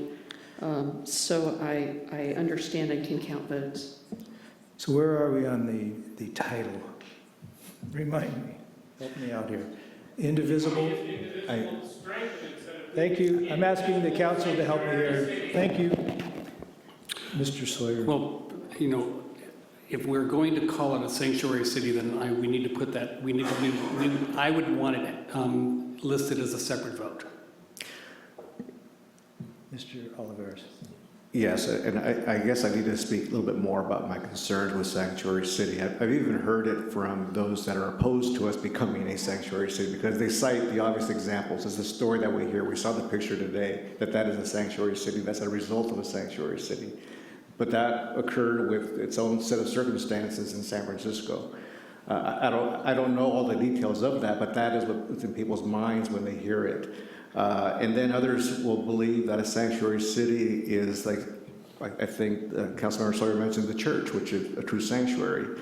Does that mean that I don't want to give people the false sense of security where they can be in some circumstance where they choose to now run to the San Jose city limits to say, King's X, you can't touch me, and something bad happens because somebody says, yes, I can. So it means that if you're here under circumstances, you can't touch me, you don't mess with me. And I don't want to give people that false sense of security because that's not the case.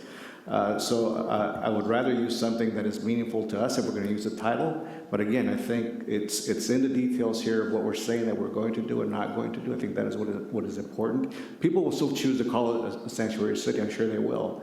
They will call it a lot of other things, probably not some not so pleasant. But again, it's what our intent is. And now it's going to be a matter of what our actions are going to be beyond this and how this continues to evolve as this uncertainty continues at the national level.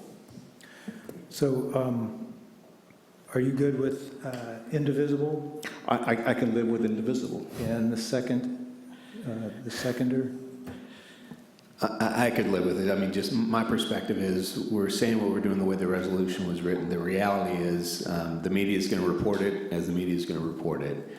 And I think the way the resolution is worded here is what we're doing. If we throw in the indivisible word, I can live with that and I can support that.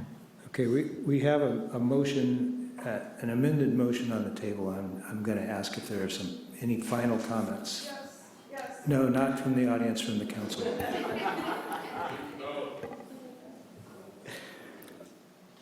Yes, Mr. Rogers. Yeah, I mean, I know that this process hasn't been easy, and I'll be really quick with my comments. Obviously, you're sitting there, you're looking up at a council that, from my own personal perspective, I'm a straight white male. And I know that intellectually I can understand a lot of the concerns that are out there from the community, but don't feel them the same way that some of my friends do. And I will tell you, one of my best friends is a dreamer. And he is in school, he recently got married, he has a kid on the way, he is so involved in this community that the hardest thing for me in watching this conversation is whether he is declared or not by the US government, he's an American to me. He's an American to him.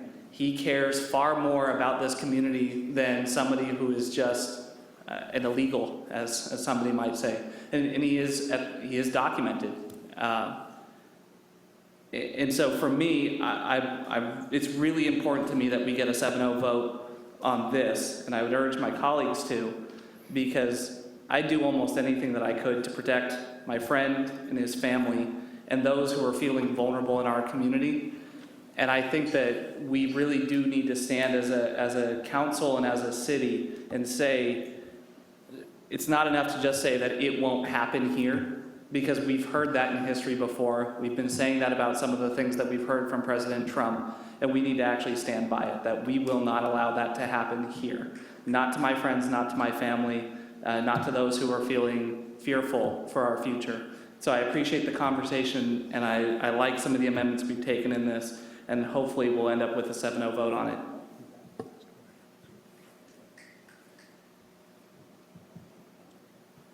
Thank you. Mr. Swedhelm.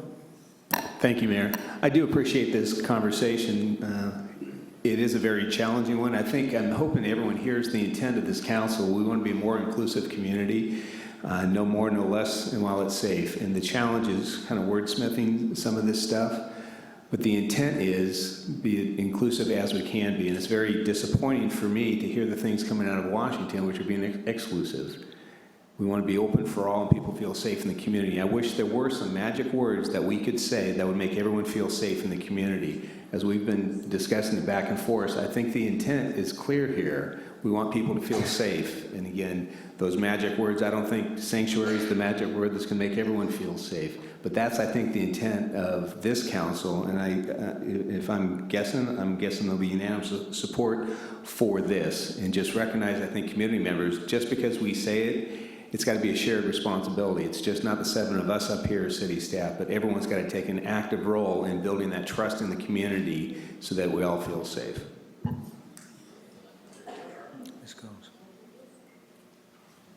Thank you, Mr. Mayor. And I do want to say thank you to my fellow council members and to the mayor, to our staff, and to our legal assistants, folks who have come forward to help us figure this out, to our community who has a strong voice and has had a strong voice in email as well as on the telephone. We've heard from a lot of you. And I think we have been hearing from you. And I want to again thank my fellow council members for a lively conversation. It is not as strong as I personally would like it to be. There are features here that concern me, but we need to, as a community, move forward together. I think we need a unanimous vote, as I've heard, to be clear that we are going as far as we can to protect our residents. And so I will be voting in favor of this, although obviously it's not my dream resolution for this. I think it's as strong as we can make it today. So thank you.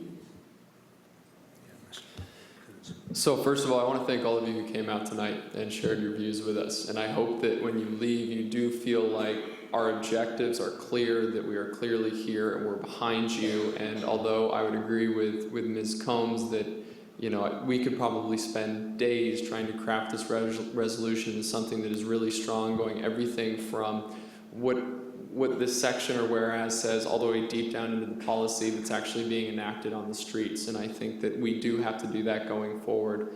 I also want to say that I think the strength from this resolution or the will of this council tonight is going to come in the future from action and not necessarily just a resolution. I mean, it's going to come from making sure that people who are detained in places that we cannot protect them are getting the proper and necessary legal representation that they deserve. And I really want to focus on that because I believe we are going to arrive at that crossroads. I hope we don't, but I think that we are.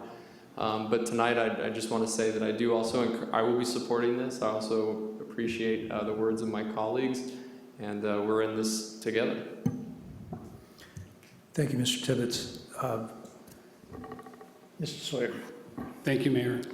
And I do want to thank every member of the community that came this evening and those that are no longer here. They were here last week, and we will need to continue to be vigilant to protect ourselves from the reckless behavior of Washington. And I've never in my life, I'll be 62 this year, and I have never been frightened before after an election. I've been sad, I've been disappointed, and I've been concerned and wondering what someone may or may not do, but I've never been frightened. And I can't imagine the kind of fear that exists in our residents that are dealing with a secondary and very visible and fear of deportation.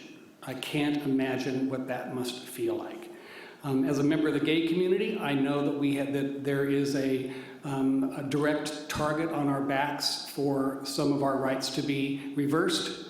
I am, of course, concerned about that, and I know that we're not going to be able to capture everything in this document, but we will have to, where we need to, we will revisit it. We will strengthen what we need to strengthen. And but I thank the council for going as far as we have, and government or governance is the art of compromise. And I think that we have been able to come out of this evening with a major and unprecedented statement to our citizenry. And I'm hoping that the next step, which is communicating this to our residents, which is if they could just sit here on this table and do nothing, or it can go out into the community. And if it doesn't go into the community, then we have done nothing. We have to make sure that the words that we have fashioned this evening or crafted this evening will go out into the community. where it needs to be to try to lessen the fear and anxiety, try to lessen at least the fears and anxieties that exist today. Otherwise, we will not have done our job. Thank you, Mr. Sawyer. I just want to make note that we started this meeting quite a while ago talking about suspending our rules because we feel that this is an urgent situation. And because all of us believe that, and all of us voted to suspend those rules, we've spent these hours crafting an ordinance in front of you, and sometimes that doesn't look so collegial, and it may not look like we're all on that we're all pulling in the same direction. But I think that what I would hope comes out of this room tonight is a clear understanding and a clear message that this council, all of this council, values all of the residents of this community, no matter what their immigration status. We have friends, we have neighbors, we have coworkers. We all know people who are in jeopardy because of the intent of the new administration in Washington. It's our intent to protect those people. And that's the bottom line here. Whether we call it indivisible, whether we call it friendly, whether we call it Mayberry, whether we call it sanctuary. If you want to go out and call what we did tonight sanctuary, that's fine with me, because sanctuary is sanctuary. The law is the law. And what we're trying to do is send a message here, and that's what this is about. This is the message to our community. I wish everybody was leaving here tonight celebrating what we're doing. I want to celebrate the diversity of this community, and I'll continue to do that for as long as I'm in this seat. Mr. Oliveras. Thank you, Mayor. I mentioned last week how important this process was to me, having come to the United States at the age of 3 years old, now a U.S. citizen, but this has been a topic of discussion with much of my family and extended family. Not all of them are citizens. Some still hold their green cards. I remember holding my green card.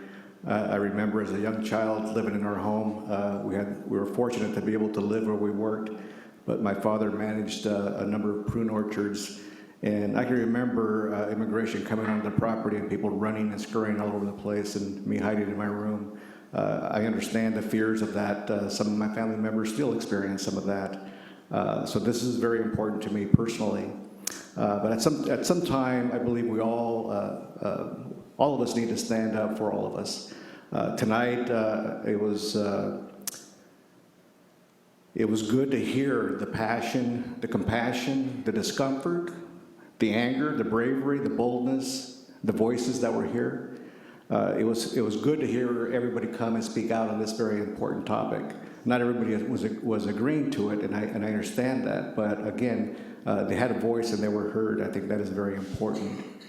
One of the things that we need to continue to strive for, though, is something we've been striving for many, many, many years, is we have still been waiting for meaningful immigration reform and a pathway to citizenship for everyone, and we need to continue to pursue that. But I do believe that what we have crafted here today is something that serves our community, it protects our community, it protects the most vulnerable. And like I said earlier, this by far is not going to be a perfect document when we're done with it. Now we're at the point of implementing this, and it's also to a point of being accountable for our actions and what we've done here. We have to live with with the policy that we set here today, but we also have to be willing to look at it to see what the impacts are going to be within our community, because it is going to impact all of us. So all of you, I think, too, have an obligation to share what is going on here in Santa Rosa with our neighbors, because there are still going to be a lot of misconceptions about what we did here today. Some people don't like it, but I think part of it is not really understanding what it is. And I too received a lot of phone calls and emails from people who just truly weren't really understanding what it is we're trying to do. But I think that can change by all of us sharing the story, sharing what happened to here. It wasn't easy. And I don't think anything good really happens that easily sometimes.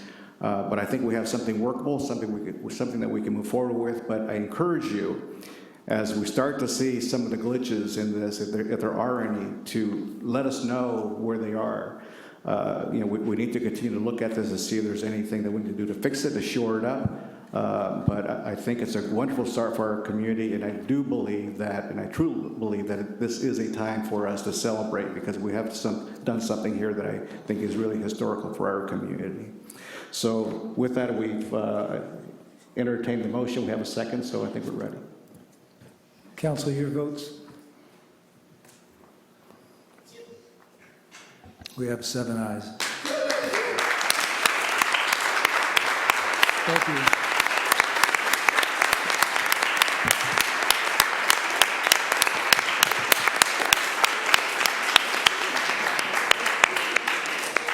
Thank you.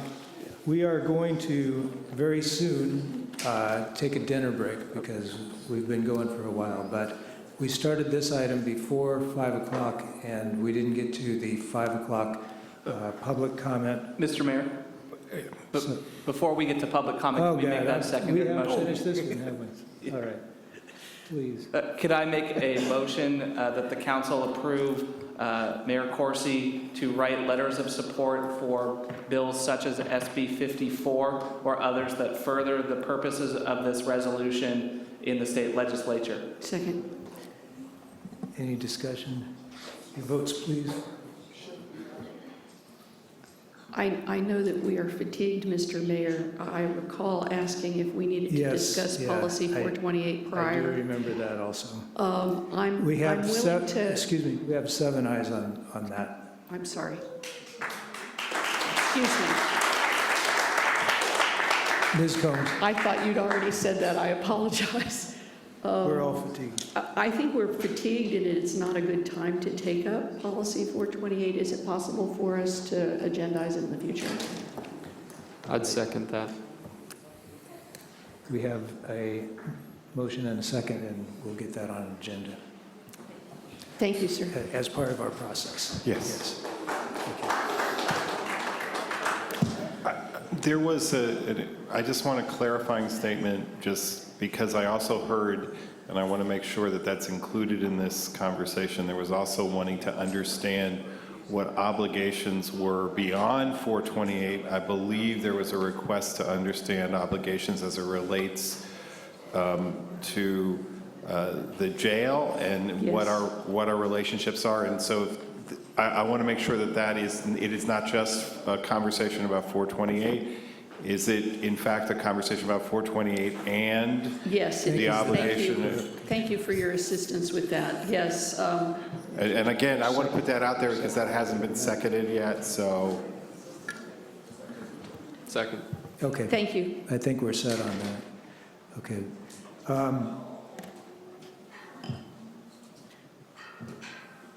These are for public comment, is that right? Ms. City Clerk, thank you. So our public comment period at 5 o'clock, I have a few cards. These are for items that are not on the agenda, so this isn't time to talk about sanctuary. George Uberti, I think he's gone. Genevieve Lundgren. Genevieve here? Dwayne DeWitt, I think he's gone. And Victoria Yanez, you're still here, okay, good. Yes, in the scheme of things, with the amount of crime we have, Trump has been trying to escalate the crimes and make alternative facts about how many murders and all that. And we heard testimony tonight from people complaining about a crime. I'm not saying it was a minor crime, but in terms of the numbers, it's very low. And what we need to look at in this community is how many workers that go cash their check and on the way back they get jumped by teenagers or somebody for their money. That's a hate crime. We need to focus, get the police attention off the homeless, get the police to stop violating the Constitution by getting the people to move along, and start getting them on discriminatory crimes like that. Thank you. Thank you. All right, the council, having been seated here for 5 hours, is going to take a 20-minute dinner break, and then we'll come back for item, where are we? Oh. No, we still have 14.5, the homeless emergency item. Yes, it is, but I need a break. Thank you.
Okay, thanks everyone for your patience. Let me find my agenda here. And my glasses. I'm asking other people if they're ready, and I'm not. Okay, we're at 14.5. Yes, thank you, Mayor. This is our report on the extension of the proclamation of local homeless emergency, and Kelly Kuykendall will be presenting. Good evening, Mayor Corsi and members of the council. The item before you seeks extension of the proclamation of local homeless emergency. I'll be covering that piece of the brief presentation, and Dave will be providing you some updates on our winter shelter expansion efforts. So as you know, on August 9th, council formally declared a homeless emergency. They declared a homeless shelter crisis, proclaimed a local homeless emergency, and directed the mayor to submit a letter to the governor. California law requires us to renew this emergency every 30 days. That's why we're here this evening. Council has approved the extension of the original proclamation on a monthly basis since its original proclamation in August. If approved this evening, this will be the 7th extension. This slide provides an update on recent council actions. On October 11th, the council approved CHAP, the Community Homeless Assistance Program. On January 10th, council approved the Housing First Strategy and the 2016-17 work plan. Also on January 10th, council directed staff to make amendments to the CHAP guidelines to allow for services on commercial properties and for greater staff involvement in community outreach and engagement and education. Council also directed staff to further evaluate the winter shelter options, which were presented to you on January 10th. With that, I'm going to hand it over to Dave. Thank you, Kelly. So wanted to just take a moment to update the council on where we're at with your action from a month ago at the January 10th meeting. There were these 5 preliminary options that we discussed and received direction to explore further. And so the first one, rapid rehousing funding, that was the request for $125,000 to augment the Homeless Outreach Service Team contract for additional resources to place folks directly into housing. That item will be before you next Tuesday, the 14th, as a consent item for your consideration. The second option we are asked to look at is expanding the shelter capacity at Samuel Jones Hall. And at the time, we had an opportunity to maybe secure some used portable classrooms from the Santa Rosa School District. We're looking at what's called a free span structure, which is a sturdy tent to place in the parking lot just to get some additional square footage at the shelter. We learned the next day that the Santa Rosa School District decided to retain 3 of the 4 available portable buildings. And so we put our energy into looking at the free span structure, and with our colleagues in Public Works started looking at the viability of a permanent temporary building that would provide additional showers, restrooms, and shelter capacity, and that work is underway as well. The National Guard Armory, this was an option we looked at immediately because the facility was available. We just didn't have an operator for our shelter. So we did a very quick solicitation of interest from shelter providers in the Sonoma County area. We heard from one interfaith shelter network that expressed an interest to submit a proposal. And then as the date to submit the deadline to submit the proposal drew near, we heard from the executive director, who was explaining that who's also participating in the continuum of care and other discussions, the challenges of shelter operators with the reduction of federal and state emergency shelter grant resources, and shared that perhaps we should look at expanding shelter capacity amongst existing providers. In that message chain, the existing providers were included in that dialogue, but no provider stepped forward to agree with that or to say that, yes, we have the capacity to look at our own shelter operation. And so that's a long-winded way of saying we did not receive a proposal to activate the armory space. Certainly, if the council wanted us to go back out and seek proposals, cast the net further in the North Bay or around the Bay Area, we can certainly do that. The other option was the Veterans Memorial Building. That is status quo. At the staff level, we're being told that real estate, that property is not available for use of a shelter, so it would take more of a policy discussion around with your colleagues at the Board of Supervisors to determine whether that would be a viable option to continue to pursue. And then lastly, the former Fire Station 5, we are actively evaluating the American with Disabilities considerations there. That report is due very shortly. Our initial response is that some aspects of the property certainly are not in compliance, but where that work should be done by the end of this week. And so as staff, there was always the other consideration as well. These were just preliminary options, if you recall, based on the pace by which we were trying to look at expanding what I would say the square footage of our shelter infrastructure. And when I use the word shelter infrastructure, by that I mean the city currently has the Homeless Service Center on Morgan Street, where you are, if you are seeking services, you can come in and meet Catholic Charities, and you're either then referred out to the Family Support Center, Samuel Jones Hall, and then potentially the winter shelter in the gymnasium portion of Samuel Jones Hall. So that's the city's current shelter operation system. And so we began a discussion with Catholic Charities, and it was inspired by last week's Summit on Homeless Solutions, where we were hearing a message that perhaps shelters aren't the best model to implement the rapid rehousing. And as your staff, I observe of these options, really one is directly linked with the Housing First model, and that's the resource for rapid rehousing. So that began a discussion just over the last few weeks about what might be another consideration to help folks get out of the weather, but also be true to the Housing First strategy and have a laser focus with public resource dollars on moving people directly into a house and then providing the supportive services. And so what emerged from that discussion is the idea of what if we used our existing shelter infrastructure capacity differently by evaluating the staffing model, how we operate the shelters currently. Perhaps we could create a better caseload management ratio. We could get a housing navigator, for example. We could build a better relationship with the real estate community with the premise that we might be able to move folks through the shelter system more rapidly into housing and thus create capacity that way. So that is being explored and discussed as we speak. I just share that because under other, we're always looking at what might be a way to meet the interest. So that just brings you up to speed on what's transpired over the last week or so. The upcoming events, this is a slide we include in these presentations monthly with the extension. The Santa Rosa Homeless Collective is holding a community tomorrow evening. There was a request by council to have an update directly from the collective, and so Ginny Lynn Holmes, who is from Catholic Charities and also a member of the collective, is here to provide that update. And then because there's a holiday, February 20th, which is the normal scheduled time for the Homeless Policy Subcommittee, we have a special meeting set for next Monday the 13th, and we'll be building the agenda with the chair. So with that report, we recommend that the council by resolution approve an extension of the formal proclamation of a homeless emergency.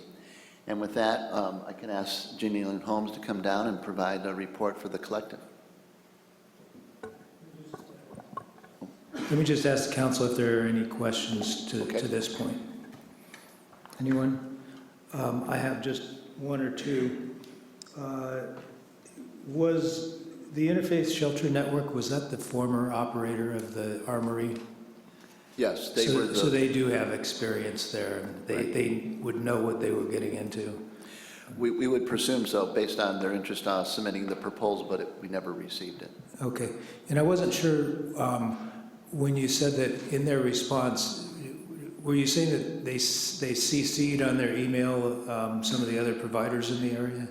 Yes, to be efficient with the solicitation, because it's been a month, we copied local area shelter providers such as COTS, SAY, Catholic Charities, Interfaith Shelter Network, Homeless Action, our colleagues at the county, and if they weren't interested in submitting a proposal, we asked if they could reach out to people and firms that they might know to help us out. And so when Interfaith Shelter Network replied, it was within that discussion group. Okay. Thank you. Okay. Good evening, everybody. Are you Good evening. Now good? You were here, it was only 13 hours ago. I was. We were sitting right here, right? We told you we were out of time, and I'm sorry, but we're out of time.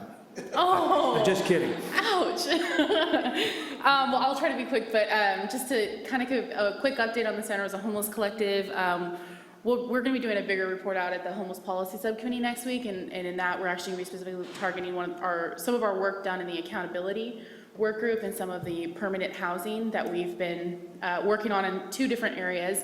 So I won't go too in depth in that tonight, because I think the Homeless Policy Subcommittee is going to kind of wrestle with it and then bring it to hopefully bring their thoughts to the larger council. But what we did want to kind of focus on was the Summit on Homeless Solutions last week. And first, really want to thank the city for sponsoring it. You're one of our sponsors, and thank several of you who were actually there. It was quite impressive to see the range of talent that came. I mean, your chief of police was there, your fire chief, we had Director Guin and Gwine, and they were also part of the planning efforts. Captain Navarro and Dave were instrumental in a lot of the work, so I just really appreciate the effort the city made to make that such a fantastic thing. We had over 350 people come from 5 different counties, so it was quite exciting to have Santa Rosa be kind of highlighted for the work we're doing and bringing in a local expert, or a national expert. So just to kind of talk quickly about it, I've been to several of Ian's presentations before, so I knew he was going to come here and shake things up. And I think for those of you that attended, I think you all agree that he definitely did that and accomplished it. As a service provider who's been really trying to be housing first, and we've implemented many components of it, we were really excited to learn about how we can kind of take it to the next level and know that we even have things that we need to kind of struggle with and grapple with to really take that next leap into being a true housing first system.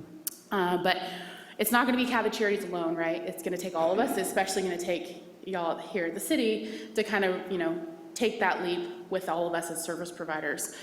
So there were 5 main things that Ian asked us to consider at this. The first was, are the shelters and day services in my community a process or a destination?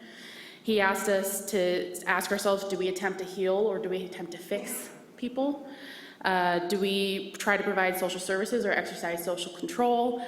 He asked if we believed homelessness can be ended for those who are chronically homeless. And he asked, how do we define success? And those were the questions that kind of laid out the whole summit. And really, it was a conversation about how we move from managing homelessness to solving homelessness, and not investing in things that are continuing to maintain people who are experiencing homelessness. And I'm here to say that the answer seems simple, the housing first concept, give someone a home and then give them the support that they need to keep it. But I know that it's also not going to be easy, right? But he has given us a lot of opportunities on how we can invest locally, and looking at something like the investment we might make in the Armory, there are a lot of other opportunities we could also take to really leverage housing first and do it pretty quickly. He gave us 4 kind of areas after studying our community a little bit. Dave mentioned a few of them, but it's creating housing-focused shelter. I got a lot of comments, people are saying, well, no shelter, no shelter. It's not that there's no shelter, it's that we shouldn't be creating just pop-up shelters here and there that then close and just put people back on the streets in a couple of months, right? It needs to be a housing-focused shelter where that's all you do is work on getting people into housing. It's a process. It's a process by which to get people in housing. He talked about focusing on diversion. Diversion is different than prevention, but he has worked with communities that if they implement diversion properly, 40% of the people who are experiencing homelessness end up never falling into homelessness. And so what that creates is a lessening of bottlenecks in our shelter waiting list. It creates higher opportunities for people with extreme vulnerabilities to get into shelter. And even locally, we've been studying it. Catholic Charities operated a pilot. We served 70 people in the last year, and 94% of those 70 people never even entered the shelter. So if you look at, that's with one counselor. Imagine if we had several counselors, right? That's a really great way to take a housing first leap. The next one that Dave also mentioned is housing navigators. By implementing, right now we have outreach workers and social workers out there looking for housing, but are they really the best people to be out there looking for housing? They're best at building that relationship and building that rapport with people who are in need, but we need to be relying on people who are trained in that area to be able, trained in real estate, trained in being able to talk that language and actually be able to implement getting housing for our community. And the last was mentioning of decreasing our caseloads and, investing in training resources that really allow us to go deeper with the individuals that we serve. We need to look at providing services as a professional thing. We need to make sure that people are trained and have the tools they need to really deal with a lower barrier program and to deal with a higher vulnerable population. So one thing that's exciting is Ian has agreed to continue working with us, so we're not in it alone.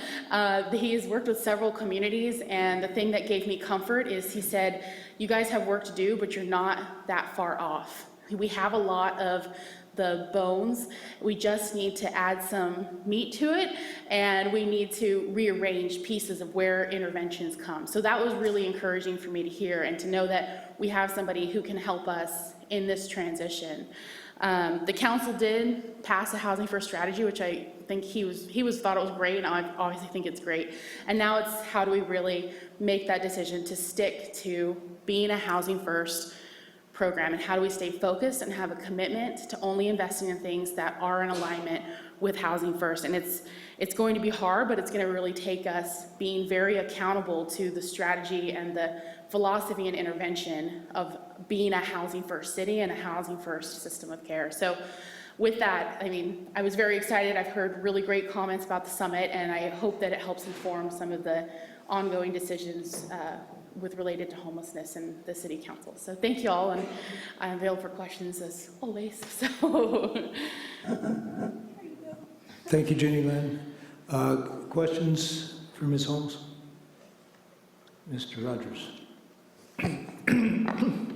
Well, thank you for being here very late. I do really like what I'm hearing on some of these things, the diversion, the housing navigators, some of those ideas. I think that there's been a real frustration from what I've heard on we've got to do mitigation, but we also have to solve the problem. And I was not able to attend the summit, so a lot of this I'm hearing secondhand from yourself and some of my colleagues about how it went. This might be more of a philosophical question for the council that we'll have to deal with long term, but in particular the pop-up shelters criticism from the summit. I'd be interested in hearing my colleagues' thoughts on how do we push past pop-up shelters. And I know that there's the recommendation that we already made about reviewing the armory as whether or not that's compatible, or some of the other programs that we're doing is compatible with our overall attempt of ending homelessness and not just doing more mitigation. I know it's been an ongoing conversation, and there's a whole bunch of landmines within that conversation, but just wanted to throw it out there that perhaps tonight is not the time, and perhaps we do need to get through the winter, but long term, how do we stay committed to the Housing for All proposal, or the Housing First model, and how do we make it more effective? So just wanted to throw that out there. Councilor, are there questions? Ms. Combs. Thank you, and I'm not sure if these are Jenny Lynn or Dave. I've heard a second motel maybe for sale not far from the Palms. Are we looking at that in any way? Is that an alternative SRO option? Anybody else know about that? We haven't been approached with it yet, but we'd certainly encourage it. The Palms Inn is definitely the most housing first local example we have. So it's a great use of resources because it is resolving homelessness and creating low barrier entry for people. But I don't know if you've heard. I haven't heard of another hotel in Santa Rosa at this time. We were hearing about one in the Guerneville area, the river area. The one I'm hearing about is just north of the Palms, but I will check with you later about it. I understand that there's some property adjacent to Sam Jones. Have you been looking into, it may be currently owned by KBBF. Is that being explored for?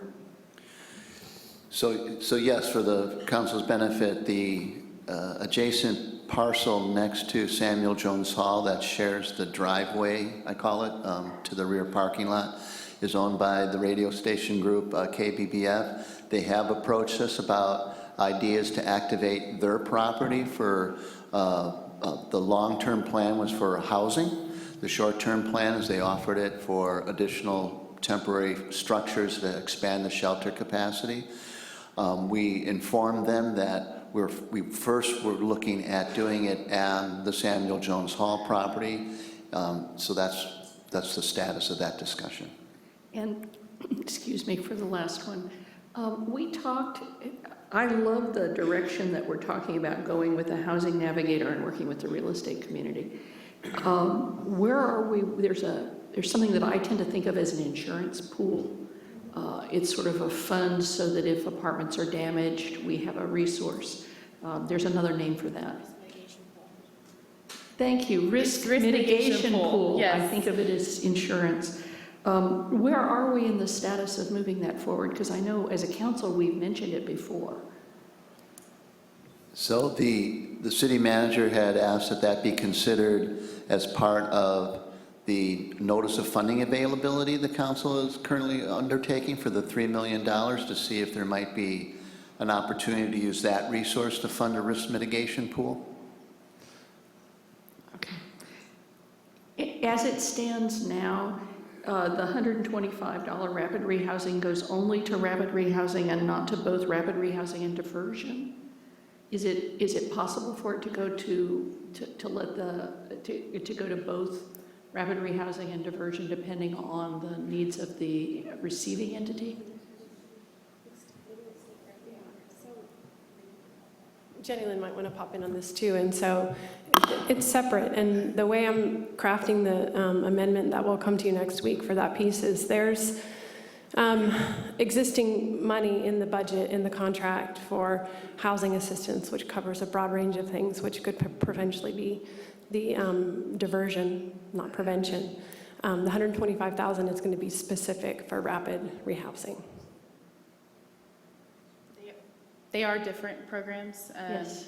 and they're both instrumental in part of the Housing First strategy. I just happen to know that you're now out of diversion funds because I sent someone to get some and there weren't any. Yes.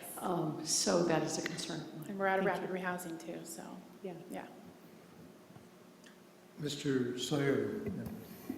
Thank you, Mayor. Ms. Holmes, how does the CHAP program and the Samuel Jones Shelter fit into our Housing First strategy? I know there are parts that do and don't, or does one not completely, does one play a part, but do we want to, is it being recommended or considering to not recommend spending certain monies for an expansion of the Sam Jones Shelter, and how to just give me a sense of what's coming out of the recommendations from the summit? So Sam Jones Hall, as it is in its regular, it is a trying to be housing-focused shelter. But as we mentioned earlier, there are caseload issues. There's 138 people there. We only have 2 case managers. You're supposed to be a 1 to 20. That's more like a 1 to 65 case ratio. So, there's capacity issues there, but the intention is, we've lowered the barriers of Sam Jones. We have done a lot of things to become a housing-focused shelter. There's additional, increases in fulfilling capacity that would allow us to even get further along those lines to be a true housing first program. The CHAP program, as was kind of discussed by Ian, would not necessarily be something that is in alignment with housing first, but that's, not necessarily CHAP overall, but something like the winter shelter. He was very clear at the summit and said, that is not in alignment with housing first. It is not necessarily a housing-focused shelter, right? And that's really what he says. If you're going to expand capacity in a housing-focused system, not just putting somewhere overnight and not having the case management and support systems to get them to the housing opportunity at the end. So in that conversation about housing-focused, would it be in a perfect world? Or if we were to decide to make a change in how we were expending our funds, would it be more valuable to take monies that would be going into expanding a shelter that does not have the staffing to help move people out? Or should we leave the shelter the size that it is and try to build up our individual service providers that will have those conversations with those that are in the shelter and get them out of that situation? Yes, it would be, for the same amount of money as it would be to potentially operate, let me just use the Armory as an example, for 1 month, you could hire a full-time person that could take care of it for a year. So it's a cost efficiency, and the recommendation is that we start going deeper with the people we are serving, and we start creating a better system out of homelessness, and focusing on that, focusing on decreasing the caseloads and increasing the placements to housing. The rapid rehousing item that's come before you is a perfect example of creating more resources to be able to do that. So it would be, in the opinion of what came out of the summit, that it would be a better solution to invest in a long-term strategy rather than a short-term interim and costly strategy. Thank you. That's very helpful. Mr. Schwedhelm. Thanks. If you could just clarify, I heard you say the opinions that came out of the summit, but it's based on research and facts, right? So for those that weren't at the summit, it's not just one person's opinion, it's based on research, and this is what the data shows is an effective methodology for ending homelessness. Yes, correct. correct. And could you touch a little bit more on housing first, the philosophy versus the intervention? Because I know what I heard, but I'd like to hear what your take on that, the philosophy of housing first versus actually the intervention of housing first. Yes, so that's a big question. I think Ian spent a couple hours on that, right? But, and there will be a video coming out, so if y'all are like, oh, I'm really missing, and I can't wait to see it again, we'll have a video for it all. But, you know, housing first is a philosophy, but it's also an intervention. And so when we say we're following a housing first philosophy or approach, that's really saying that we are investing in the most vulnerable in our community, making sure that they are prioritized, and making sure that our whole system of care screens in rather than screens out in a well-coordinated, data-informed way. That's the philosophy. Now, the interventions are the specific things like rapid rehousing, housing-focused shelters, coordinated entry, housing navigators. Those are the pieces of the intervention that really allows us to do the work. And where I think, and I can only speak for where we've been working in, is we have been operating at a housing first philosophy level, and now we want to really get the intervention pieces a lot stronger. And it is so hard to not go down, you know, some of the other areas that sometimes seem like easy, quick fixes, and to stay focused on those long-term things. And I'll say that as a service provider, it's very difficult, and I think we all struggle with those decisions, but we can do a little for a lot or a lot for a little and really get those people out of homelessness, and then start really digging our way out of, create the totality of the people that are homeless in Sonoma County and Santa Rosa right now.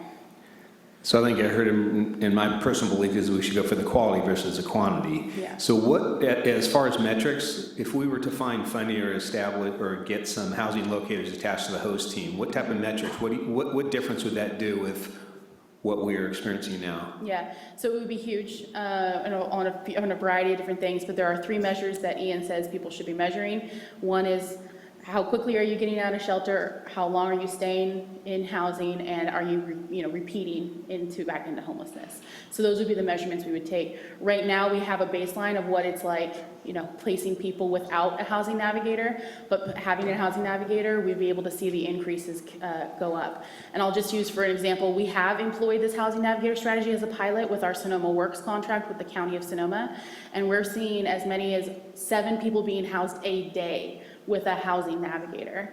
So, because we aren't asking our social workers who are trained in the counseling and the care provision to be out there and try to speak real estate as well. We need to make sure that we're relying on the professionals in that area to be our advocates and to go and make those connections with people who are in that world, and they can help speak for our more vulnerable population. And the host team is working with the most chronically homeless of our population, and seeing those people off of the streets would be significant impact in our fire services, our police services, our downtown businesses. It would just have a ripple effect in so many different ways. And so you also mentioned the staffing ratio out at Sam Jones Hall. what is the best case scenario or best practices? So if you're going to start from scratch, what's that situation to have great quality of service with the case management at Sam Jones Hall? It's a 1 to 20 for shelter. It's a 1 to 15 for permanent supportive housing, so something like the Palms Inn. And it's a 1 to 25 ratio for a rapid rehousing intervention. And where are we at now? At Sam Jones, we're at a 1 to 65.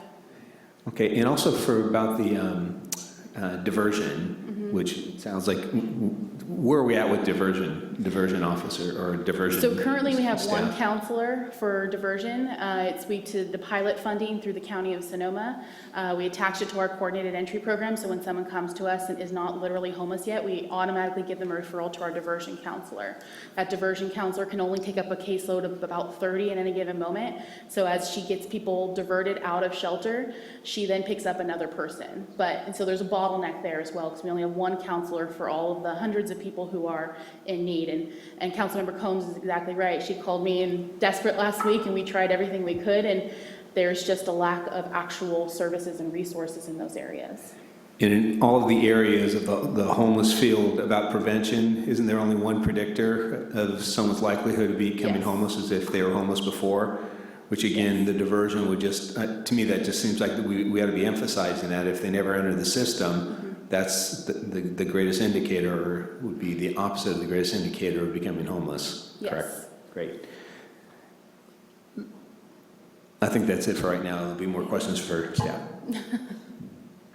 Mr. Vice Mayor. I have a quick question before I start. Jenny Lynn, thanks for being here. Can you explain where the bottleneck was in the case of Ms. Combs' friend or associate that she was trying to help? What was it? Was it a problem with not having the capacity to do diversion? Was it not having the availability of housing to place this person in? No, the person was, this is a common call we get. It was a person who was behind on rent and needed to have some back rent paid in order to get them caught up. And so our diversion counselor, when she receives a referral, she immediately uses an evidence-based tool to do the diversion triage, right? And she checked, we go into everything into like, what are your family support systems? What are your friends' support systems? Like, so that we can either get them with a family member or a friend or something like that, or in this case, keep them housed by not allowing the eviction to happen. In this scenario, the difficulty was that we were out of diversion funds, so we couldn't pay the money to be able to, afford it was about $300 that the individual needed. And the other problem was that this person, we wasn't sure about documentation, and so for another agency that requires that, they were not eligible. And so we would have been the only program that, because we don't check that part in our funding circles. And so that was a big reason why we couldn't get this person. So in this individual's case, it was kind of a need for more funding to help pay that back rent. Yeah. Okay. But now we continue to work with and luckily this individual has a family support system and a friend support system. Councilmember Combs has been an advocate for her. And that's what we do. Sometimes it's giving them the funding. Sometimes it's connecting them with an advocate. Not everyone has somebody that can make these calls on their behalf. And so we do that oftentimes for them. Oh, so you're able to successfully divert this individual to family members? Well, no, that's an example. Right now they have Councilmember Combs who's kind of filling that Gotcha. void. And so we find a Councilmember Combs who in their life that allows them to continue to stay out of the shelter system as long as possible. And successfully so far, the person has not come into the shelter program. Well, that's great. But I also want to say, before I had the opportunity to sit up here, I spent a lot of time in the audience as an advocate, and I would push at initiatives like coat drives, tiny houses was one I was really involved with, and a lot of others. And I've been doing that for 4 or 5 years now, ever since I've been a sophomore in college. And it kind of seems to me that what we've been doing over the last 5 years has really been just a lot of triaging and a lot of continual management. And I think we've done a good job of kind of managing the problem, but we aren't making those advances to solve the problem. So when I watched Ian's performance or his speech on Monday, I kind of looked at my own work and started to question it and think, gosh, I think it is time for us to take a new tack. And now that I have the privilege of sitting here, and as I learn to understand the impacts of our demands on staff, it kind of makes sense to me that we haven't been able to get closer to a solution and we've been in management gear. So, going forward, I would certainly support us looking into just trying an overhaul on this system and taking a whole new tack entirely. And then we evaluate it over the course of a couple of years. Was it more successful? Was it less successful? And because part of this is a big experiment. So I just wanted to partly answer Councilmember Rogers' question and voice my opinion. I've got a few cards. Are there any other questions right now? Mr. Rogers first, and then Mr. Swedhelm. I just wanted to quickly, with the categorization, if we were to sort of talk a little bit more about what we're doing, which is less pop-up shelters and more diversion and those, would it be fair to say that we might see a temporary increase in homeless with the trade-off being long-term solutions that actually solve the problem? I think if we maintain what we have right now and we don't invest in additional, we should theoretically see similar, but you will start seeing a decrease if we're doing it right. If we're starting to actually get people off the streets for longer periods of times and into actual housing interventions, we will see the decrease. I'm not saying defund anything necessarily that we're doing right now, because we still need to make that shift. And I think Ian he likened it to a big, an oil tanker. Like it moves, but it moves a little slower, right? And so we're gonna need to continue to invest in what we're doing right now as we make the shift, but any future investment should be in a way that is starting to make that reduction overall. Ms. Holmes, since Ian's name has been invoked multiple times tonight, would you let the people who are here who don't know who he is, would you explain? Love to. Give his full name, and you don't have to give his whole resume. Oh, okay. Let's say who he is. Ian DeJong, thank you for that. I apologize. He is an internationally recognized expert on ending homelessness. He's the president of Org Code Consulting, and is a consultant to HUD, the VA, and Department of Health and Human Services with his work on homelessness. And so to have him here in our community looking at what we're doing is a huge opportunity for us, because he's also representing at a national level. Thank you. That's sufficient. Mr. Schwedhelm. Thank you. Just one other question I had. You mentioned training briefly, and thinking that may be one way we could also support this. Yeah. And what's stuck in my mind is motivational interviewing technique, but that's not what it is. But I had known Mr. DeJong had mentioned something about some additional training for outreach workers that is some sort of methodology that's actually science-based. Yeah, assertive engagement is an evidence-based training model that he recommends for street outreach workers, especially with a population like ours that has a heavy chronically homeless. It's a little bit stronger in its intervention with people who are very resistant to services, or could be labeled as that. I know there's differences of opinions on that, but it helps. It's shown to take that harder to serve population and get them into services quicker. Another one he talks about is recovery-oriented counseling, which is an intervention that comes after housing, as well as critical time intervention. So those are the ones that he really recommends for communities to invest in. So with that first one that you mentioned for the street outreach workers, is that a one-day session, two-day session? I believe it's a 2-day session, and Ian's organization puts those trainings on. They're certified to do it. So it could happen fairly rapidly if the instruction was available. All right, thank you. I'd like to get to the public comment, unless people have been waiting a long time. Are you guys both okay with that? I know you had your hand up. Sure. I'm okay. Okay. Thank you, Ms. Combs. So we have a few cards. Pamela Marks, followed by Herb Dickerson and Anita LaFollette. Are you guys as tired as I am? Yes. Can I pass these out to you?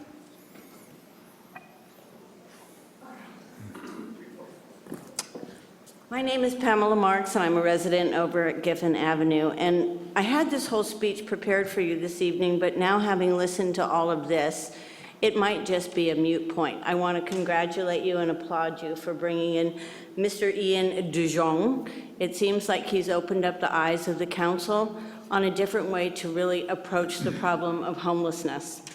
I came here today to bitch, moan, and groan about the CHAP program. I actually put an amendment into play and submitted it to the Sub-Council on Homelessness, and it fell on deaf ears and nothing has been done. It was a simple amendment because I felt at the time that the CHAP program wasn't taking in to the things that you hold dear, which I heard for 4 hours tonight about taking care of the safety of your community. And we feel that that's being compromised with the CHAP program, suggesting to put a homeless tent, temporary encampment next to a grammar school. We almost could consider the idea ludicrous. But after hearing everything that you've said here, it seems like I'm not mistaken that the other thing that is coming up is that by putting that tent encampment there, we can almost expect to get zero results to the problem of the solution of homelessness. So this very well may be a moot point for me to ask the committee to please put my amendment in. I had submitted earlier that that amendment be a half a mile away from any grammar school or residence, and I listened very well to some very smart people who said, might not help you to do it at a half a mile. So you will see there in my revised amendment that for various different reasons, which we won't go into tonight because it's late, that it's a quarter mile, and that's to protect the children. Because I have over 100 people in one morning who called the school principal at R.L. Stevens School, totally freaking out about the fact of this particular development right next to their children. They are primarily of Hispanic descent, and it was challenging to try to explain to them what was going on. I don't know how the process works for you guys to vote on this. If CHAP continues, if you don't pay attention to the gentleman that you hired, that I think is the guru of fixing homelessness, and CHAP still remains an entity in the program of what you are funding, I beg you to please protect the kids and put the amendment into CHAP. You did 2 other amendments just 3 weeks ago. Please encourage or vote on this and say yes. It is a crazy idea to put a homeless tent encampment right next to a grammar school. Can we vote on it tonight? Okay. That's not on our agenda tonight. Herb Dickerson, followed by Anita, and then Leah Marks. It's in here. Okay. Yeah.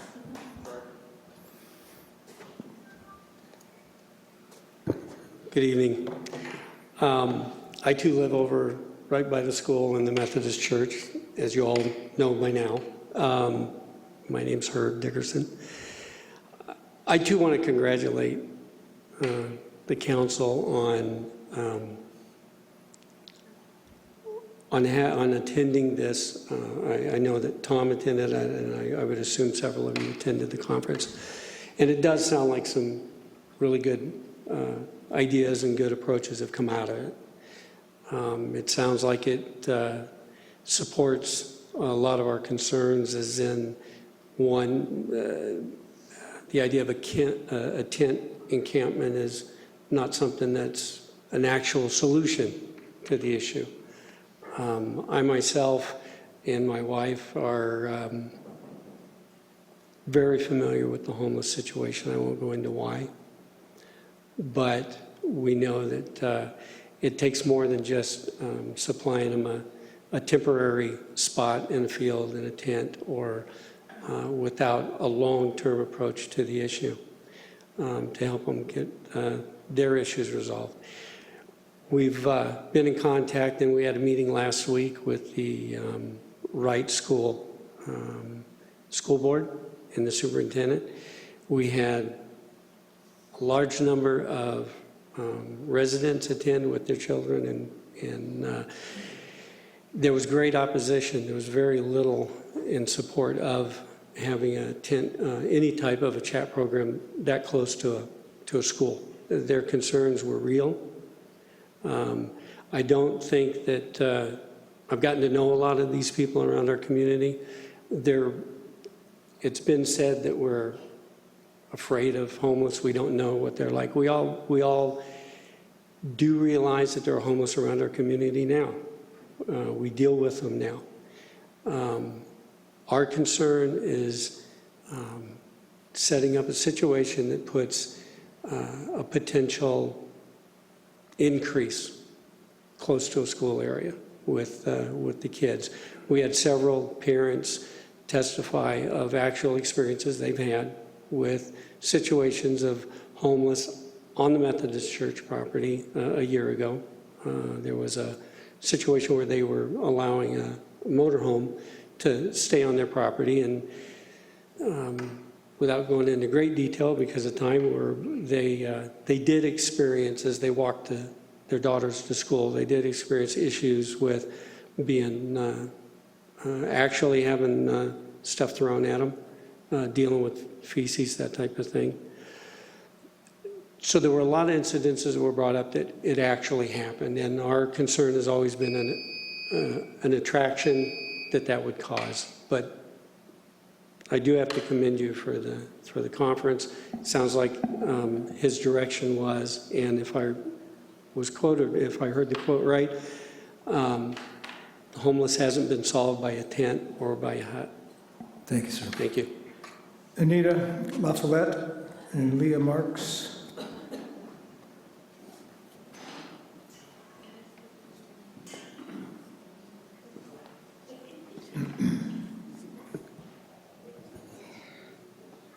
I must apologize. I'm a little overwhelmed right now because I'm so exhausted. But I want to say a few things. First of all, I'm really disappointed that the CHAP programs haven't gone well so far, and that there's so much opposition to the one that we did have. But I did want to let you know that I applied myself because there is a piece of property right next to the underpass there that is available, and I submitted that to the appropriate people at the city, but I guess we'll find out about that later. And I did, in fact, go to the conference that we had a couple of weeks ago, and what I heard them say was that Housing First works best if you don't select out those people for other causes and let them all into the shelter, because it doesn't matter whether they're using drugs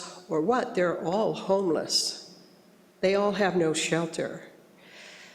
And the other thing I want to say is, yeah, I have a friend and she's looking for a place to live, and I remembered that there was a large amount of money that was given to the Council on Aging, and there were 9 housing vouchers in there, so we followed up on that, but we can't find it exactly. They sent us to another place in Human Services. We still don't know where that money is. And I'm a little bit discombobulated here, but that is true, that there is no funding, and that's very unfortunate. That, like you say, it was in a home, and that the host program had no money to support them to stay in that home. And I know there was another program, I think it was CAP or something, that moved out to Stony Point that used to help people stay in homes, and I guess that's been defunded also. So it seems to me like the first place you'd want to put the money is right there, so we can keep people in the homes that they have. And maybe you can also let me know how it is. We can find out where these HUD vouchers are going, because these people that I've made adult protective services reports on can't get them, even though that money was allocated especially for those elderly people who have adult protective, who are trying to live in their car. So thanks for your time on this, and I'm sorry I'm a little bit off kilter here, but maybe we'll catch up next time. Thanks. Thank you. Leah Marks? She's not here. Okay. Victoria Yanez? I'm still here. And then Kevin. Yes, I'm very concerned about this proclamation because of the lack of effect that it has on the police treatment of the homeless. I've gone to the subcommittee meeting and asked that the police give a report at every meeting regarding what's going on with their interface with the homeless. The presentation that the gentleman gave this evening that showed the clean streets, that's because people are being made to move along. Whether it's under the cover of cleaning up or not, they sure did clean up. I have passed by under the 9th Street Bridge on my way from the senior center to the living room in the morning. And I passed by 9th Street and I see the police there. Today I got off. The first time I stopped, the gentleman they were shaking down was on probation. So I stepped back. But this time, today, there was nothing happening like that. They were just talking to somebody, and he told me, I'm just talking to my friend here. Well, a talk is something that's voluntary, not by force. If an officer has probable cause, then they can graduate to a stop and a detention before an arrest.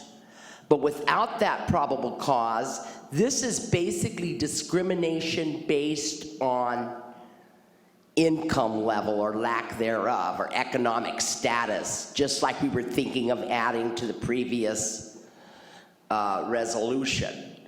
So what I would like to know is, what effect does the homeless emergency declaration have on the police enforcement of laws that result in wiping the homeless off the streets? Where are they going? Now, we need to look at this more closely, because this is our resolution to homelessness right now. And I would like to see the city council do something that would, for example, make get a summary report of all the citations that were given in the last couple of weeks, or since the homeless proclamation has been in effect. Thank you. Thank you. Kevin Springer. Well, I forgot to say that Officer Thompson harassed me today. All right, thank you. You can raise this up, I think, a little more. Thanks, Mr. Mayor, appreciate it. Hello, everybody, thanks for seeing me. As 5 of you know, I've spoken to 5 of you directly about the impact that the homeless in downtown has had on local businesses. It's been pretty detrimental. I had a meeting last Tuesday at Springer's Tap Room, my restaurant. We had 46 business owners or managers show up. We had 87 total people who all want to get involved, want to help. I know I have reached out to Sonoma State about possibly starting an intern program to help with jobs training. This was great to hear Jenny Lynn talk about all this stuff. I am in full support of what she does. You know, I'm amazed at how many people want to help. I don't know how you guys can reach out to them. You guys have certainly a wider grasp than I do. However, I have found hundreds of people who want to reach out. I know many of you have seen some of my trains on Facebook, and some are not all that eloquent, but many want to really reach out and help. I don't know if we can start some sort of volunteer program. Obviously, the DAO, the Downtown Active Organization, that's what we spoke about mostly. Hugh Futrell and a few other people spoke about the plan. I think it's fine, but it doesn't offer any long-term solutions. We do need short-term solutions as well. Of 46 business owners that I've spoken with, 41 are down 25%, 25% or more. My business is down 39%, 2016 to 2015. It's not an economic issue. As many of you have seen, I've had 1,000 comments on one of my Facebook posts. I had 918 on another, and I had 750 on another. These people do not want to come downtown and spend their money because they are nervous. Do they have a right to be nervous? I do not believe so. I think we all can agree on that whether it's an immigrant, whether it's a citizen who, my family's, they were German immigrants who were Jewish and they feared for their life, so they came. Whether they're an immigrant, whether they're homeless, whether they're just me, I don't really think it matters as far as their ability to, hurt somebody or not. I think that's a bunch of hogwash. These people want to be, most of these people want to be part of society, and I know you guys already all know this, but if we can have some sort of outreach program to get volunteers from the community, that would be great. Thanks. Thank you, Kevin. That's all the cards I have. Let's get a motion on the table, Mr. Schwedhelm. And then, well, first of all, are there any further questions for staff? I kind of have a question for staff before I make the motion. What would be the consequences if we don't continue the declaration of a homeless emergency? So I'll take a first pass at this and maybe defer to our city attorney. The advantage of a declaration of a homeless emergency is it allows the council as a legislative body to suspend some of your land use zoning actions. An example would be the CHAP program, where your current ordinances don't contemplate campgrounds in the city limits, so it was an opportunity to implement that immediately rather than go through the Planning Commission and that vetting process. Another example was the safe parking program under CHAP. And then there's the financial consideration. It allows the mayor and the city manager powers to expend money more quickly, expeditiously, without seeking budget approval from the full body. Those are the two main advantages of having a declaration. And I would agree. I think Director Gwine gave a very nice summary. The emergency declaration gives you flexibility, gives the city manager additional authorities. Thus far, we've used that flexibility. You have used that flexibility for the CHAP program, for the use of the Press Democrat building for the SAY overnight shelter, for some allocations of money for different sources. For different purposes, sorry. That's how it's been used thus far, but that flexibility, there's nothing to prevent that flexibility to be used in a way that's perhaps more supportive of the Housing First approach. And I can't tell you sitting here tonight, what shape that would take. But again, if you determined not to continue the declaration, you would lose some of that flexibility. There may come a time when you feel you don't need that, but be aware that you would be giving up some of your abilities, both as a council and with the city manager as well. So with those programs that I heard from both Director Gwine and the city attorney, how many of those would be classified as Housing First? Because where I'm going with this is if we declare this as our strategy, Housing First, are we funding those efforts that are considered to be Housing First, not just the philosophy, but the intervention? I guess, one example is the money, the agenda item that will come to you next week, allocating $125,000 towards rapid rehousing. Again, I can't, sitting here tonight, tell you what the shape of other initiatives might be. Perhaps Director Gwine.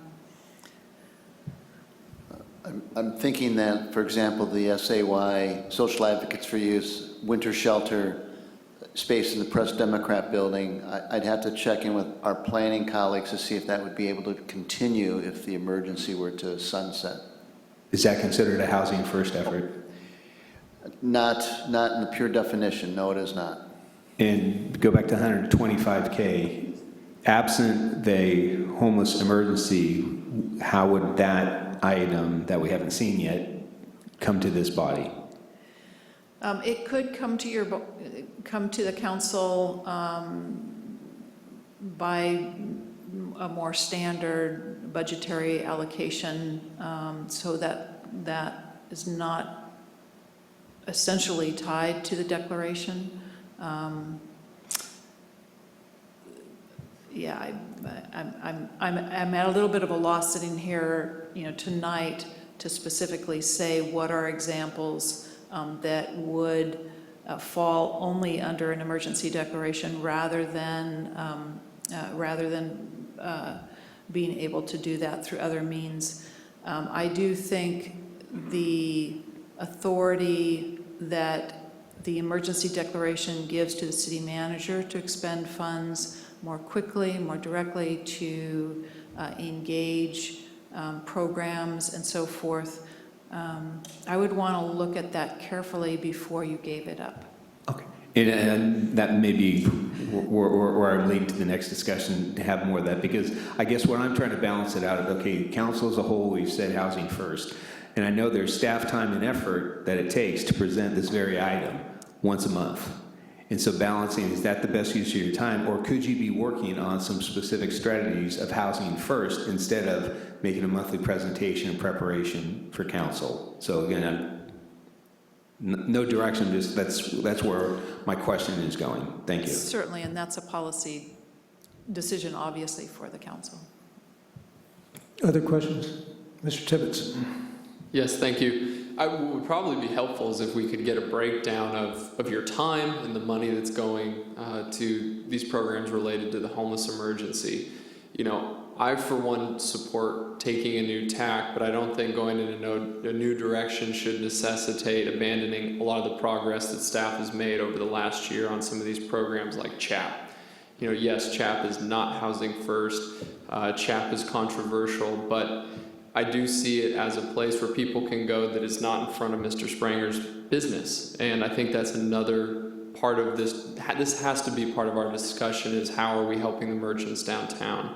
And I kind of see programs like CHAP as being something that does help ameliorate that problem.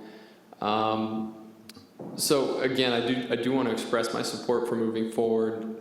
I think we should look at the homeless emergency, but I would be hesitant to abandon the homeless emergency just yet, given the fact that we're still in the winter.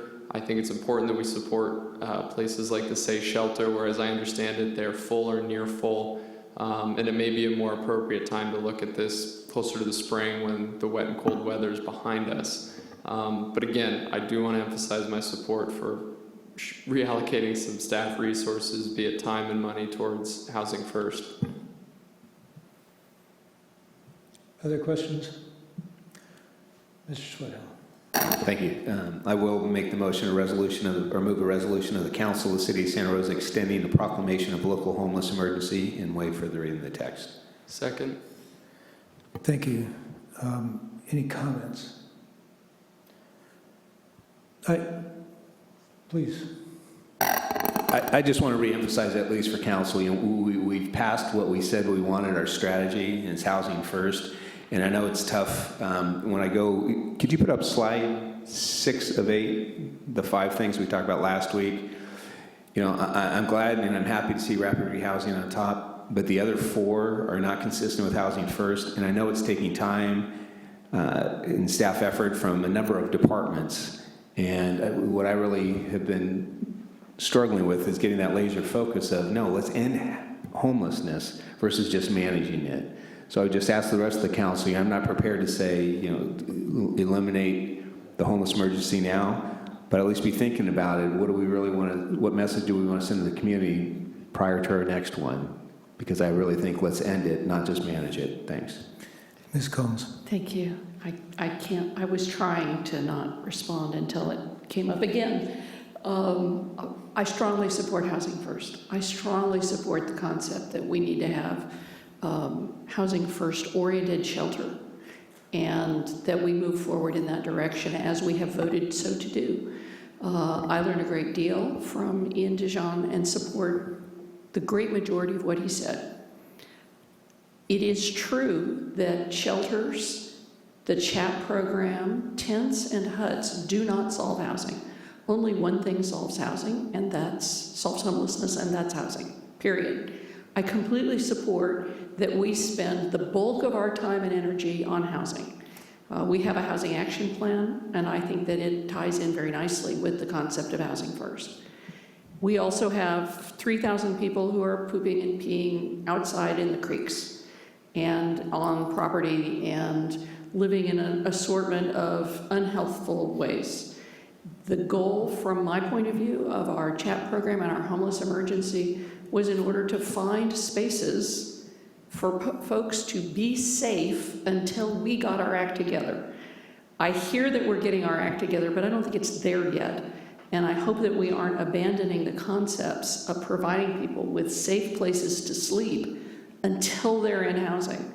And I know that I'm not talking about solving homelessness. I'm talking about making sure our residents are safe today. And there's a gap between today and having housing. My recollection when we started this conversation was that there were 30% of the people who were in the shelter were ready to move into housing. They had already been determined to be ready to move into housing, and they were living in the shelter because they didn't have a place to go. We had a bottleneck in the shelters. So homeless people couldn't get into the shelter because shelter people didn't have a place to go. Saying we're housing first does not solve that bottleneck. And it doesn't get the people who are on the streets into housing. So I support Housing First. I want to see the housing action plan moving forward because I want to see creation of actual housing. But I do have some concerns about abandoning programs. It seems to me that it is not either do this or do that. That it is that we can move forward with temporary maintenance of folks in places where we want them to be. There are places we don't want them to be. We're certainly hearing that. Places where we want them to be, where they're safe. We need to move that forward, plus do Housing First. And I am very unwilling to separate and say we'll only do one or the other. And excuse me for being impassioned this late at night. Vice Mayor Tibbetts and then Councilmember. So this is a question for staff. Would it be helpful for you and your workload if we actually looked at some of these bullet points on page 6 and gave you direction tonight? Yes, it would be very helpful if the council as a whole feels that your direction to staff is to seek shelter opportunities and move on the new discussion we've all experienced in the last week on Housing First. Okay, so I'll just quickly voice my thoughts on this. Samuel L. Jones, I read in the staff report that 3 of the 4 portables are not available.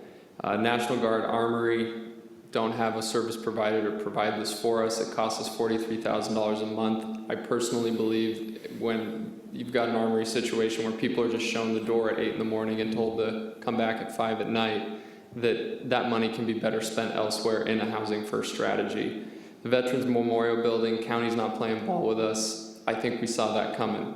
Former Fire Station 5, I think, is probably a worthy endeavor to continue exploring, but I would be willing to, say that we shift Samuel L. Jones National Guard and veterans to, just to table that for now and pursue your time over on Housing First strategy, diversion, rapid rehousing, things like that.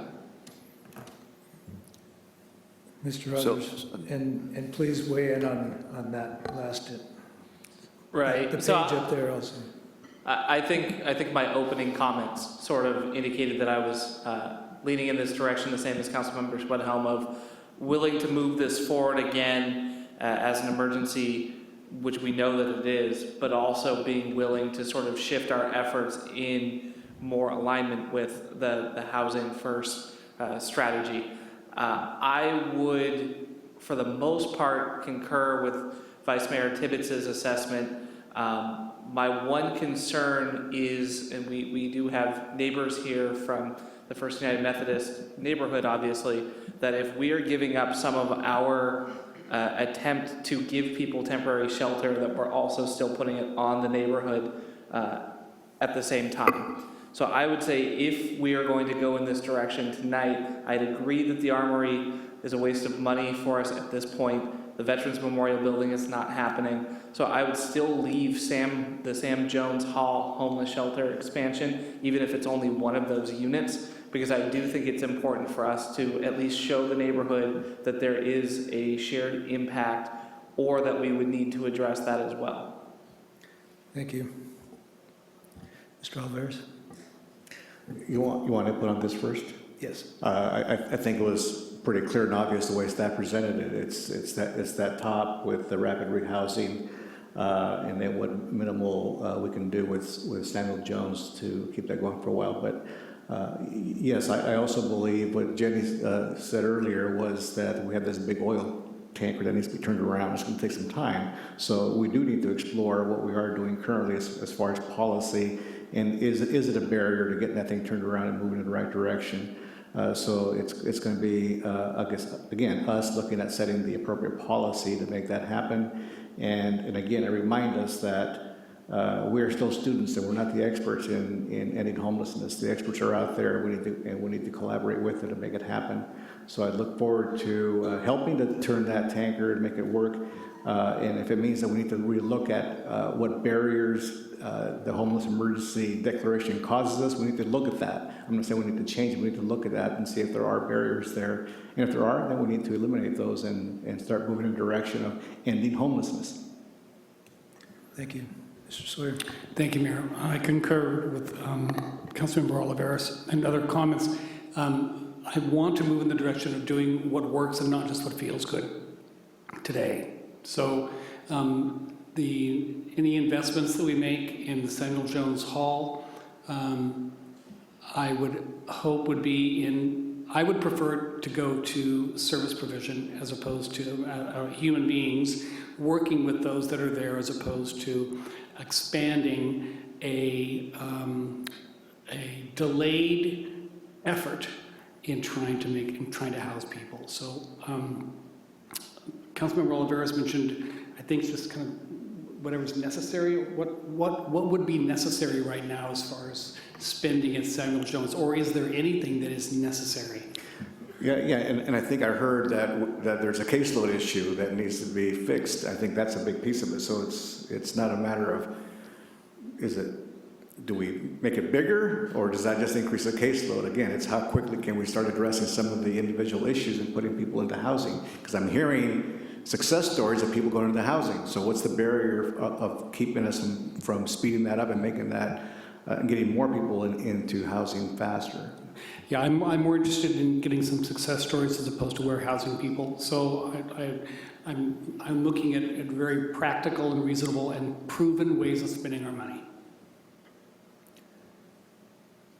Ms. Combs, do you want to weigh in on these 5 points? I'm a big fan of rapid rehousing. I am concerned, I'm interested that we have approved a method for moving faster on spending money and resources with the city manager and the mayor, and yet don't seem to be using that particular piece. I would like to see us use that piece, and I'd like to have you all come back and say, we're asking for the city manager and the mayor to expedite some spending on certain things, including diversion and rapid rehousing, because it seems to me, if we've said it's an emergency and we have a facility to move forward with spending, why aren't we using that? Why are we hearing about rapid rehousing week after week without actually doing the expenditure? I understand that we're giving up on National Guard Armory and the Veterans Memorial Building at this time. I'm not sure if I would pursue the former Fire Station 5 or not, or if I would want those resources to go into housing directly. But I also feel pretty strongly that we need to talk about a bigger pie for this and not talk about either or so much. Mr. Schwedhelm, your thoughts on this slide? And I think you earlier indicated just the top one, because any other sources, either financial or efforts, are taken away where they could be diversion or housing locators or anything else that will get people into housing and not just expand the shelters. Okay. You're the only one I'm going to let do it twice. I made you. Is everybody else? Okay. On this, rapid rehousing, of course, I think that, as Councilmember Rogers said, we probably need to continue to look at what we can do at Sam Jones Hall. I don't think that we've made a decision at the council level yet to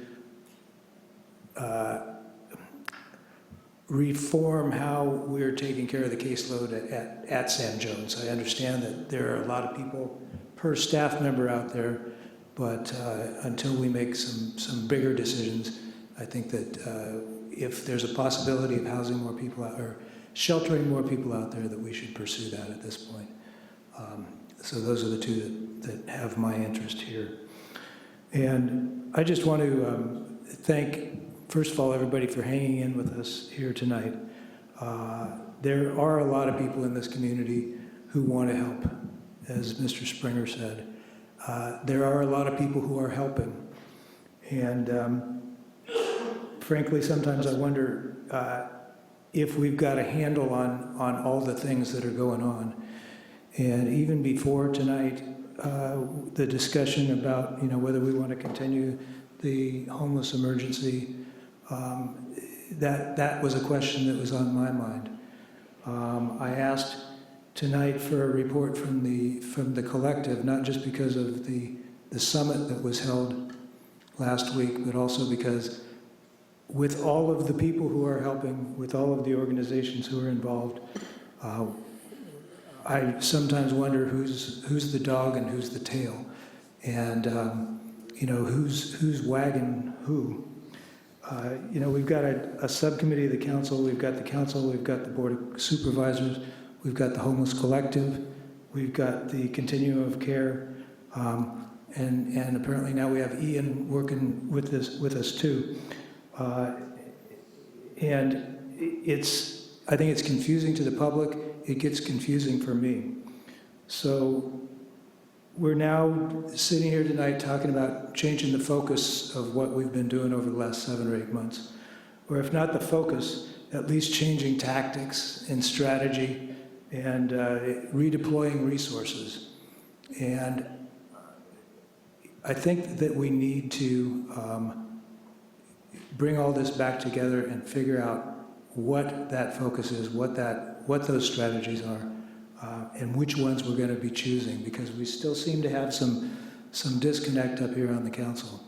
And for that reason, I'm going to be scheduling, I will be looking for a place on the calendar in the next many weeks, probably in the next 2 months, given everything else that we have in front of us.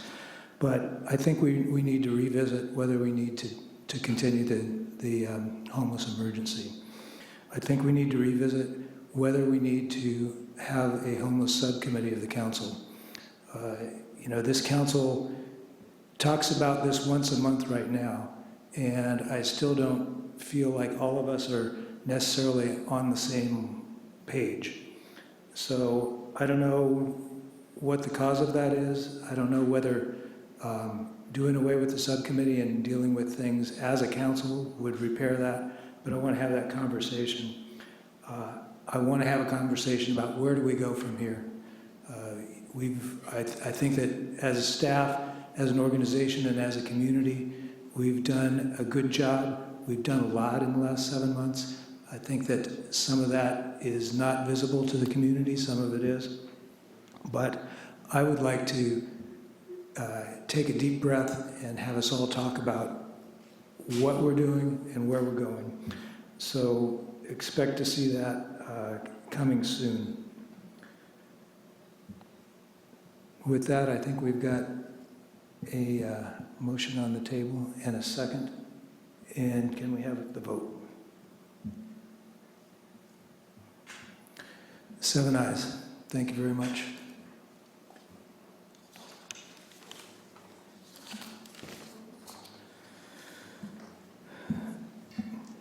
I think that does it. We don't have any cards for a final public comment, and this meeting is adjourned.